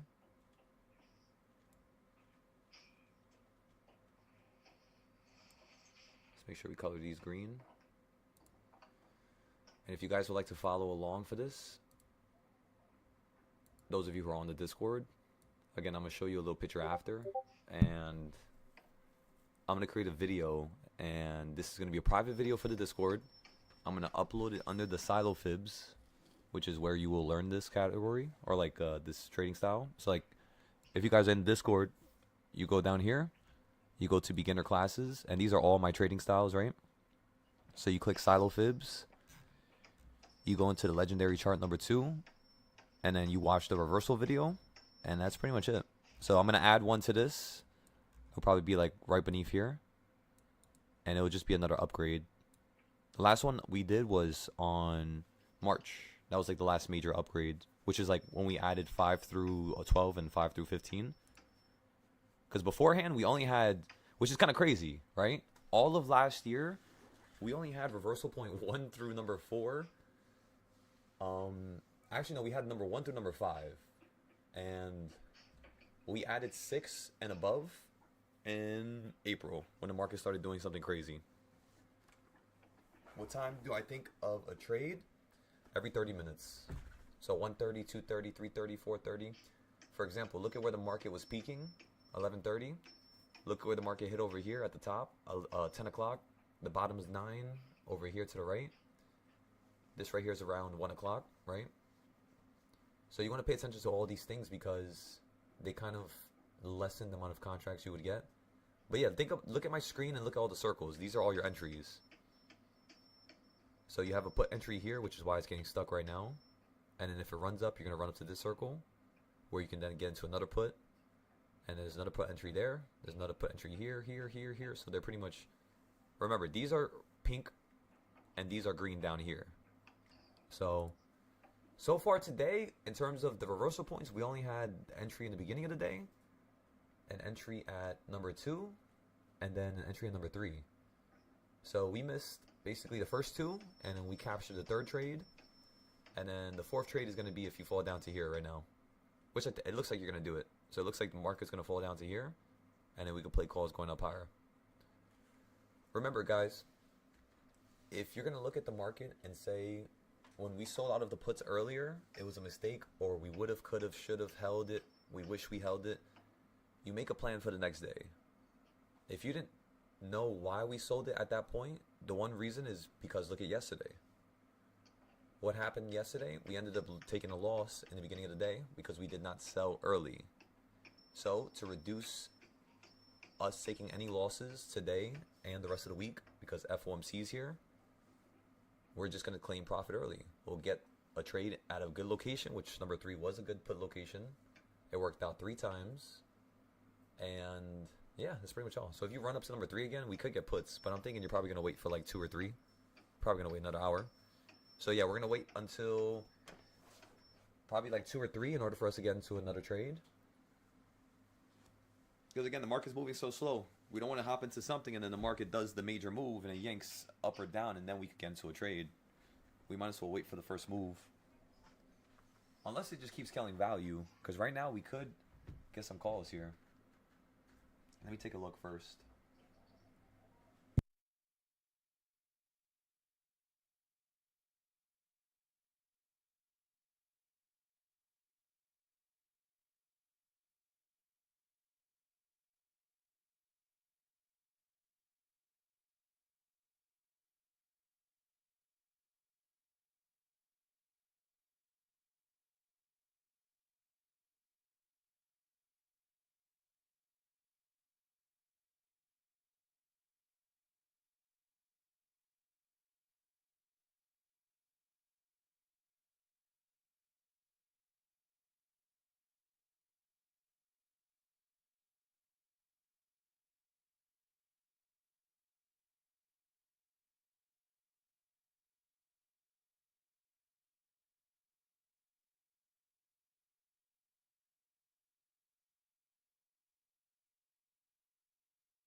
So,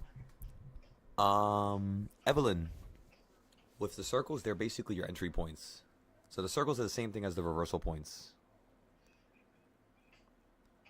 It's just towards number 4 and 5, you tend to have more entries as compared to, 3 where you only have 1, 2 where you only have 1, 1.5 where you only have 1, 1.0 where you only have 1. 4 has 3, 5 has 1. So this is what you want to pay attention to, because when you hit number 3, you kept hitting the circle and falling from it. So that's how you can gauge whether or not you should get into a play. Like, for example, right now you're at the red location. So you could get a call here, but I really want this to fall down to here. I think it's going to fall down to here right now. And then once you fall down to the bottom, which is underneath the CS zone, we're going to play some calls for you to run back into the midpoint, which is right here, and then potentially like right where you're at right now. But after you hit the bottom. Patiently waiting, everybody.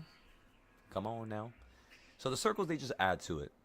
And remember, all the reversal points, I added the fact if it's an A+ setup and how much of your account balance you should use if one were to trade. Of course, paper trade, because why? We don't give financial advice, everybody. This is all for education only. You always have to trade at your own risk. So, in terms of the calls, yeah, I'm just looking for this to drop down to here. That's really it. Just chilling in the meantime. Yep. And then on the weekly boxes, still looks pretty good. You're hitting that 1/8 point from Friday, which means if we can't get above this 1/8 point from Friday, you're going to end up falling down to here now, everybody, which is 674. So this market's probably going to fall down to 674 if you get beneath 681. So just watch out for that. Probably during Powell tomorrow, we'll play the puts, but I really want to see if this is going to run up during Powell. And then towards like right when he speaks, I want to see if it gets shut down, like $10, $12. And then after he shuts it down, I want to see if we could play the calls going right back up. So what I'm thinking right now for Powell is puts first and then calls towards the end of the day. But we have to wait for him to finish speaking, and then we'll get the calls. I mean, we could still get calls before he's not, before he's done. But we just got to be careful.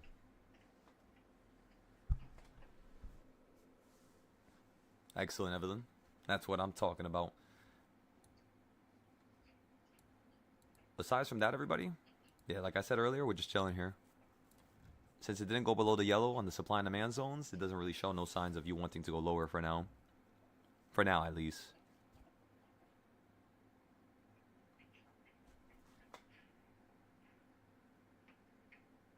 Things might change, though. So, just watch out. Watch out, ladies and gentlemen. Be on the lookout. We're going to be waiting for SPY to fall down. So, again, 682.70, and then we're going to get some calls. If it yanks down instantly, like past down to 681, we're just going to instantly get the calls at 681. It just depends where it slows down first. And, again, the calls that we're going to buy are like 1 strike out, 2 strikes out. They're getting very cheap right now.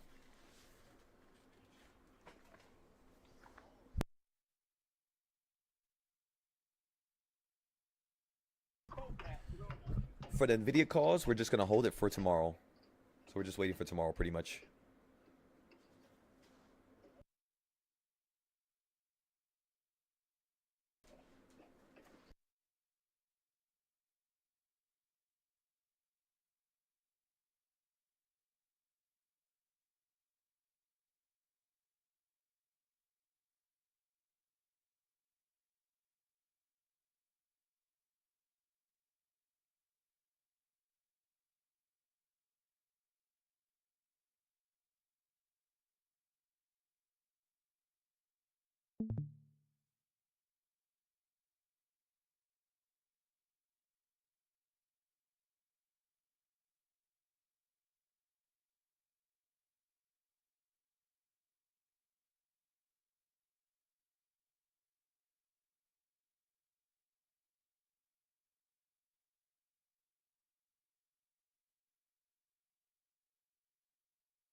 Nah, yeah, Tanky. So when it comes to certain things that are going on around the world, I want you guys to notice that I don't speak about certain things just because of it hitting a little too close to home. And when it comes to what you just referred to in the chat, that's something that no, yeah, it's like my whole family's dealing with that. So it's not something I like to get into or talk about. But I definitely agree with you. It's definitely a sick world, you know? I'm sure sooner or later things are going to change. But for now, yeah, it's just, it sucks. But, you know, there's not much one could do unless you make X amount of capital. But that's in the billions, you know? So that's my job. That's my purpose. That's the reason why I also want to make a ton of capital, is to fix stuff like that. But only time will tell, right?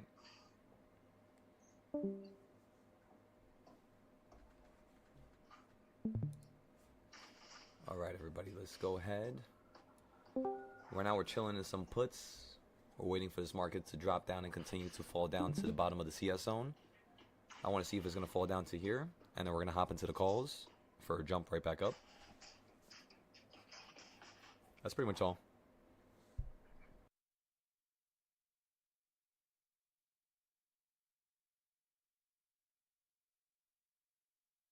Everybody in the chat here. What's good, Cody? Excellent, John. Thank you for updating your reversal charts as well.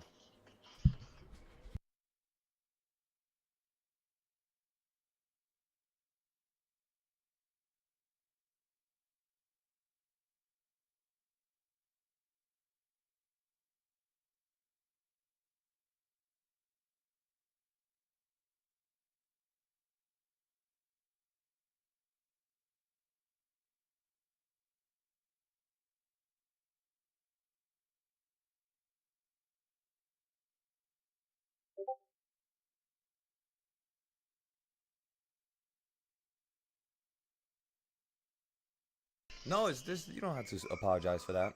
That's all good, brother. Like I said, you guys can bring up whatever, but it's not really something I would, you know, speak about live. Only on the Discord when it's like private. Though I talk about topics like that. But I know a lot about it. You know, I've been researching that stuff nonstop. So if you ever wanted to learn about it, shit, whenever you're here, I'm sure we'll talk about it. All right, everybody, we're up 30% on the puts. We're trying to see if this is going to go up to at least 50 to 100%. So we're just going to give this a moment here. And then we're going to go from there.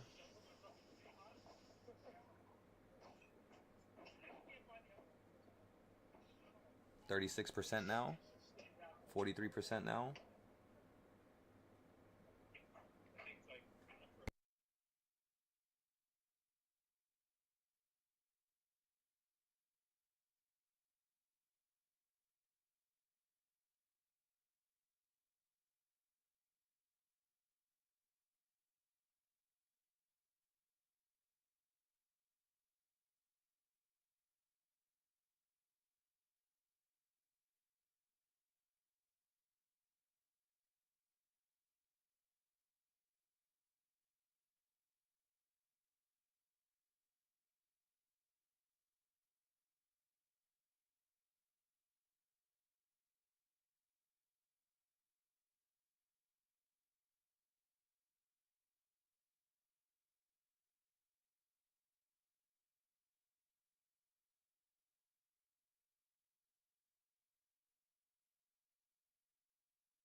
So currently right now we're inside of a trade to the downside that we bought off the purple line right there at the top. And we're trying to play the continuation of the market dropping to the bottom of the CS zones. And then once you drop to the bottom, we're going to play the calls. If you just run up right now, we're going to take a loss on the cheap account and just go from there. Because this trade right here is only a continuation trade, you know? It's like a C setup, nothing too major. But what we're trying to do here is go from like a C setup and then drop down to like a B or A setup for the calls. And then we're going to buy into it. So there's not many much trades today, honestly, because the market was so slow. More so just a teaching day if you guys want to replay the video from earlier this morning to see what we were talking about, what we're reteaching the students, as well as what we're reteaching the YouTube. Yeah, you guys can watch that. But just take your time with everything, you know? There's always going to be plenty of trades, always going to be plenty of money to make. Never got to rush it. And hell yeah, Tanky. Come on now.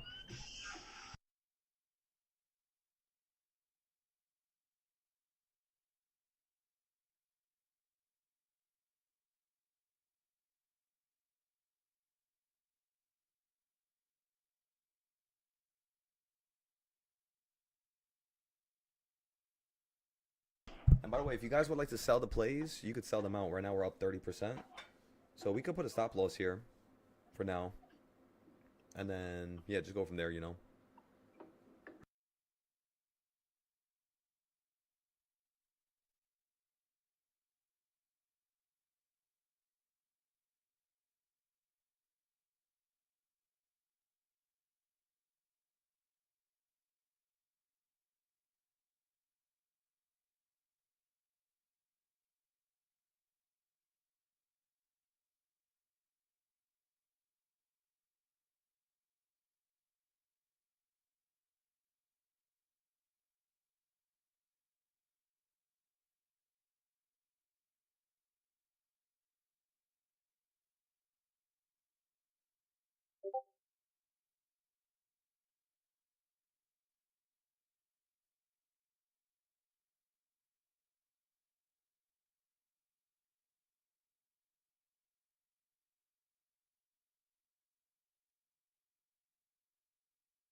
All right, everybody, I stopped out at 56%, 60%. I just turned this account from $60 flat. Remember, we had 65. I took out $5 and started funding more accounts. Now, all my accounts, again, think about this for a second. We lost one account last week on Friday, but we managed to start 2 more accounts for free. So even though we lost one account, the other 2 accounts that we started with, again, this sounds crazy, but just hear me out for a second. With just $15, or no, $10.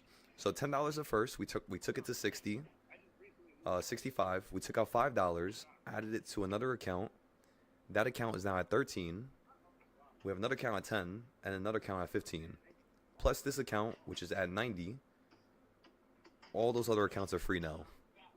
Which means I no longer ever need to put money into this app ever again. I can now shift into another app like TD Ameritrade, Charles Schwab, E-Trade, and Tasty Trade. And what I could then do is start more cheap accounts and keep building them up. From one account, you pour it into other accounts, and you keep pouring it, you keep pouring it, you keep pouring it, until you have a safety net across the board for every account. It usually takes a week or 2 weeks of you doing this, and then the 2 weeks afterwards, you're just basically just chopping it up, you know what I mean? So again, now I'm going to wait. I'm not going to hop into nothing. Let's go ahead and send this to Discord.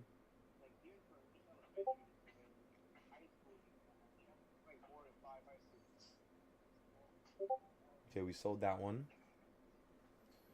And then we're just going to wait here now. Wait for 2:30. And then at 2:30, we're going to potentially buy into the calls.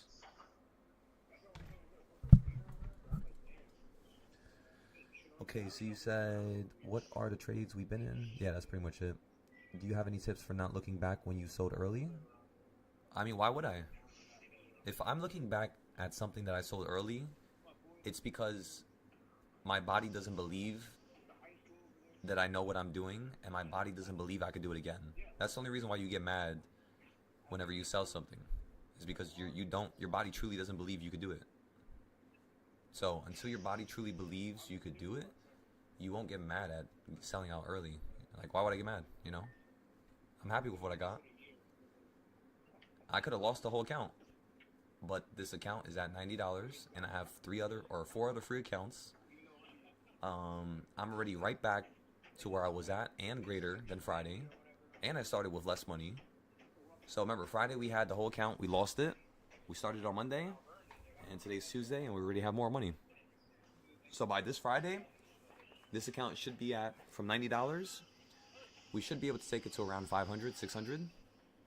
Because remember, this is just one trade. This is not today's main trade, if you guys didn't notice. That's one of the reasons why I sold out early, is because I'm not looking for this to be the main trade. I'm looking to stack up the amount of capital I have. And if I can have around $90 like how I have now. Now, remember, what did we do yesterday? Yesterday we took a $9 contract and sold it at 65, right? So today, what we're going to do is we're going to buy 10 $9 contracts and try to see if we could turn that into 30, 40, 50. And yeah, same thing like yesterday.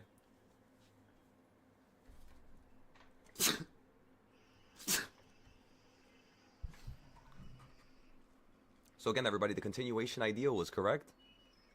Looks like the market's continuing downwards here. Once you drop to the bottom, it's going to be time for us to get into our next entry.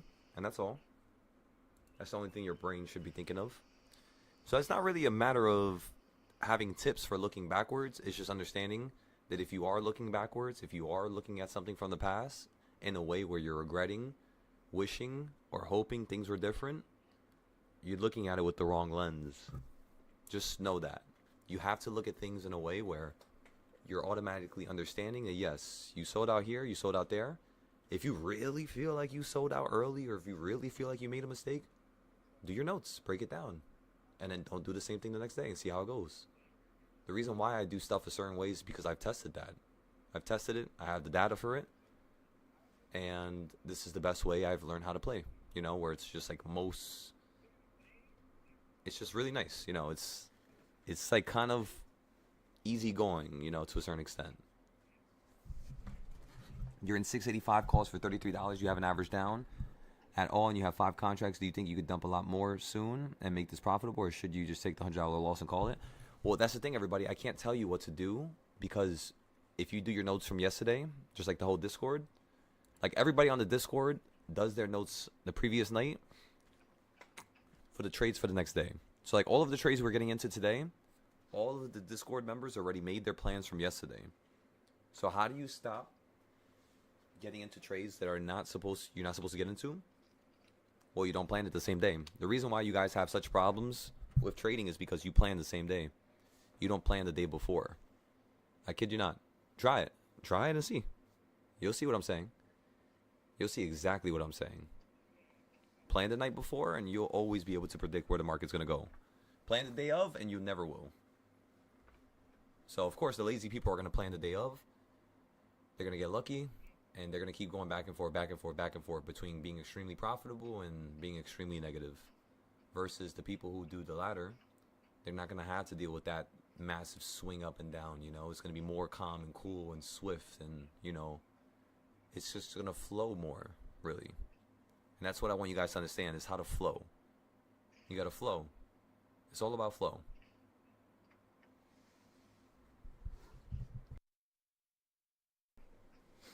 All right, so boom, we took our 50% trade here.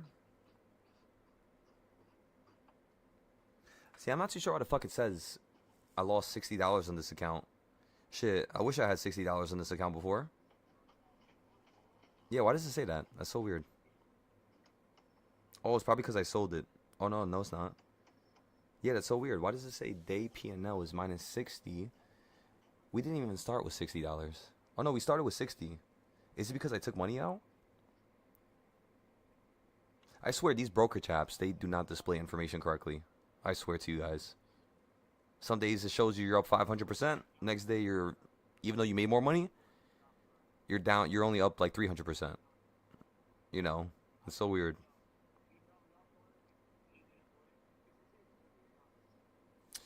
Okay, you watch a lot of videos about the trader, and they always write a note about your trades and emotion too. No, exactly, yes. So that's the problem that most traders have. Nobody writes notes. Nobody wants to write notes. Nobody wants to look at their bad trades. For example, you guys see how I posted my trades, and I titled the post "All My Losses from December 1st to 5th." It's as simple as that. Start talking about your losses. If you stop talking about your losses because you're too scared of showing people, you're never gonna improve. If you could show people your losses and you could tell people what you did right and what you did wrong, well then boom, that tells me you could get better, you know?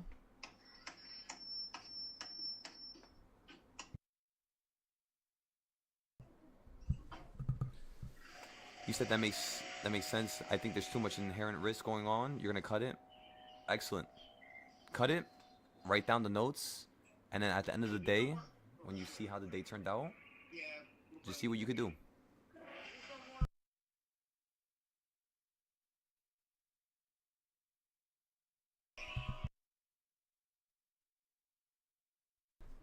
By the way, how's the new students, everybody? How you guys doing? I had to speak with some of you on one-on-ones. Like Beast, we got to speak. Floppa, we got to speak. Max, we got to speak. So whenever you gentlemen get some time here, as well as Ando, whenever you get some time, brother, I want you guys to just call me and we'll go through stuff.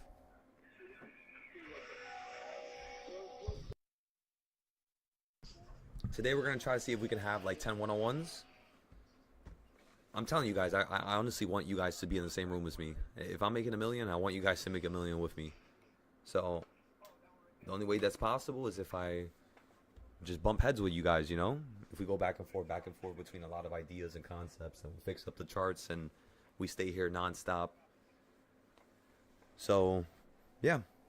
Let me know whenever you guys get an opportunity and then we'll set up a time and then boom. Me and Exo, we already talked. He said he was going to call me, I think, later on tonight. I remember, even if you're 14 hours ahead of me in terms of time, it doesn't really matter, you know? You can call me at any time that fits your schedule. Remember, I don't have a wife. I don't have a job. I have nobody that I need to, you know, worry about or help or anything like that. You guys are the only people in the world that I need to help right now. So let's take this to the extreme. Shit, before I have a family, before I have a girl, before I have any of that, let's take this to the extreme and let's see what we could do. You know?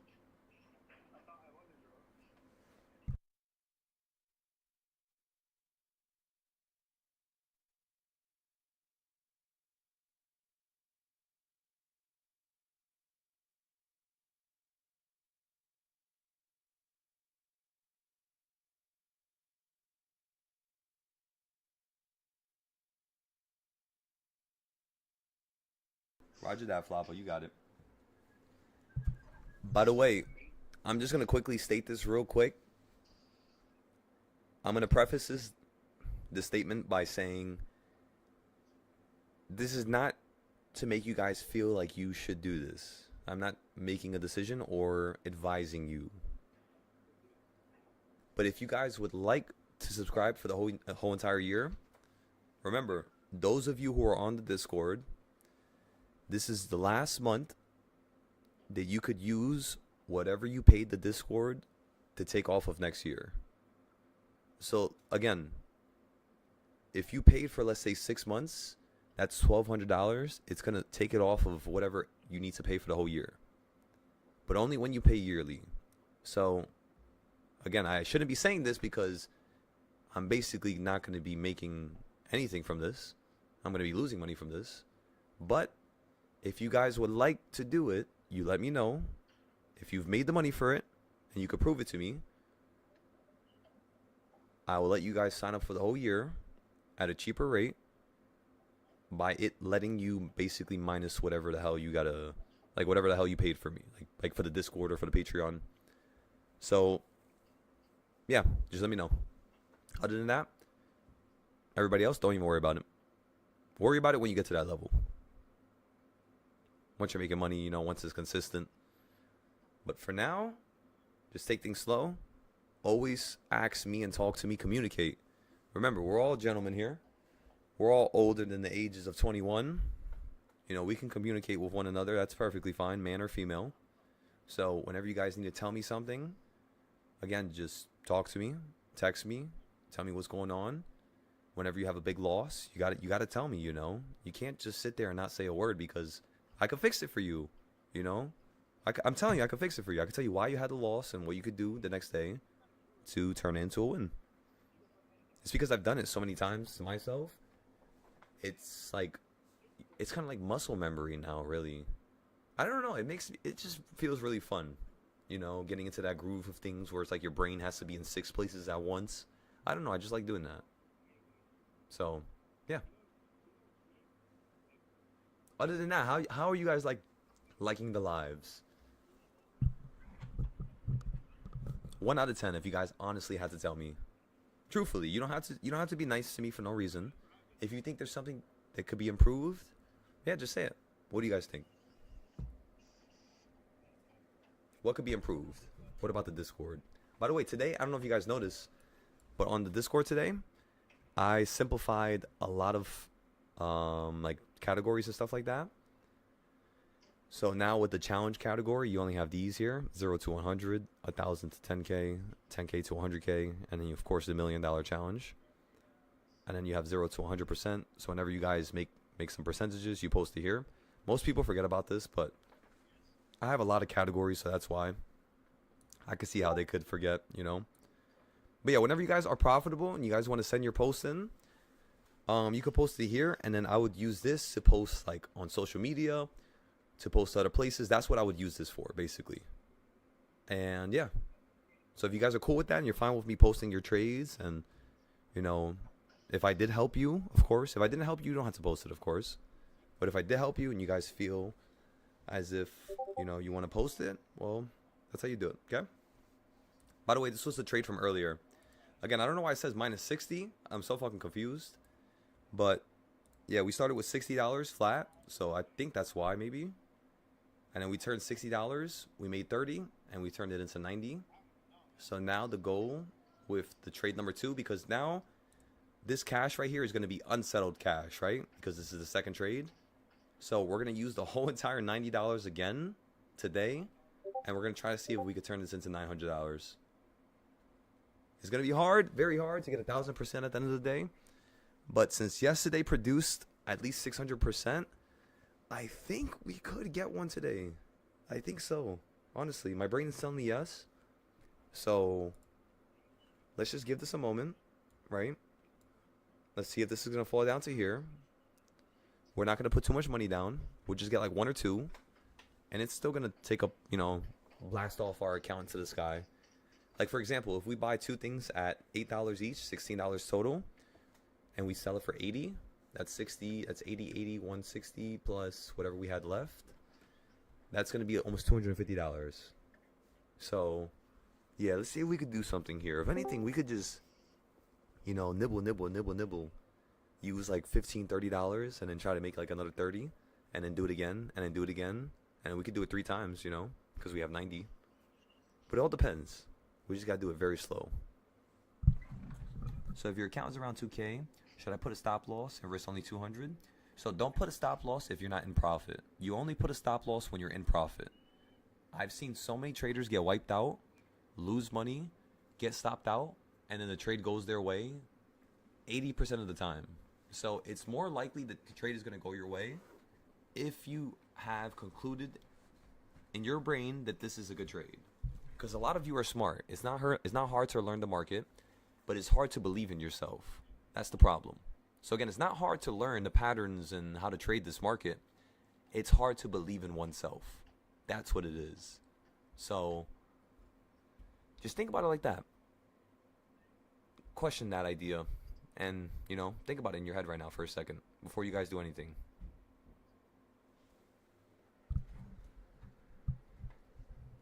In terms of NVIDIA or Tesla, we only get into NVIDIA and Tesla calls on the Discord because they're very risky.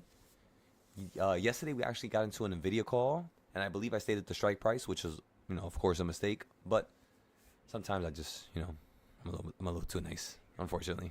But yes, the Nvidia trades and Tesla trades are just for the Discord. SPY is mostly for public, for when I'm teaching, because I've been trading SPY for 5 years. So I'm very, very, very comfortable with it. I know everything about it. Same thing with Tesla, but it's a little bit more aggressive. Like with Tesla, you would turn a $5,000 account into 100K within 2 weeks, a week. That's what you could do with Tesla. So a lot of people, when they trade with Tesla, they usually lose all their money because they're just too aggressive. You know what's crazy is after I made 100K, I stopped trading Tesla.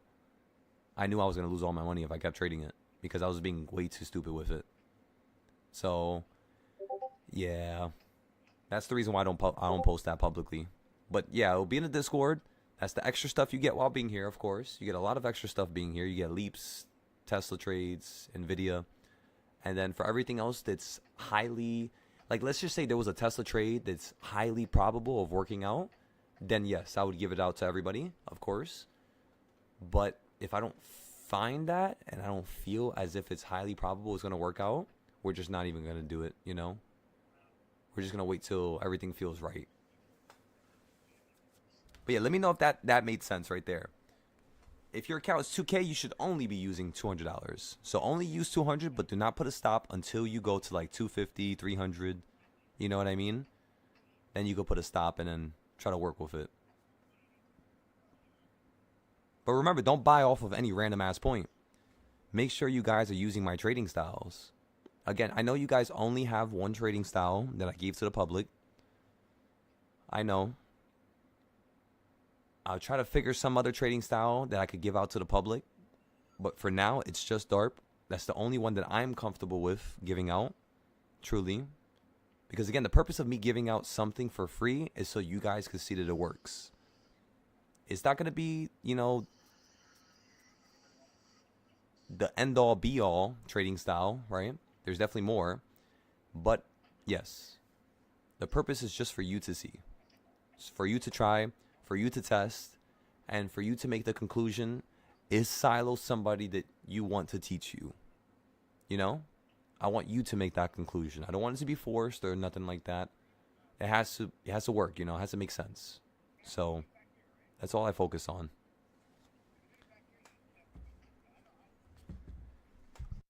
Aside from that, ladies, honestly, yeah, today's a very chill day, We'll talk about FOMC. I'll tell you guys exactly what's going to happen. We could predict everything that's going to happen tomorrow, pretty much. If you guys didn't know that, the reason why I know how to predict stuff that happens the next day before it happens is because I do my notes the day of. So, like, for example, today, I look at where the market hit, where it fell down to, how far it ran up. Then I look at yesterday. I'll compare the two. And me comparing these two, I know what's going to happen on the next day. Whether it's aggressive, whether it's slow, whether it's fast to the downside, doesn't really matter. Well, no. Just with using these 2 days. How do you use the 2 days to know? Well, again, you measure the range from bottom to top, top to bottom. You then find whatever number numerically they were moving. So over here yesterday it was like $5. Today was like $2.50. I could tell because of the reversal points it hits. So yeah, today was only like $2, $2.50. Yesterday was $5. So I'm guessing tomorrow is going to be potentially $7 to potentially $10. 7 to 10. Because again, today was 2, 2.5. Yesterday was 5. So I'm thinking tomorrow is going to probably be like double the potential, So like a $7.50 move, $10 move, something like that. I'll probably have you guys sell out at 7.5 though. Remember, for tomorrow, we're just playing puts at the top and calls at the bottom. Anything else in between, you're not touching shit. Think about it like that.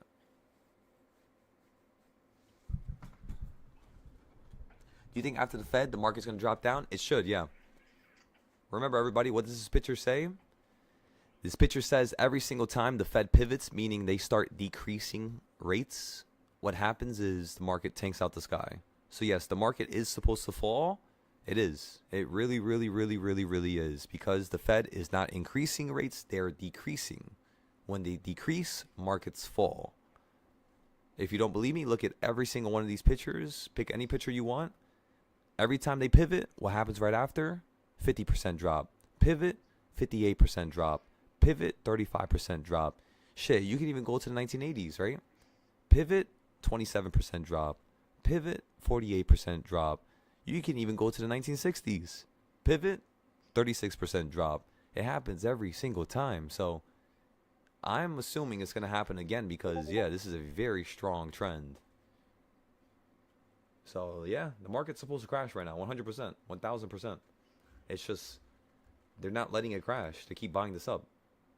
These damn, groups of people who have large amounts of money, they just keep, basically, like I just said, buying it up, buying it up, buying it up, buying it up. And then they're going to shut it down randomly, and nobody's going to be able to get the hell out. So, remember, 680 is a put location. 680 is a monthly put location. 740 is a yearly put location. So if you guys would like to buy puts here, because yes, I do believe the market could fall down, you could buy puts, but make sure it's not beneath 670. 674, 673, that's it. Just keep it like that. Don't do anything lower than that. I'm telling you, do not do anything lower than that. Just stay close. And yeah, you guys should be straight.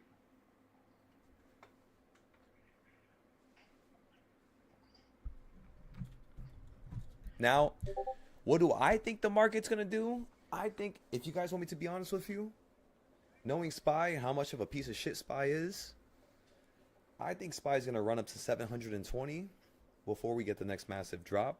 720, 740. I think it's going to start gapping up here. I think it's going to do something real stupid because it's going to kill a bunch of people's accounts. So this is the perfect time for them to gap up the market. Because it should fall here. You're at the midpoint. But, yeah, I kind of feel like they're going to gap it up. I really feel like they're going to make this market continue to go up higher. Like, really. Like, that's like 99% sure this market's going up higher. It's like 1%. The 1% literally applies to the news. It depends what they do with tariffs. It depends with what they do with foreign ties and political ties, right? It all depends on that.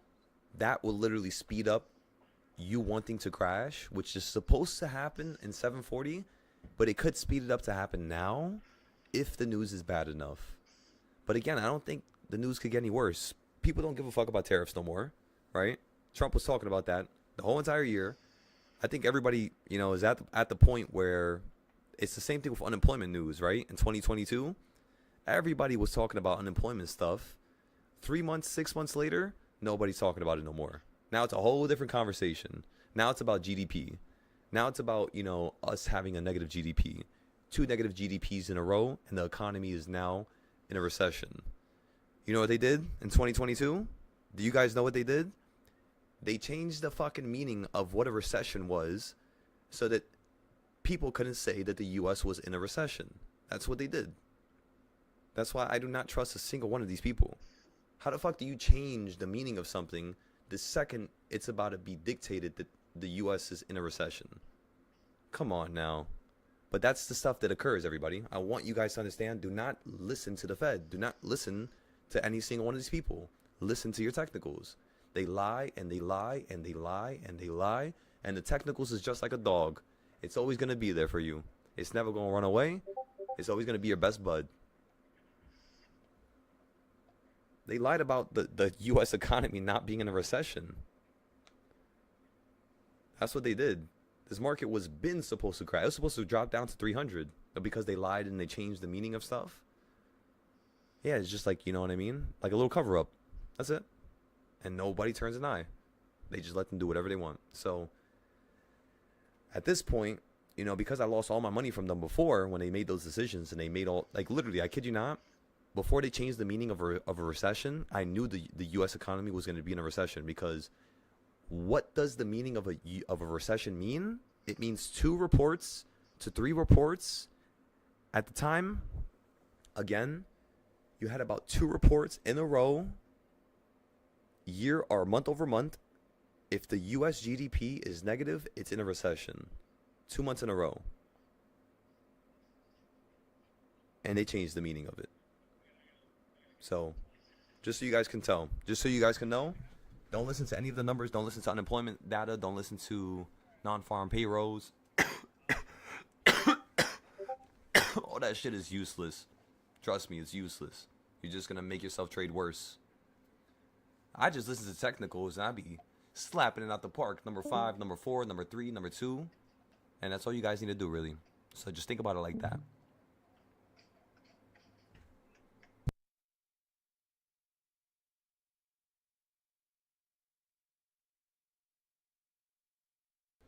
Well, Cody, you're just a rat in the cage because that's how you view yourself, you know? I could tell you you're incorrect. I could tell you you're correct. But it's only going to apply to how you see yourself. You know what I mean? Like what your perspective is. See yourself as something greater than that, you know? Something a little bit more fun. I know you're probably joking around, but... Now, yeah, brother. Words are very, very, very powerful. A lot of people don't understand that. When you say hope, when you say would, when you say should, when you say could, it's all speaking from a level of being lukewarm and not making a decision. Living a life like that, it yields nothing but unsatisfactory results. You know, unsatisfactory results which make you regret. And that's not how you live life. You don't regret. You're supposed to just be one way, straight down, learn from your lessons, but don't regret. Learn from your lessons, but don't regret. That's why I don't get mad when I have a loss. I don't care.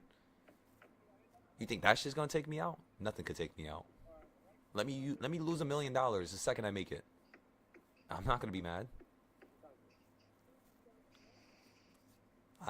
You know, before I make a decision, before I buy something, I've already concluded that I lost all the money. And if I need that money, well, of course I'm not gonna trade with all of it then, right? So if I trade with $1 million, it must mean that I have another $1 million. At least. Otherwise, I am a lunatic. Point blank, you know? Remember, I took 3,000 to 100K within 3 weeks, 21 days, just making 21% per day. If you guys don't believe me, let me show you. Look. And by the way, if you don't believe me after showing you this, I can show you the chart. I actually have it all saved. Actually, let's open it up right now. I haven't showed the new students. Let me show you guys something real quick.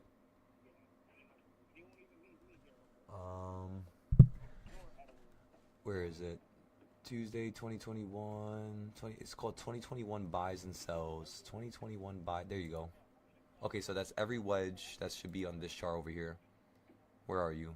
I haven't looked. Damn, I haven't looked at these charts with you guys in so long. We gotta update them. Oh my god, I forgot about these. Oh my god. How are they doing? Let's see. Wow. Look at the fucking circles. It's all working out. Let's go to this chart. These are like the old SPY charts. Like these are all wedges.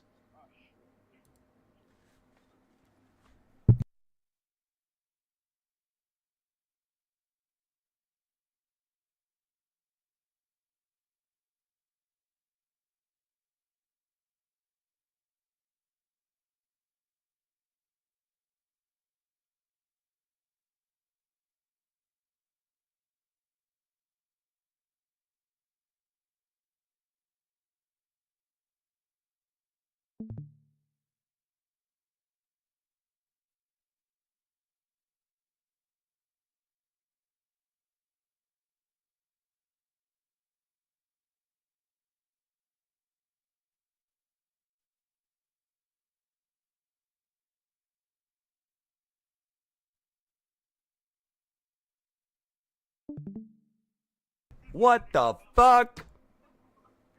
Do you guys see this? Again, I have not updated or touched these charts. Look at this. I haven't looked at this for at least 2 months, 3 months. Look at this. Wow. And then we have another put location at 740. And the first location was what? 690. Wow, wow, wow. Yeah, these were my favorite charts at one point. The way they were moving over here. That's when we developed the Dorito, by the way. We developed the Dorito with this chart. Come on now, everybody. Let me show you some more fun charts. What is this chart? Oh, this is the March one, right? And you hit the fucking midpoint. And then, oh my god, and then you hit the quarter point. So, if you get back in here, you're going to run towards the top point, which is 715. So yeah, what we were thinking was correct. It looks like you are just going to pump up to 715. But again, it all depends if you do it on a couple days now, like from here, or if you do it by like the 23rd of December, you're going to hit 718, right? But yeah, everybody, these lines are very important. We were following these all of last year when I was teaching the students. And I mean, you guys, I want you guys to look at it, and I want you guys to tell me if this worked. Again, it looks kind of insane. But every time it touches a green line, actually, you know what? Let me show you this chart. This is going to be easier to see. I want you guys to look at this. Look at how crazy this is. This is me using lines from 2024, and they still are working till now. In fact, when the market runs up higher to 740, I hope you guys understand that half of my charts, the reason why I don't show you guys these charts no more is because all of these charts are the aggressive trends to the top, you know? Like, I'm waiting for them to start working again. I'm not going to update them because I like the way they are. So, the second this shit gets inside the green, this thing is, I'm telling ya, it's going. Just like how I drew here, apparently. I love how I drew a point for the quarter point, midpoint, top point, and then above the point. That's awesome right here. This is exactly how I would see the market running. So, like, let's just say it runs up into these lines and it hits this line and it falls out of it. I'm just going to follow this prediction that I drew. If it runs up all the way to the midpoint and hits this first, I'm going to get puts here because it tells me to buy puts here. You see what I'm saying? So, and why does it tell me to buy puts here? Because last time you ran up to the yellow line and you fell. Which means this time, let's give it a little bit extra room, and I can see it going to this orange line, then falling. So looking at what it did last time when it hit the lines, I'm able to then, like, turn your head to the left a little bit, everybody. It sounds crazy, but tilt your head to the left for a second here. And keep watching this. Ready? Again, tilt your head to the left and keep watching. Look at when the market was here before Trump crashed the market. When I told people to buy calls during Powell, like FOMC last time, when Powell crashed the market, you fell from up here straight down to here. So when we bought calls, we were buying them beneath the green line. We bought calls here. We bought calls here. We bought calls here. We bought calls here. We bought calls here. We bought calls here. We did not buy calls here. Why? Again, everybody, ladies and gentlemen, the reason why was because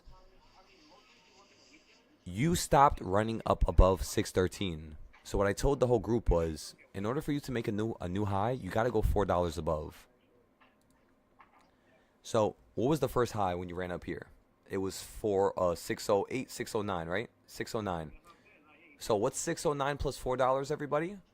It's 613, right? You see now? That's how I knew it was holding, because in order for you to make a new high, you got to go $4 higher. So right here, this is 613. In order for you to go higher, you got to go to at least 617, 618. And let me show you guys what it does before it has a pullback.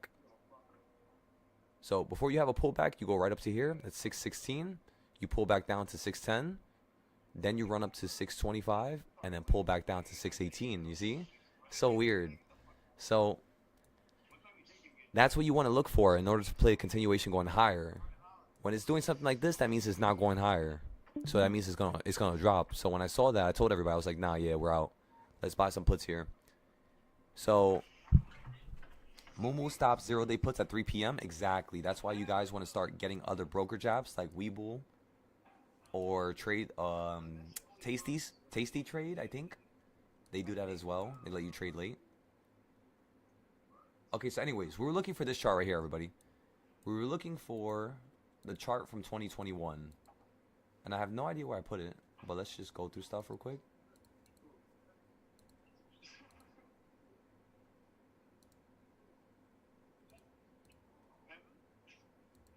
Wait a second, this is the fucking YouTube chart? Yes, it is. Wait a second. This was the YouTube chart that I made last year. Wow, look at how you hit these consolidation zones. What? Yeah, we got to start fixing up some of these old trading styles.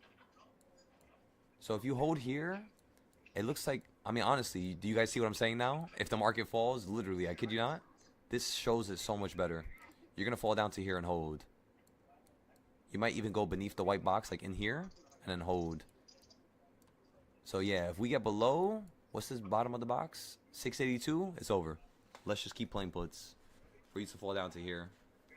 How does that sound, family? Again, the more charts I look at, the first thing you're going to recognize is, wait a second, why is he getting more sharper with the ideas, more sharper with the concepts? And again, everybody, it's just because of this. Just because of how much charts we have. And I can keep going, right? And keep going and keep going and keep going. That one's not updated, the last one. It doesn't really work right now. This one works really well. What in the world? Oh, yeah, I remember when we made this. And look at how you hit that yellow line. Look at how you fucking hit the yellow line. There's no way. That was just a test. That was not us trying to, you know, really do this seriously. It was just for fun. But to see that happen like that is insane. That's crazy. Wow. Because we made these charts over here, like October. And then you ended up listening to it here.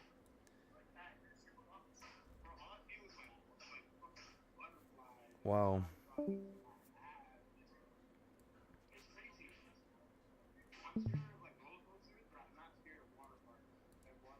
Wow.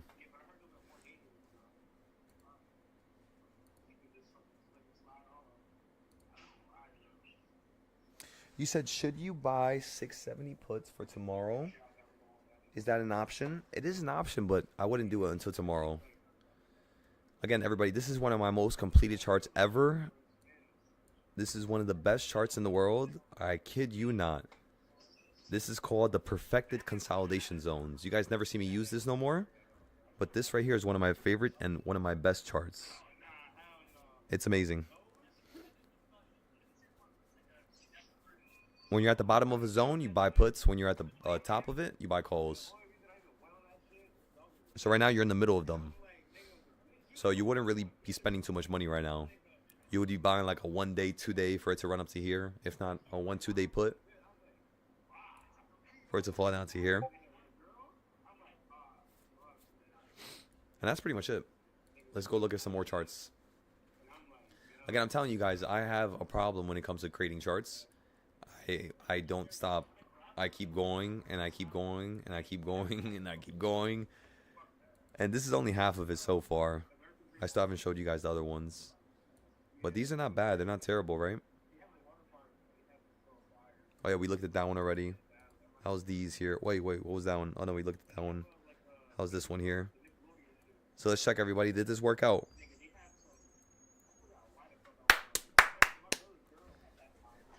So I made this for one of the teachers that joined my Discord. She was an awesome lady. She was very amazing.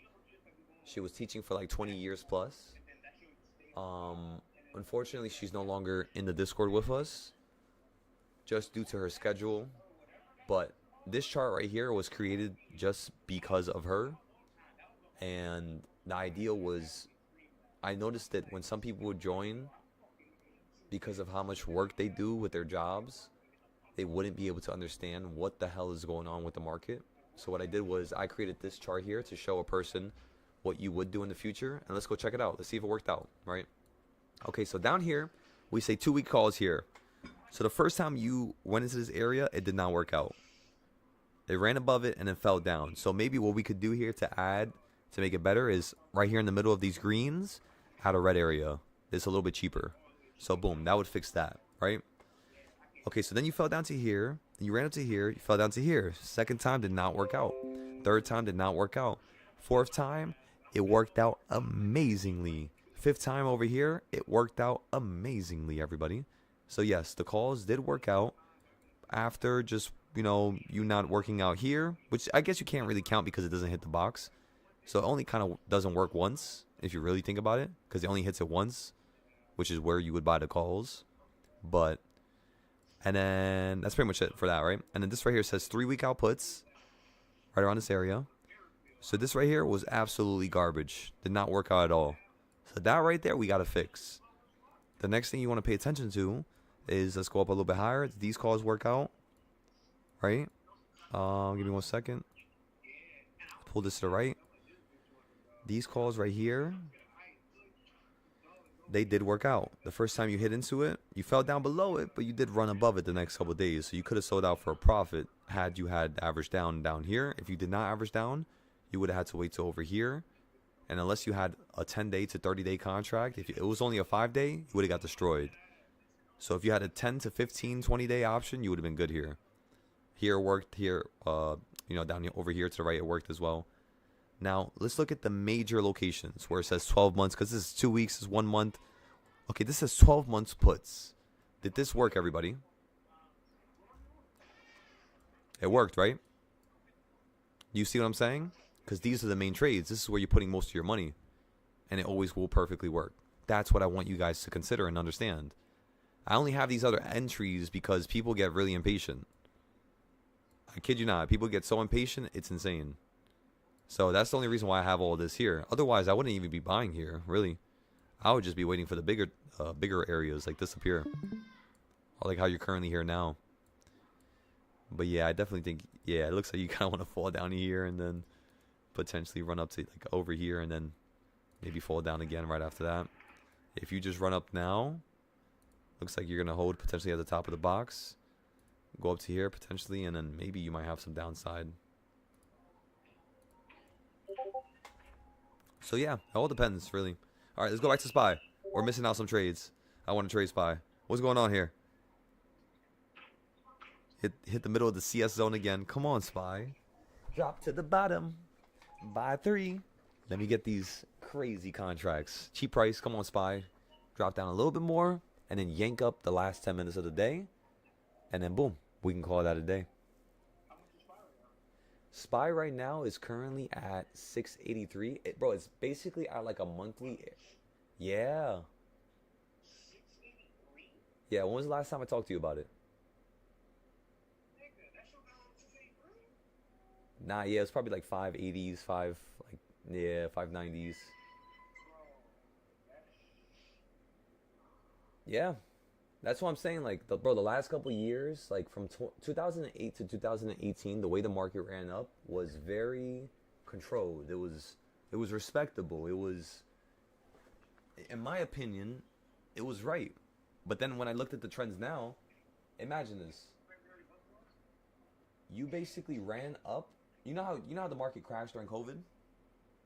Okay, so when the market crashed during COVID, after you fell to a bottom, when the market began to run up for the next year, you ran up so much that you did what you did from 08 to 2018, 2020.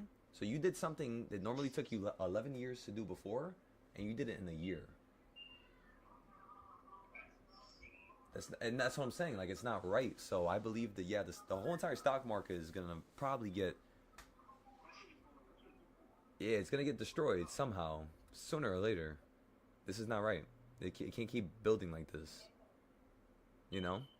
So, yeah, for all of those of you who are in the background and who feel this market is not where it should be and it should drop, I agree with you wholeheartedly.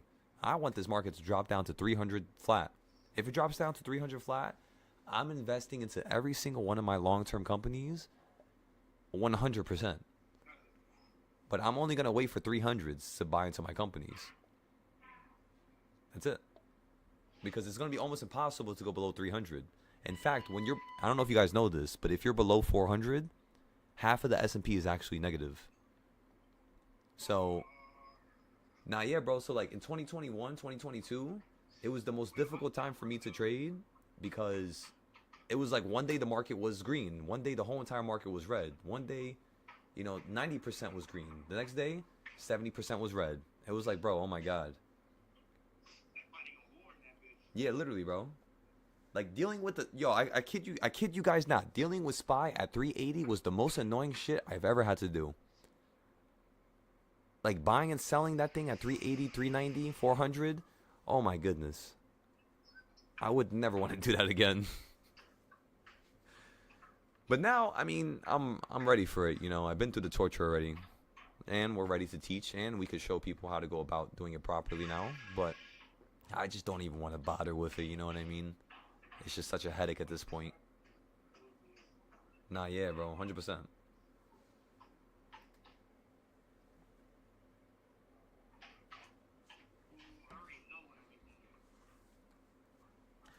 Because have you ever looked at any long-term stocks? Yeah. Nah? Like, you know what I always wondered? Okay, so you know how, like, you're into the plumbing stuff? I wondered if there's any companies that do stuff like that. You know what I mean? Like plumbing, electricity. I mean, obviously there's like, you know, Con Ed and all those companies, right? But that would be good. That would be good people to invest into because they're, you know, the grid is not going to change that quickly.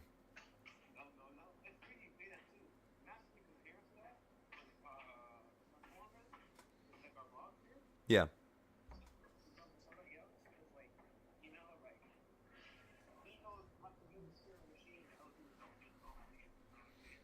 Yep.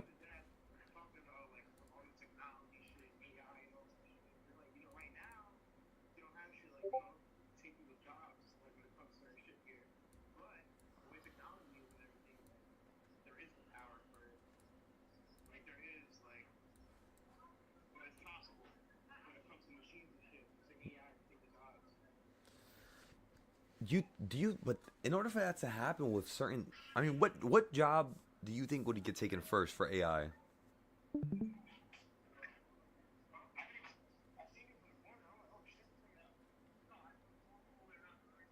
Hmm.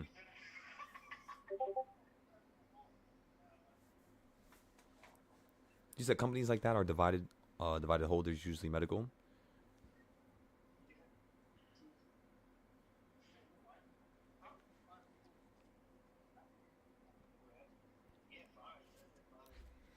Yeah, but yeah, like I'm telling you guys, I think something stupid is gonna happen with this market. Do not, do not, and do not, and do not, and do not, and listen to my voice, everybody. One more time, one more time, one more time, one more time. Do not invest into anything long term unless, ladies and gentlemen, you show me the chart. Show me the company, and I'm not advising you. I'm not advising you because that's not what I do. I can't do that. That's illegal. I don't have any type of license. I'm not advising you, but I'll tell you what I would do in that scenario. Okay? That's what I could do right now for you guys. So, yeah, make sure you guys bring up those companies to me. Like, tell me what like, I want all of you, every single one of you individuals, every single one of you ladies and gentlemen, you amazing ladies and gentlemen. You're not just ladies and gentlemen. You're absolutely phenomenal, ladies and gentlemen. But every single one of you, what I want you to do is find one company, just find one company that's really, really, really good, that has a lot of potential. Do not talk about Nvidia, Tesla. We don't care about those companies no more, right? They're already in the sky. Let's find something that's in the floor that has the potential to be in the sky. That's how we can change everybody's life overnight, just like that. And if you're the person to do it, I promise you, you will receive the recognition for it. I do not take recognition for anybody's ability. I don't have time for that. So, yeah. If you're the person who comes up with a company and it helps X amount of people, just understand. Just understand there's going to be something on the other side of that, you know, that world for you. I'm not going to say nothing yet. I don't want to say nothing. Because when you say it, that means it's not true. But just understand, if you guys could do that for this group and for yourselves, and you could find something that's, you know, accurate, I could show you guys how to hunt down stocks if you want. We can actually have like a whole hour-long segment as soon as the market's over, and we could talk about how I want you guys hunting down stocks. I could show you how I go on their LinkedIns. I could show you what articles I read and how quickly I read it. And then when I'm reading the articles, I could show you what words I copy and paste, what words I pay attention to. I could show you all that. So it's only if you guys want it, you know. Remember, I have nothing to do, nothing with my time. I've emptied my schedule completely only because I want to help as much people as possible. And I mean, look what happened to the Discord the last 2 weeks that we posted any trades. We doubled the amount of people that was here. So this is going to be awesome. You know, it's going to be really fun. We're going to have so much more brothers and sisters in this Discord. So much more amazing people. Just imagine the people that are going to be here, you know. It's just a matter of time. So, yeah. Remember, find that company, find that stock, break it down. We're going to have a little segment today where I'll show you how to break stuff down. And then I want all you guys coming up with companies. So, like, every morning, everybody's directed towards a certain company. So then everybody could be like, this is what I'm going to do if you guys want a paper trade. You know what I'm saying? You guys know what I'm saying? You can come up with the same ideas that I come up with. But because there's 100 of us, because there's 50 of us, we could do it all within 5 minutes, spend no more time, and then the next morning, whenever you see that something's at a correct level, you just mention it to the whole group. You know, you let everybody know. Show them your charts.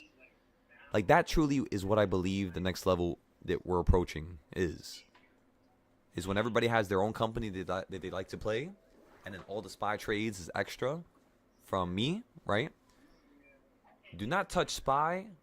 Do not touch the Mag 7. Do not touch NVIDIA. Do not touch Microsoft, Netflix. I mean, you could touch Netflix. Do not touch Google. Do not touch Amazon, Apple. Don't touch any of the Mag 7. Mag 7 is off limits. Why? Because that's a damn cheat code. Don't use the Mag 7. I'll show you how to trade those things. That's no problem. I want you guys to go, you know, and dive into the deep end and really teach yourselves how to trade with these trading styles, you know? So what I want you guys to do is, maybe I should add that to the classes. I've never done that. Wait a second. Have somebody trade a random company. Like, I'll give somebody a random company and have them be forced to trade it. Right? If they would want to. Of course, practice trading, paper trading. This is not real money. This is not financial advice. But we could have people, like the students, trade certain things. And then the only way they'll make money is if they actually make the charts. You know what I mean? So it kind of forces a person to need to improve. And then they'll take that to SPY, and then boom, start reaching the sun. So you say, yeah, bro, you might have a company for you right now, trading consistently at $44. Yeah, let me know the name. I can show you guys how to break down a company in 5 minutes.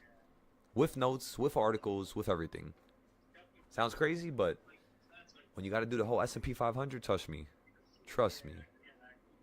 you start to develop a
Sorry, everybody, I'm still on the phone.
What was the story I was talking about, everybody?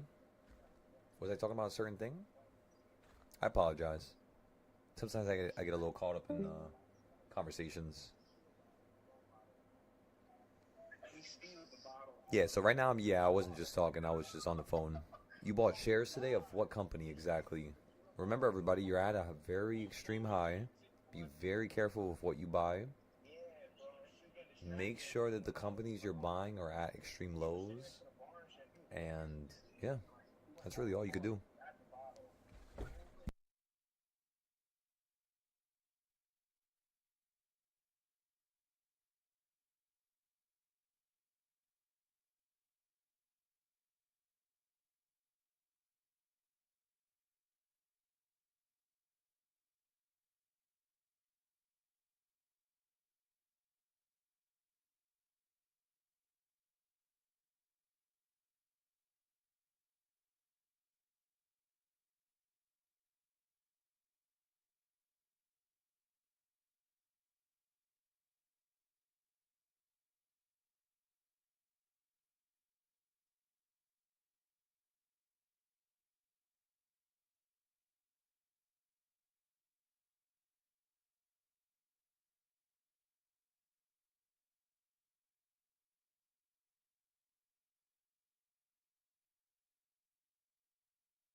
By the way, ladies and gentlemen, remember what I had asked earlier? If you guys would like to do it, you guys could post your trades on the Mumu comment section of any of the trades we got into or the communities, just so we could spark up some type of conversation with everybody, as well as, of course, it does add to who I am. It adds to my name. It adds to the legacy that we're building here. It truly does. Every post you send, every word you say, good or bad about this group, adds to the legacy. And that's all I want. I just want you guys to add to the legacy and feel like this is also your legacy. You know, this is not just mine. This is also yours as well. So yeah. You said Mumu will recognize me? What do you mean by that, Cody?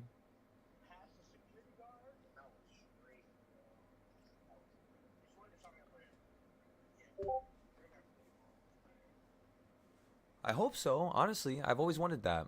You know, I spoke to people who own Mumu, like the people who are on the work, like who work for them, like on the team, and they're always really nice. But I've never had an opportunity to really like have them promote me, or I would love that. Really, I would love that. It would put me at such a different level. That would be awesome. But I feel like maybe we have to do a little bit more work here. Maybe we gotta get a little bit more perfect trades. Or maybe we gotta post a little bit different things, right, on Mumu. So I was in the top 10 on the same poll. Wait, really? Wait, how do you know that? Top 10? Oh, like 2 months ago? Oh, no, but that doesn't count. That's like the cheap trades. Like when I kid you not, every single time I take an account from like $10 to 1,000, Mumu always posts me. But like that doesn't count, you know, that's like boring. You know, that's not really a challenge. They did it so many times for me, it's just like, yeah. But I see what you're saying. I see what you're saying. And you know, you're definitely right. You're definitely right. It's still impressive. That's not to take from it. It's just the reason why I say it like that is because there's always room for improvement, of course. But you're definitely right, Cody. Now, yeah, on Mumu, I usually get like 300,000 views, 400,000 views. That's how much I was getting before when I was just doing the challenges. So, I mean, think about it. If I'm getting 300,000 views on something where I'm taking account from $10 to or $4 to 1,000 or $4 to 2,000, it's the easiest way for me to build my community and build my name and build my recognition is because people don't normally do that. So it's kind of like weird and like extreme. But yeah. I'm trying to figure out how can I be consistent with posting like normal trades and like not, you know, crazy multiplications and stuff like that where I'm going up 20,000%. And yeah, I guess that's really what I want here is like how do I get to a level where I could build without doing something crazy, you know? And then when I do something crazy, it's just like extra. I don't want to do something crazy just to build my name because it's just like I'm not really doing this for the money, you know? I'm doing this for the recognition, of course, so that people could know that I could teach. But, yeah, it's like finding that fine line, you know? That sweet spot in the middle, really. That's what this is all about. Do I recommend you paying for TradingView? Honestly, no, not yet. Unless you have made at least like $200. It's the same thing for my Discord, you know? It's like any business. Before you use money for your business, before you actually invest into something, make sure that your system is good to begin with, you know? So make sure that you guys can make money before you pay for anything. It's the smartest thing, really. It makes you feel more safe and comfortable, you know? Unless you guys like going for the extreme, because then you just do whatever you want, you know? Go for the extreme. But the second you don't step up to the plate and the second you fail, say it out loud and proud. And let me know, let the team know. Why? Not to put you down, but to make you understand your knowledge, your power, and your ability.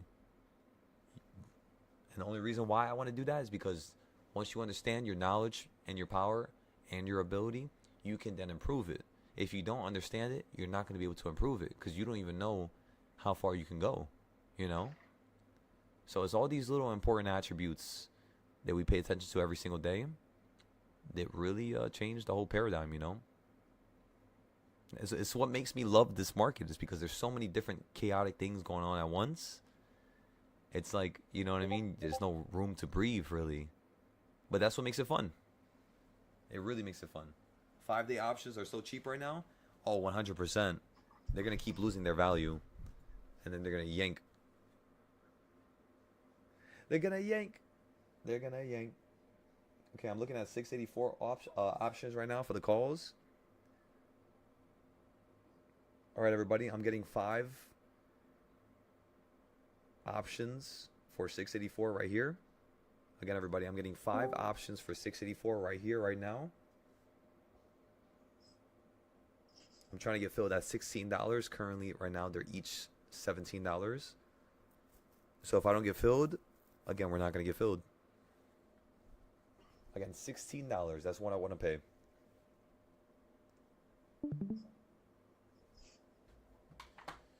Prices are moving up here. Cancel it. Again, cancel the idea we just talked about 2 seconds ago. Cancel it. Don't buy. Do not buy. How can I make that decision and how can I come to that conclusion that fast? Just due to the fact of how the market just reacted the second after we placed our order. It looked like you were going to go down a little bit lower. So you know what? We're going to wait. We're going to wait. We're going to give it a moment. If it doesn't go down, screw it. We'll miss the entry. At least we turned our account to $90. Remember, everybody, yesterday I had $9 in this account. And right now we're at $90. So we're up 1,000% within 2 days, you know? And I still have one more trade available. Again, everybody, I'm up 1,000% within 2 days. And the day's not even done yet. So you could say within 1 day I'm up 1,000%. Crazy, right? Think about it. 1,000% is times 10. That means if I have $10,000 times 10, that's 100K right there. Within 24 hours. Again, 10K to 100K within 24 hours. Just like that.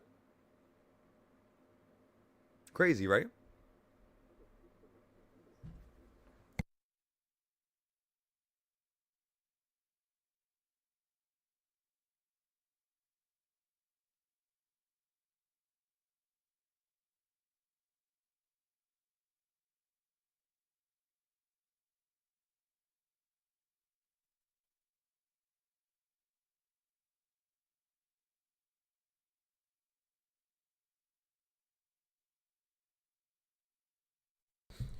All right, everybody.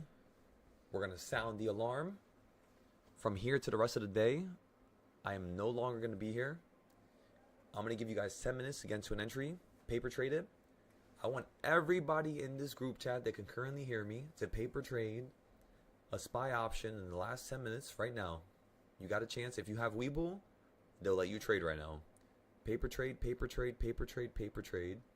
I want you guys to buy 10 contracts of one option and try to go up 300, 400%. If it's not the calls, try the puts when you run up. If it's not the puts, see if the calls are going to run up. Again, paper trade. This is what's going to allow you to understand how I make so much money towards the end of the day. It's only if you do it as well. So, paper trade. I'm going to come back towards the end of the day. We're going to review all of our trades. And then we're going to start futures trading at 6 p.m. So if you guys want to trade futures with me, just make sure you guys get ready for that. 6 p.m. So like around 5, we'll start fixing up our charts if I'm home by then, because I'm going to go out for a few here. And then that's pretty much all, really. But again, everybody, 1 through 10. 1 through 10. How was the live stream today? Be honest with me. I didn't hear nobody say nothing before. 1 through 10. And by the way, Cody, thank you for that, brother. That honestly really does help. It really, really, really does help. You lost some money due to your bad cycle. You tried to rebuild and improve. You have 2K in the account. If I follow my strategies and all bus. What do you mean, like business? If I follow my strategies and do you think I could have for the end of the month? Okay, so if you have 2K right now, everybody, every 2 days you should be doubling your account. So if you have 2K right now, within the 11th, by the time you hit the 11th or 12th, you're gonna have 4. By the time you hit the 15th, 16th, you're gonna have 8. By the time you hit the 19th, you're gonna have 16. By the time you hit the 23rd, you're gonna have 32. 26, you're gonna have around 64. And you can say the 31st. So by the end of the month, logically, you should be able to have $100,000 plus, 100K plus, if you follow all of the trading styles. If you don't get to 100K, what that means is that you just weren't following along properly. So don't feel bad, but just understand that there's room for improvement, of course. So again, everybody, if you're starting with 2K right now, you should hit around 100K by the end of the month. If you're a psycho, you should be able to hit 1 million. Again, if you follow my ideas and my trades, because that's usually how much one would produce in terms of revenue or capital.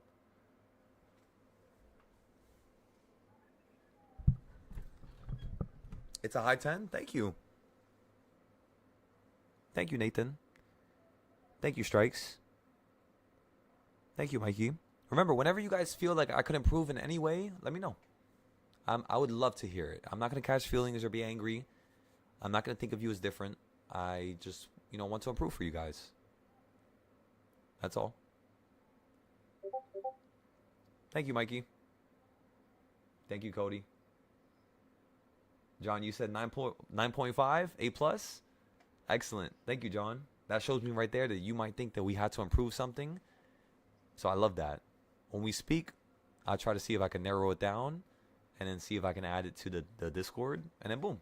Whatever you guys think I could improve, I'm going to add it. Again, this is a family. This is a unit. This is a hive mind. That's how we're going to go forward as a group. No, honestly, I feel way better. This morning, I was bleeding like crazy from my throat, though. I don't know why. Like, I was bleeding like... I wasn't going to go live today, I'll be honest with y'all. But yeah, it just stopped bleeding, and then boom. We're good now. It was bleeding so I'm not gonna lie to y'all. I was fucking freaking out in the morning for a second. It was bleeding so much, I was just like, what the fuck is happening? Every time I was spitting, it was just like mad blood. But I think it was because just like my throat was dry or something. It's usually how it is, like when you go to sleep and you're a little sick. Like your throat gets dry and then it gets stuck with all the mucus and you know what I mean? Do I have videos? So yeah, we have one video on the public page, James, and then I have about 600 classes on the Discord. So most of the classes are on the Discord in terms of strategies, but we do have a free one because I want you guys to see if you could make money with the free one. Because if you can make money with something free, imagine when you pay for it. You know what I mean? Imagine when you join the group. Imagine when you what's called see the rest of the classes. So if you guys are trying to find that video, recognize it is on my YouTube channel. So go into my live videos here. And then when you're in my live videos, look for the thumbnail that looks like this. It's kind of like a peacock. That's the class videos. So watch all of these starting from number 1. Then watch the long version of number 1. Then watch number 2. And then watch this one down here. Oh, this one's unlisted. So you guys only have 3 to watch. So watch these 3 videos. And you'll be able to make some good money. Just with this trading style right here. And then of course, once you join the Discord, you'll have all the other trading styles. And that's pretty much all. That's basically how I want you guys to think. It's like, boom. All right, you make money with this. It's free. You don't got to pay for a single thing. And if you want to make more, if you want to add on top of it, if you want to have personal one-on-one time with me, well, there you go. Boom. But remember, only when you make money. If you guys do not make no money, I do not want you joining the Discord because it's kind of unfair. You know? This whole world always is going to ask from people. The world asks for you to have a job for 30 years and then you get a raise. The world asks for you to pay extra money from your health care and then you can get help and then you can get healed. The world always takes from you before it actually gives to you. So what am I doing differently? I'm giving first before I try to ask or take anything. Point blank. That's what makes me feel stoic and right. And yeah, that's all. That's what we're doing here. You can't wait to make your first few hundred. Definitely wants to join the Prodigy class. Need all the help I can get. I'm always going to be here for you guys. Don't feel rushed. Don't make any bad trades. Don't feel like, all right, I got to make this money because I want to pay for Silo's thing. Don't do that. You know, take your time. Take your time. Remember, everything happens for a reason. Everything that you know, that I know, happens for a reason. So just try to find the reason as to why things are happening around you. Break it down. Don't just say the world is after you or trying to get you or out to get you, because the world doesn't care about you that much. The world doesn't care about me that much. It loves us. It's unbiased, but it's not going to pick favorites here. You know?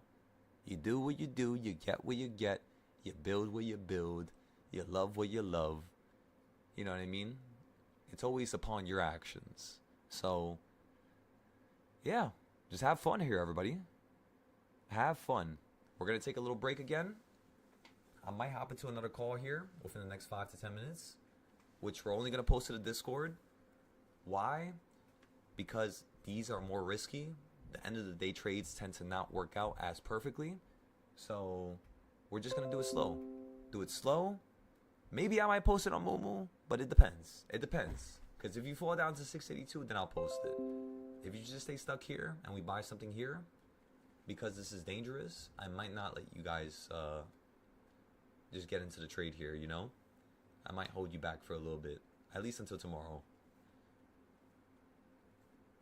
I'm so happy with today. We got a 60% trade, and we got a 20% trade. No losses. We learned from our lessons from yesterday. And we got a plan for tomorrow. Come on. Doesn't get better than this. Still doing calls end of day? Yes.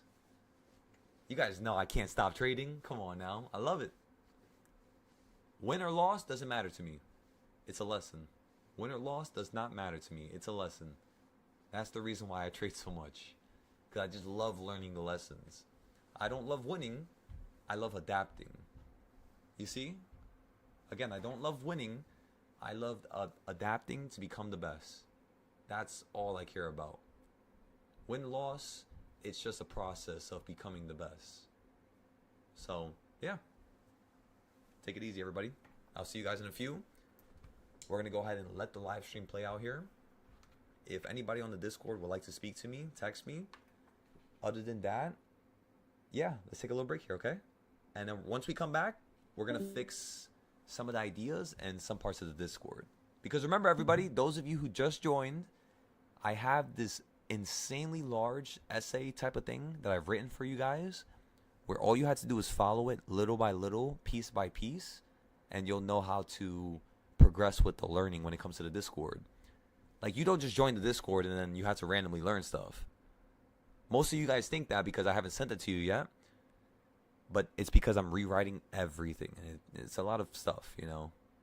So, yes, I'm going to show you what styles to learn, which is first. What's the next level, like level 1, level 2, level 3, level 4. And tonight, everything should be posted. No more excuses, no more nothing. I just have a few more things to fix for it, and then we can post it. Aside from that, again, everybody, I'll see you in a few. I'm going to take a break here. If you need me, text me. If you need me, call me.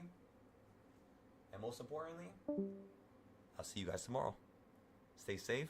Love every single one of you. And thank you for popping up every single day. Again, I'll see you tomorrow. Good luck and stay safe, please.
Remember, everybody, we go live every single day and every single night, non-stop, 16 hours a day plus, just so that we could teach everybody and have enough time.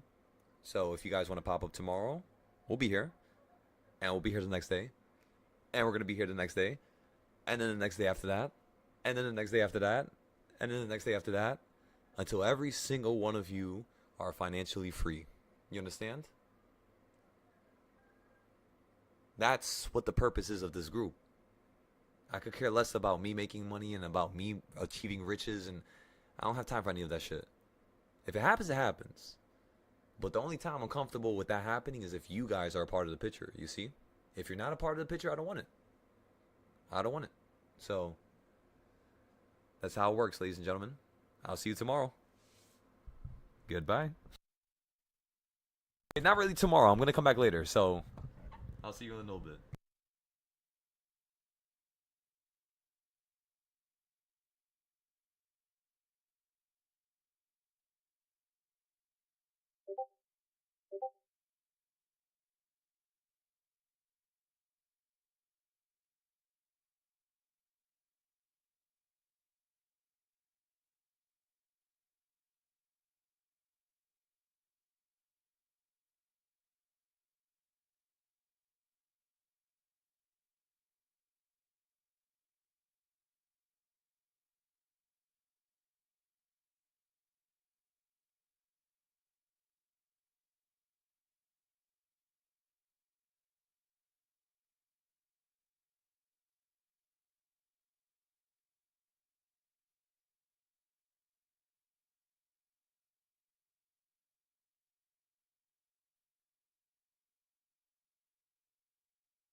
The market is closed.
The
market is open.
you